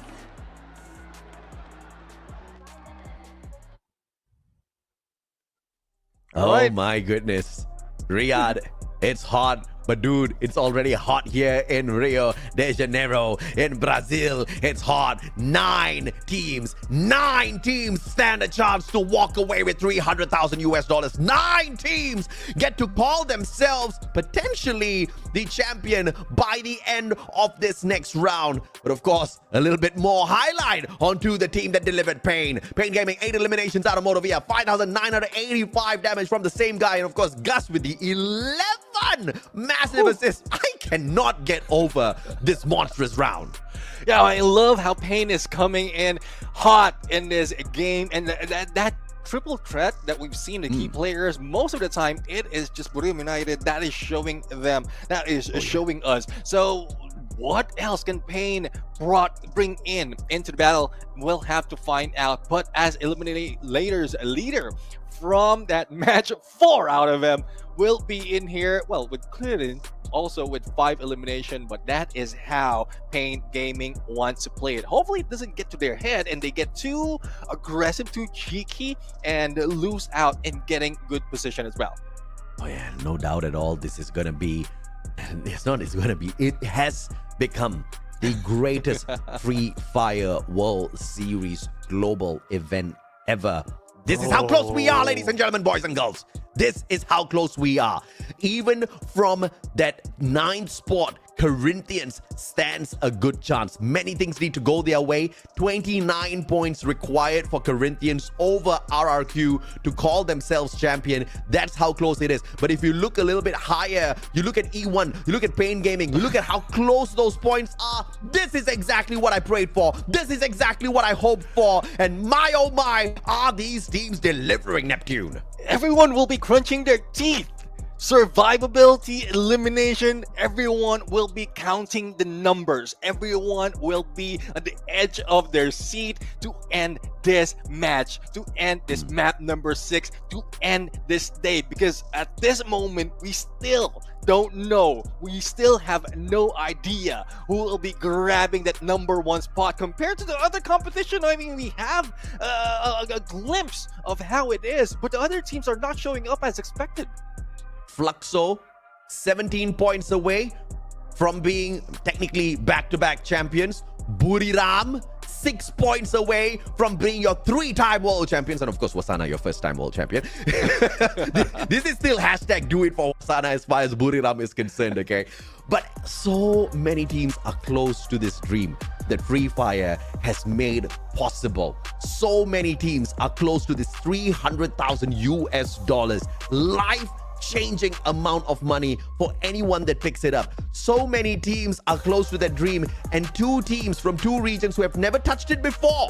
We've got RRQ here, so close. They're still in the number 1 spot. We've got WAG through the effort. Vietnam never used to be a threat, and now they are at arm's length away from $300,000 US, Neptune. How crazy is this?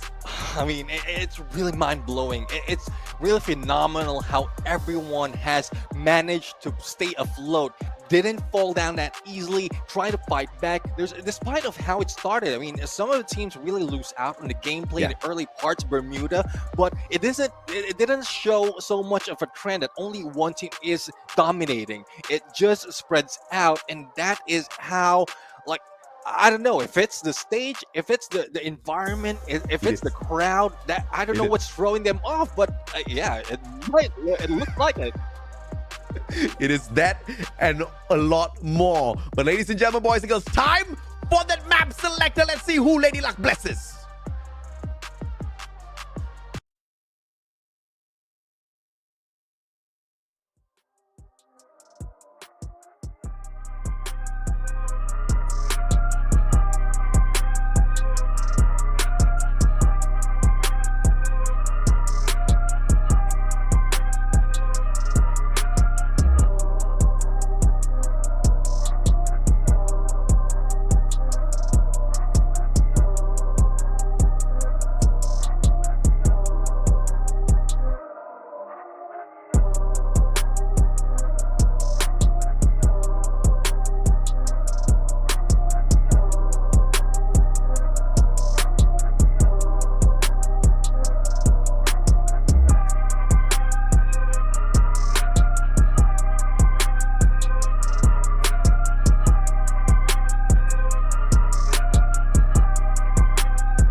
Bora, Rajapé, Cauã, vamos descobrir juntos agora qual será o mapa que vamos finalizar esse dia, esse Free Fire World Series, Yansu. Yes, and we are going to our last map, but in a random way. There's only one more map to find out who is the champion.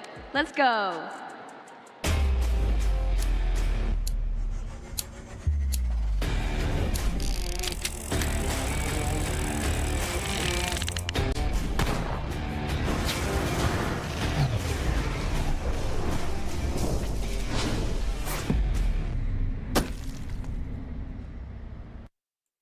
Kalahari, baby! Neptune, chaos is going to ensue.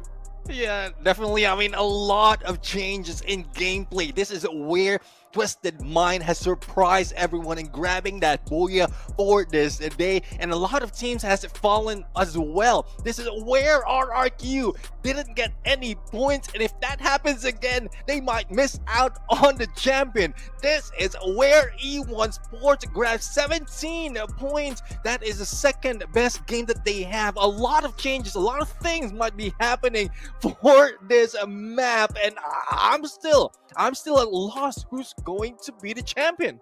Neptune, the Indonesians are going to say that Mustachio needs to wash his mouth with a pail of salt because the worst case scenario that I predicted happening for RRQ is happening right now. This is insane. This is just unbelievable. Now Indonesia is going to most for sure cry a tad bit, but Buriram, they are the best on this map. Can they make it a 3-time world champs title for themselves? But of course, let's throw it back to our host to kick off Kalahari to end the day.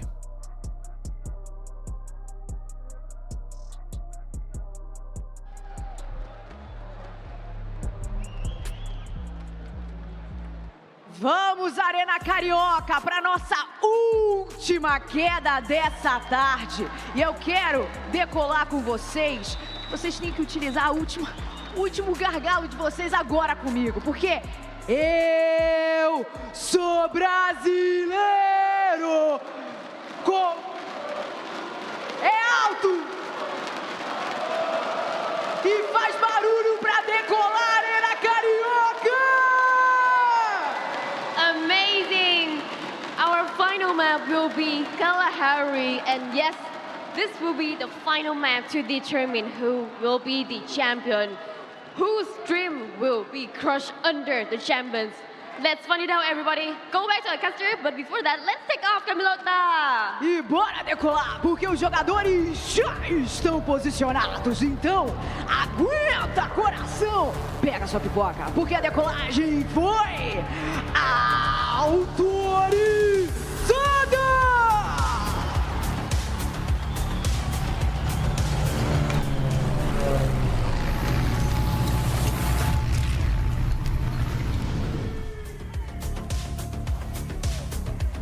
We know that everything is getting hot, but it can't get hotter than this. Into the sandy lands of Kalahari, but did mention that they might be cursing you, AJ, because this might spell trouble for RRQ. But as Murphy Lowe states, anything that can go wrong will go wrong. So hopefully they can overtake that.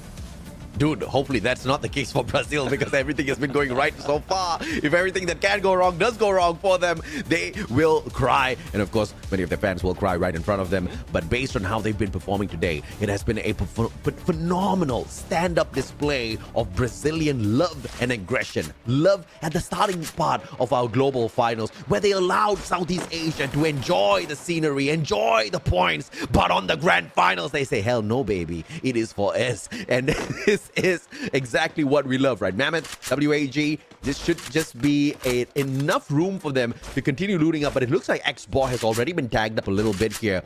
They've been tickled at the very start. I wonder who it was that went in there. I think it was RRQ who was have a good view on there. RQ is back in refinery. I'm glad. And let's see if that's something that they can translate in terms of points. That's right now playing around against Cyrus. And it was just a chase back and forth. And there goes Dutz and a shield coming from the character. And might save Dutz at this point. And there goes Cyrus going down into his knees. And it was a cat and mouse, but Dutz managed to survive. Yeah, Dutz also with switching out the AC-80, trying to find a back-to-back here.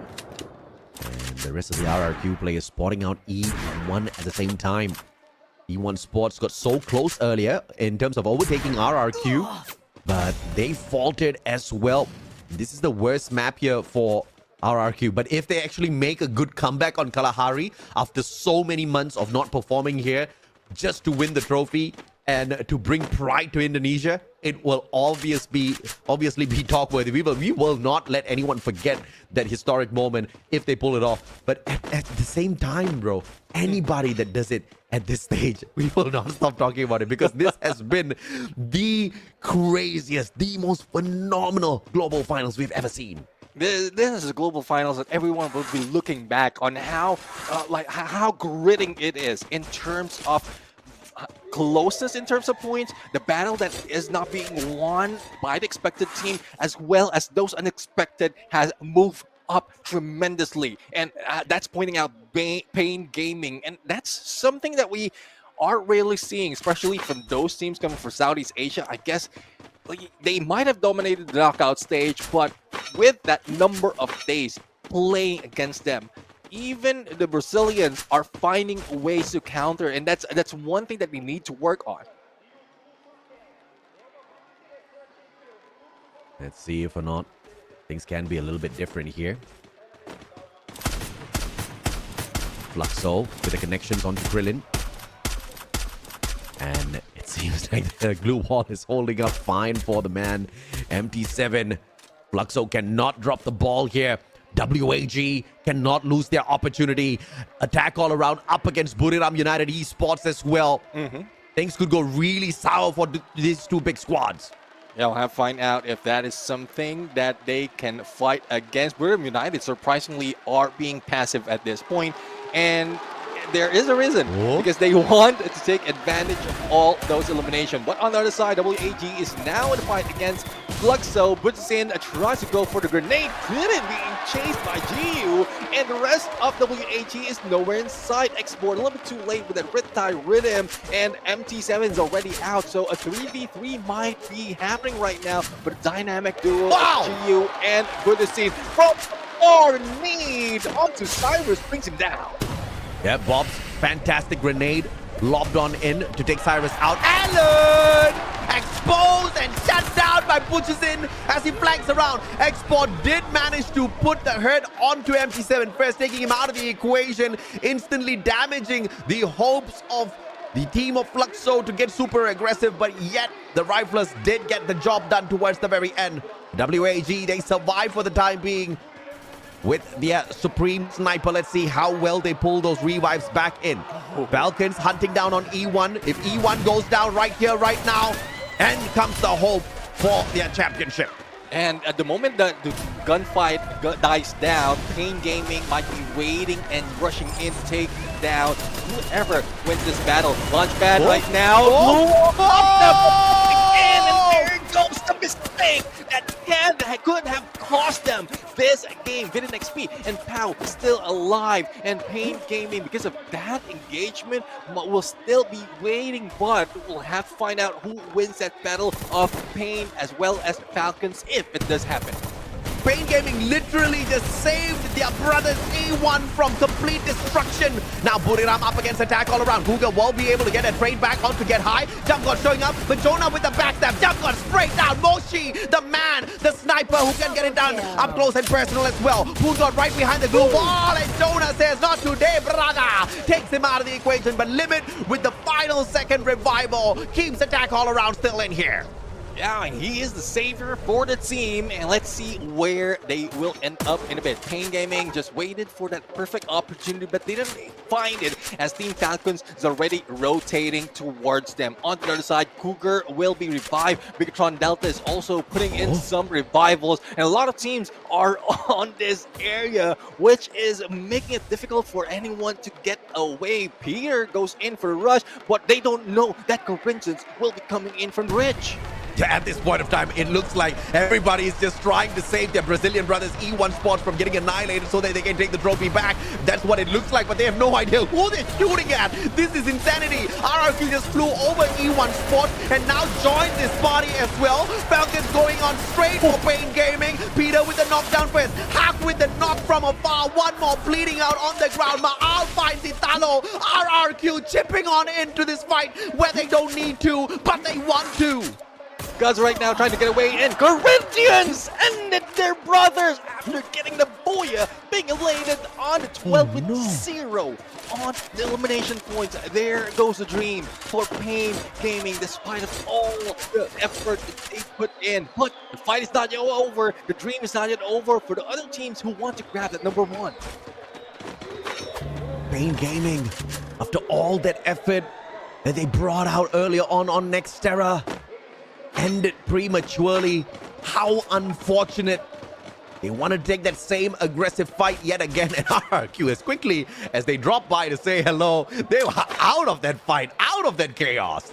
Yeah, they're learning. They're learning. They are on number 1. They've been in there for the longest time, and they don't want to let it go. Though they are putting a lot of pressure, a lot of aggression from a distance, and that's one thing that I love about RRQ. Yes, they drop in Refinery, let go of that position so that they can have a good chance of sustaining their number 1 spot if they'll be able to go for a few elimination. A few they're getting, as well as a good position in the next phase.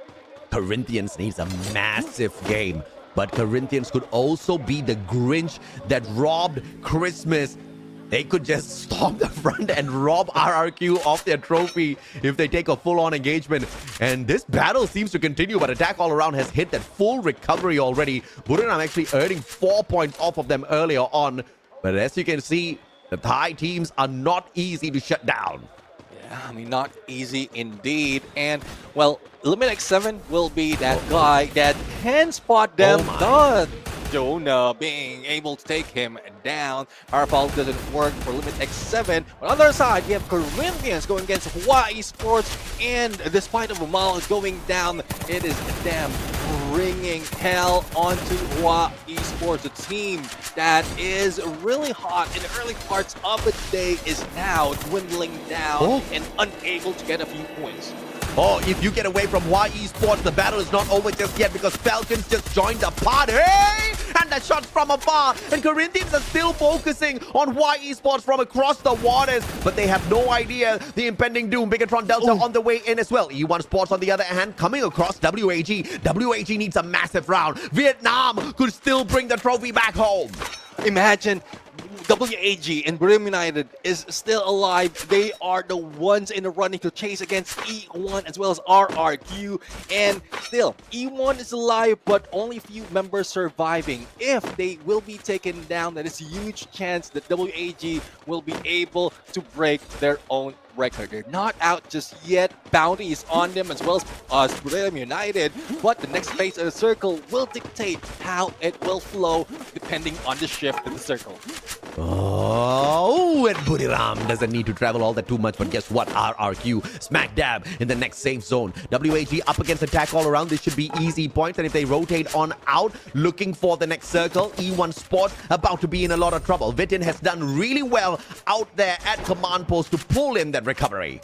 Looking at how it is in the map, it's more of, I know it's random, but it's more of where the most population are coming in, and RRQ managed to take that position away from everyone else. Though very close to Bigatron Delta, they will not be exposing themselves that way, and they have a good chance to get a better position later on if in case they will not be spotted. But Brim United, this is how they are playing it out, especially every time they get that booyah, staying outside view of everyone and pulling away. But I guess they are aiming to grab elimination as well. They are jealous of what Pain Gaming has brought in, and they want to get that much point as well.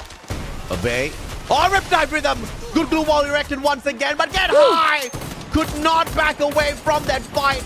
More glue walls required here. Manages to crawl towards Wasana. The pickup could just come on through. Moshi tagged up as well. Buriram with a monstrous recovery. But Ikal finds the connection from the back as well. Two of the Indonesian squads pummeling down on Buriram.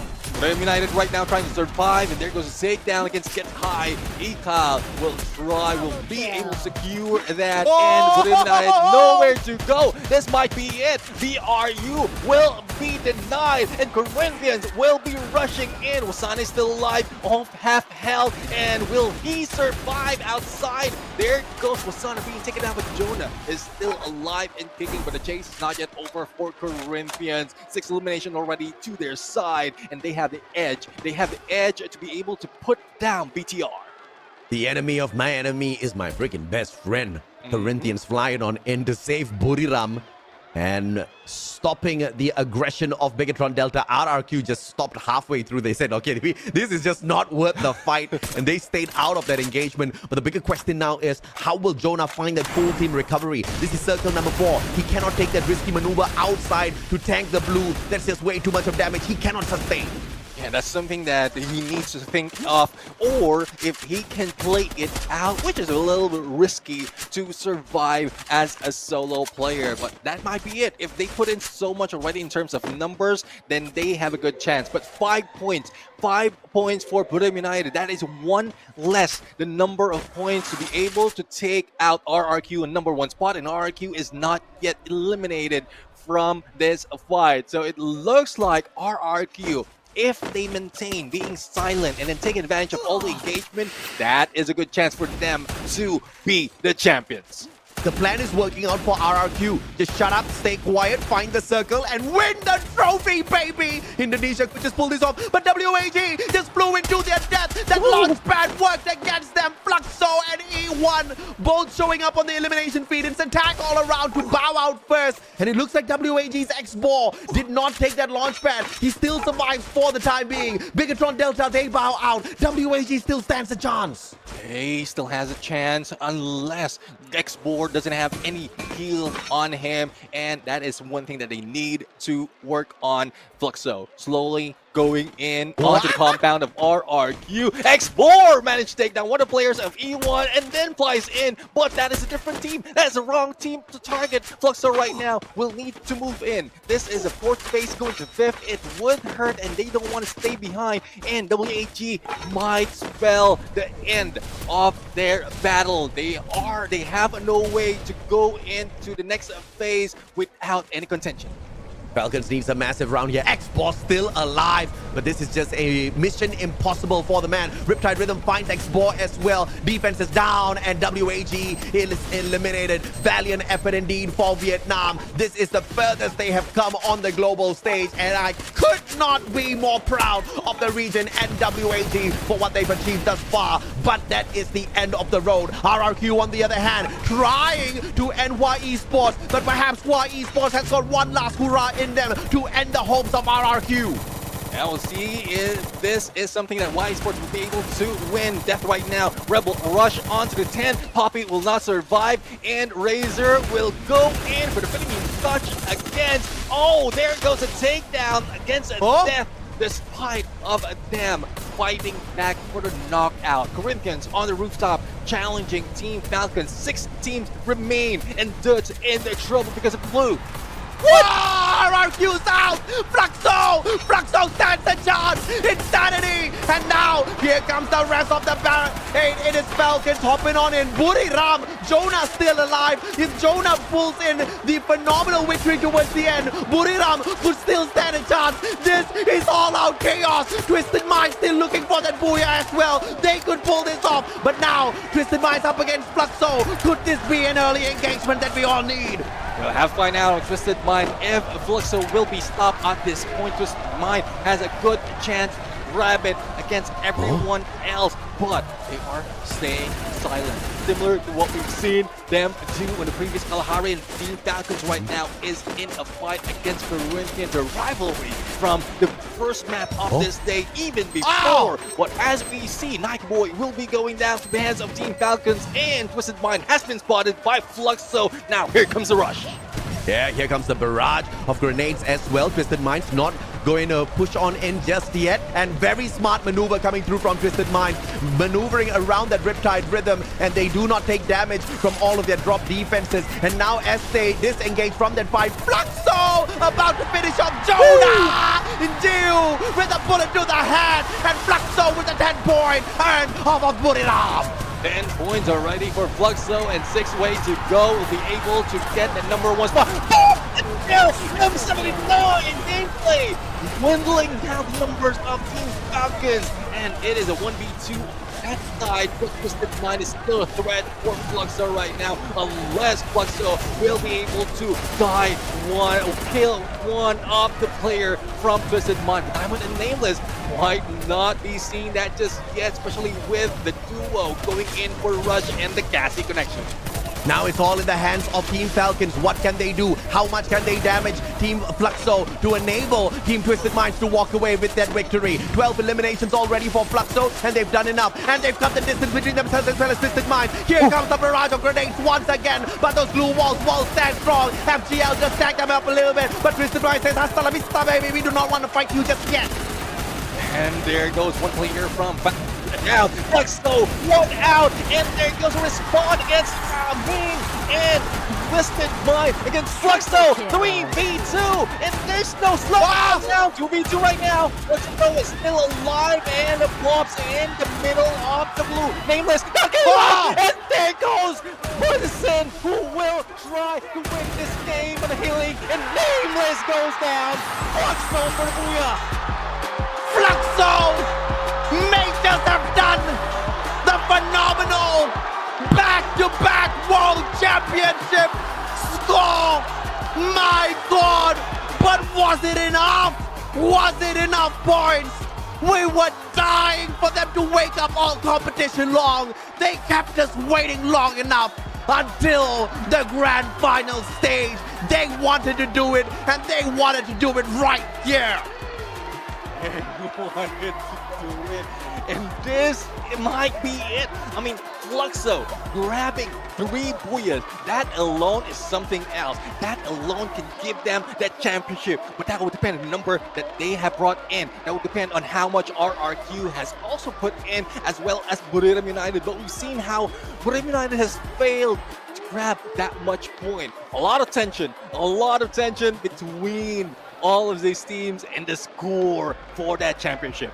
Viva la Brazil! 0 points from Point Rush, and they may have just become the champions through just pure effort. But of course, back to the stage we go to crown the champions.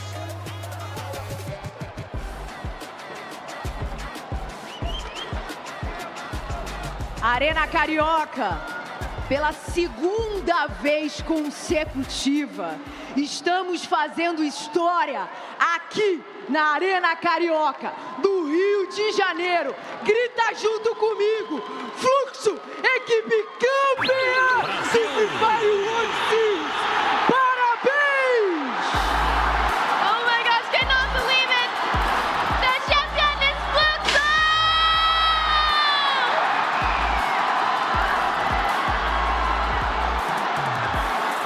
Faz barulho, Arena Carioca!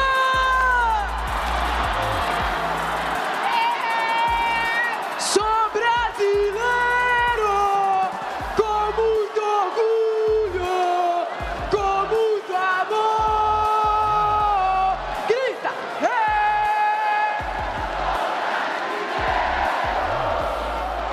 Arena Carioca!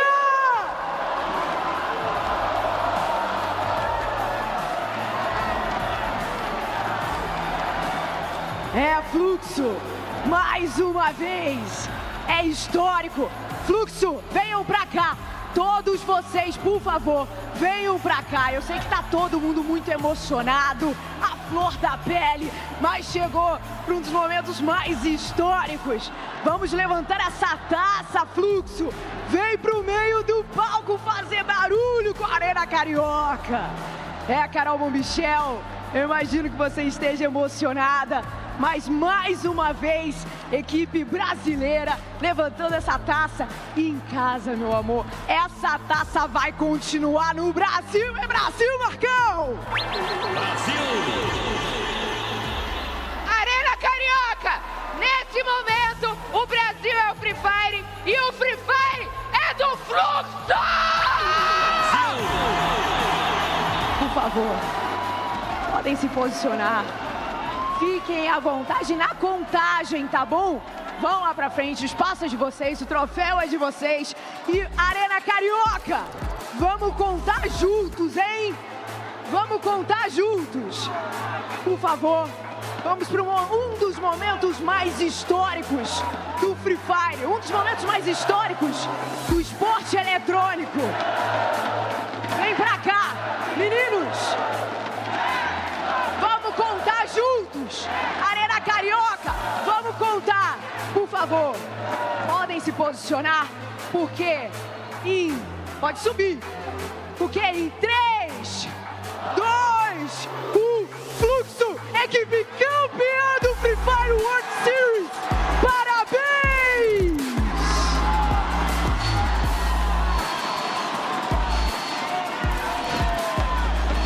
Parabéns! É história! É Brasil! Parabéns, FLUXO! Por favor, meninos, agora vocês podem voltar pra cá. Vamos bater um papo. Eu já tô sem voz, Carol Bombichel já tá sem voz. E o Unsu, eu acho que é a única pessoa que tem voz aqui. Do tanto que eu gritei, do tanto que eu tô feliz, eu vibro junto com esses meninos. Independente dos nossos brasileirinhos que chegaram aqui, eu queria agradecer e parabenizar Yuan, Pen Game, a própria equipe do Corinthians. Todo mundo fez história. E FLUXO saindo campeão mais uma vez. Assim, não era FLUXO, era Magic Squad. Mas todo elenco já tá muito mais que parabéns, né, Carol? É bom demais ser 3 vezes campeão do mundo, Camelota. Essa história está sendo escrita pelo Brasil, minha família. Se vocês não veem a gente vai em vocês.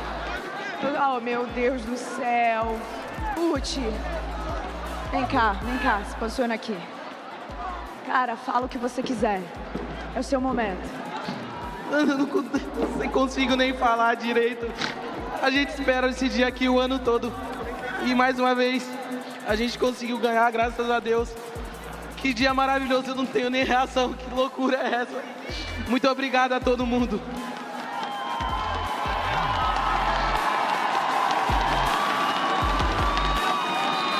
Posso entregar, Camelota, o prêmio? Carol, fica à vontade.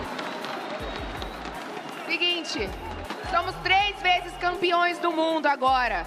Só que vocês, pela segunda vez, e eu acredito que o sabor de ganhar dentro de casa é diferente. Fala tu, Capita. Com certeza é diferente, é uma emoção única. Ainda mais que minha família tá aí. Não dá pra ver mais eles, mas eles estão em algum lugar por ali. Então, agradecer a minha família que veio torcer e a minha outra família que tá aqui dentro desse palco. Hoje é um dia histórico, hoje é um dia que Deus abençoou. Nós sabíamos que Deus iria dar esse título pra nós, então toda honra e toda glória é dada somente a Ele. É nóis. Isso aí. Eu quero falar, o King, contigo. O King. Que trajetória. Eu vou até você, gente, com licença. O King, que trajetória maravilhosa. Queria te parabenizar. Você que fez toda essa transição, já foi jogador profissional e agora sendo bicampeão mundial, cara. Tá tremendo na base agora, eu tô vendo. Mas eu imagino que não deve ter palavras para descrever esse momento histórico.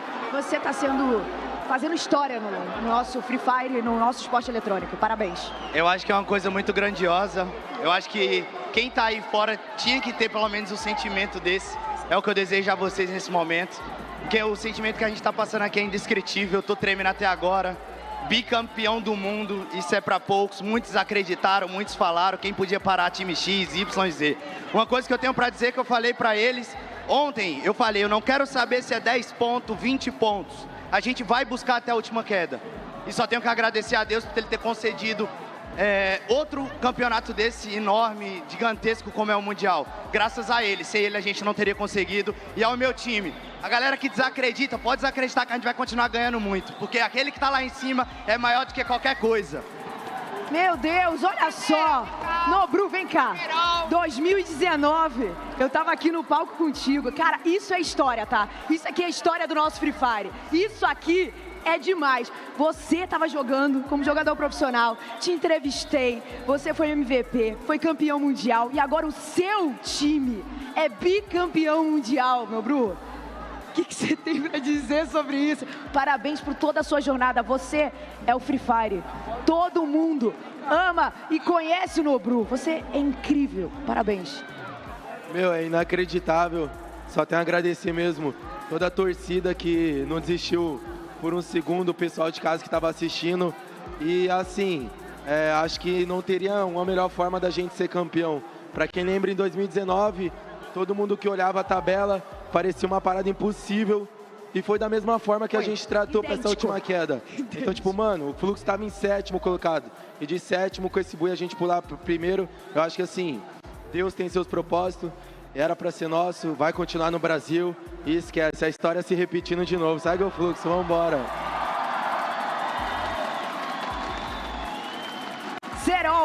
Serol, Carol Michel já tá ao lado do Serol. Serol é outro também. É o dinossauro do esporte eletrônico. Já tá há anos com a gente.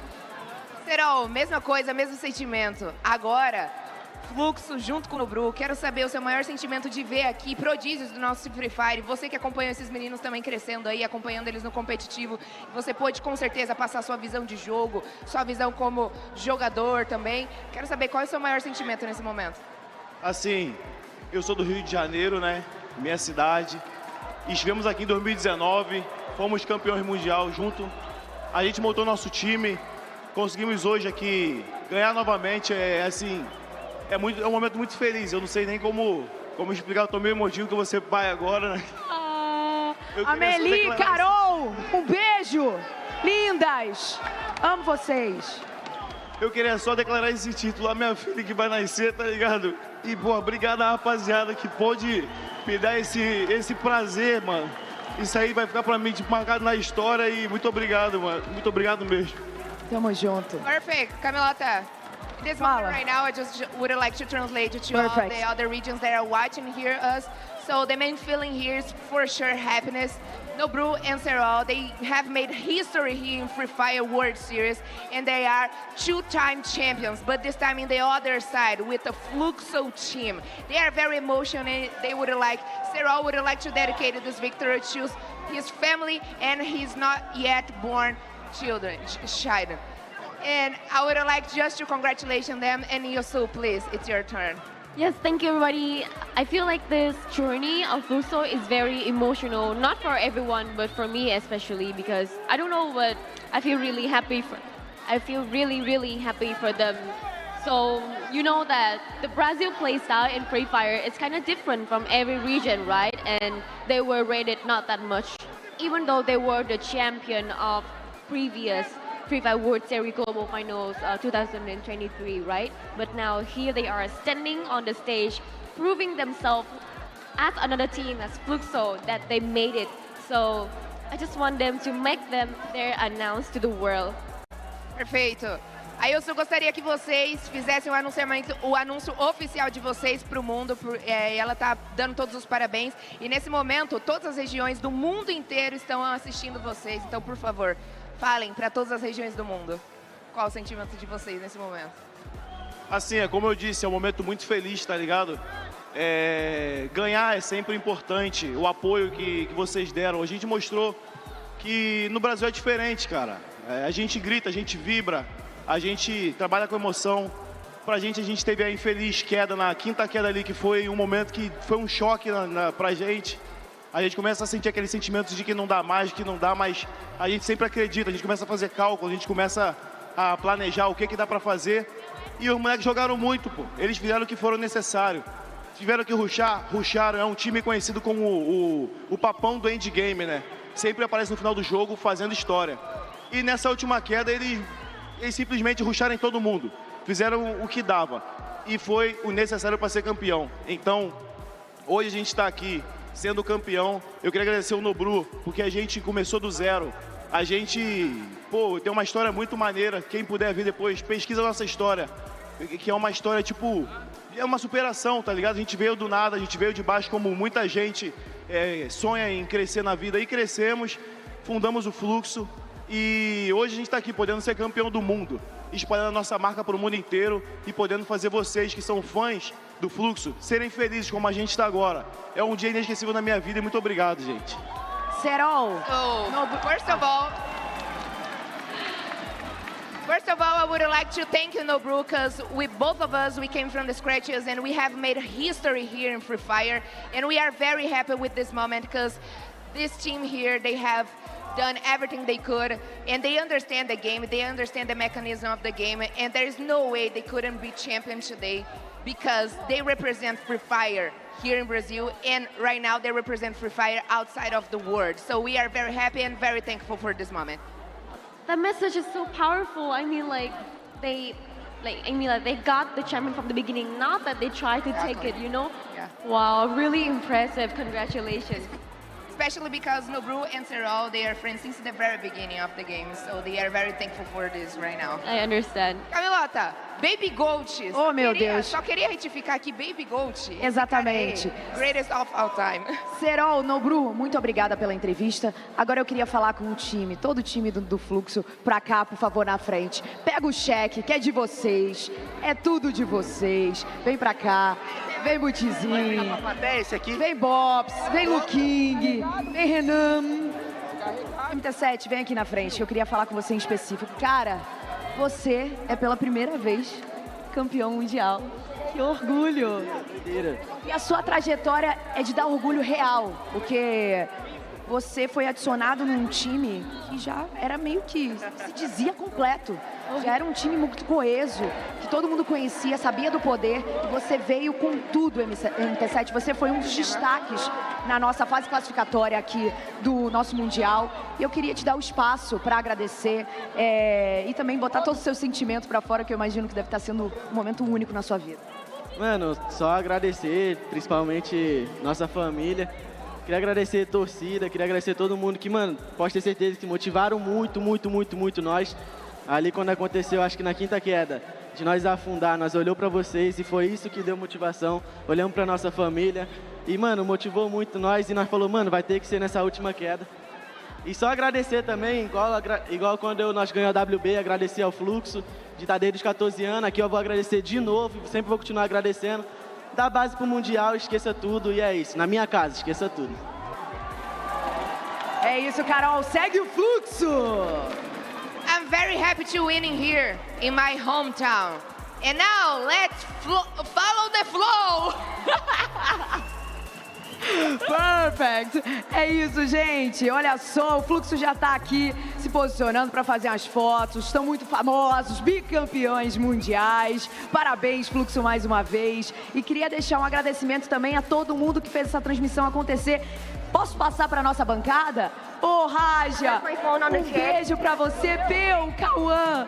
Que dia sensacional. Já a gente vai falar com vocês, mas antes, tacar a classificação pro pessoal de casa ver como finalizamos o nosso dia de hoje. Já tá na tela. Fluxo é a equipe campeã com 86 pontos. Até bugou nosso sistema. O Fluxo é tão pesado que tá bugando a nossa classificação geral. Mas vocês já deram uma olhadinha, eles estão ali na liderança, foram 86 pontos. Eles saíram da 7ª colocação e foram para a 1ª. Eles conseguiram fazer um movimento histórico. Literalmente foi o que o Nobru falou aqui. O Fluxo conseguiu repetir o que o Corinthians fez em 2019. Tava tudo meio que perdido e tudo aconteceu. Estamos em terras brasileiras, né, meu povo? É Brasil, é Rio de Janeiro, é Arena Carioca. E daí, para você tirar a prova real, o Fluxo foi campeão com 86 pontinhos, tá bom? 3 pontos à frente do segundo colocado. Sensacional. Isso é Free Fire. Raja, Peu, Cauã, cara, que momento épico que eu tô vivendo na minha carreira profissional. Cê é louco.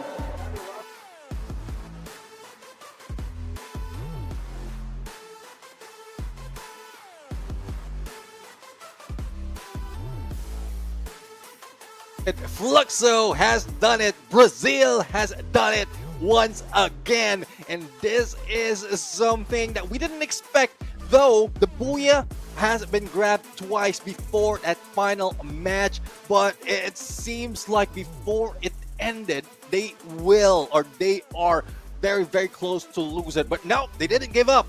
They didn't give up and they fought on, AJ.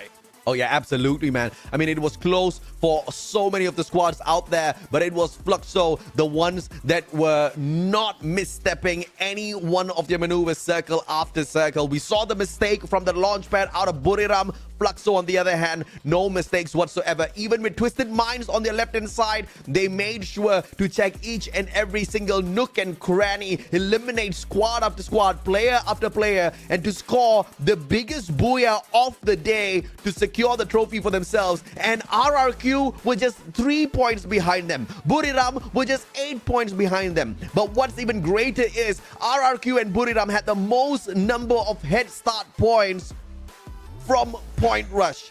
FLUXO had nothing. And there you have it. I mean, we are trying our best to hype up how many points, or like, if you put so much of an effort in the Point Rush, it will help you out. But FLUXO has just taken that out of the story, has just taken that out of the picture. Regardless of not getting any of the head start point, you will still win the championship. You will still be the team of the day, and you will still be the best in the world. Honestly, there could be no better team to lift the trophy. I mean, just with all of that tears, all of that emotion on the stage, you know Brazil bleeds Free Fire. This is the game that has made so many people not only millionaires in their own individual countries, but it has made so many people live for something that they can truly cherish. And these boys have been spending years investing their life and life energy into this game, and it has paid off not once, but for 3 of them twice in a row, making history. The only team to technically win a world championship back to back in the world of Free Fire. It may be with a different brand, but it is still the same monstrous boys. And obviously, it was possible for anyone to do it. RRQ was so close. Buildup was so close. E1 was so close. But it was FLUXO to get the job done when it was truly needed. Yeah, definitely. I mean, it was very close. Again, before that game number 6 started, it was just anyone's ball game. It is anyone that can grab that championship. But I guess we had to end it. We've seen so much of tears. We've seen so much of pressure. We've seen so much of heat. But we have seen the champions being crowned once again. Again, on the voice, on the caster's desk, from the English side, I am Neptune the Gemma Garcia. Together with me is the Mustachio AJ. And we are ending this global finals with bang, with everyone out there supporting. We bid you goodbye and good night. Till the next one.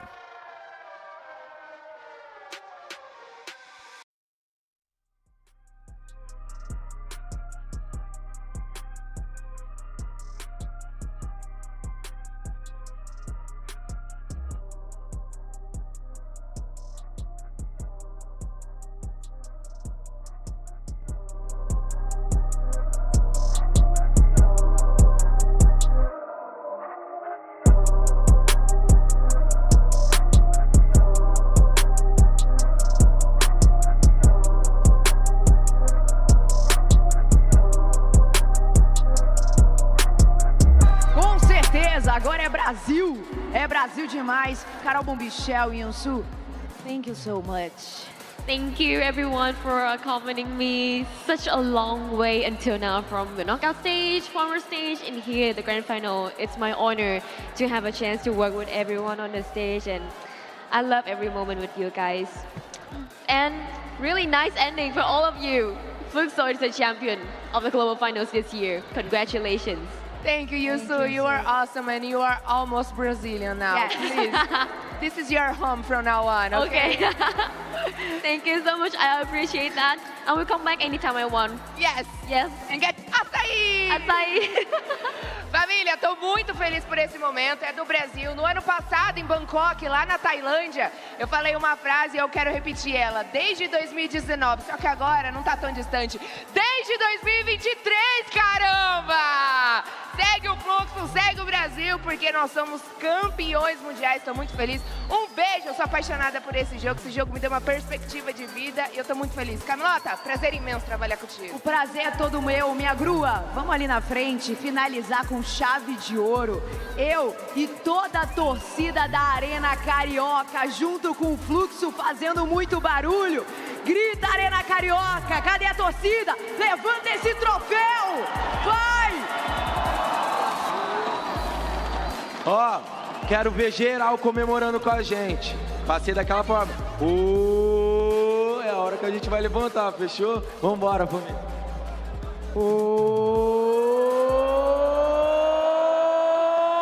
Segue o Fluxo!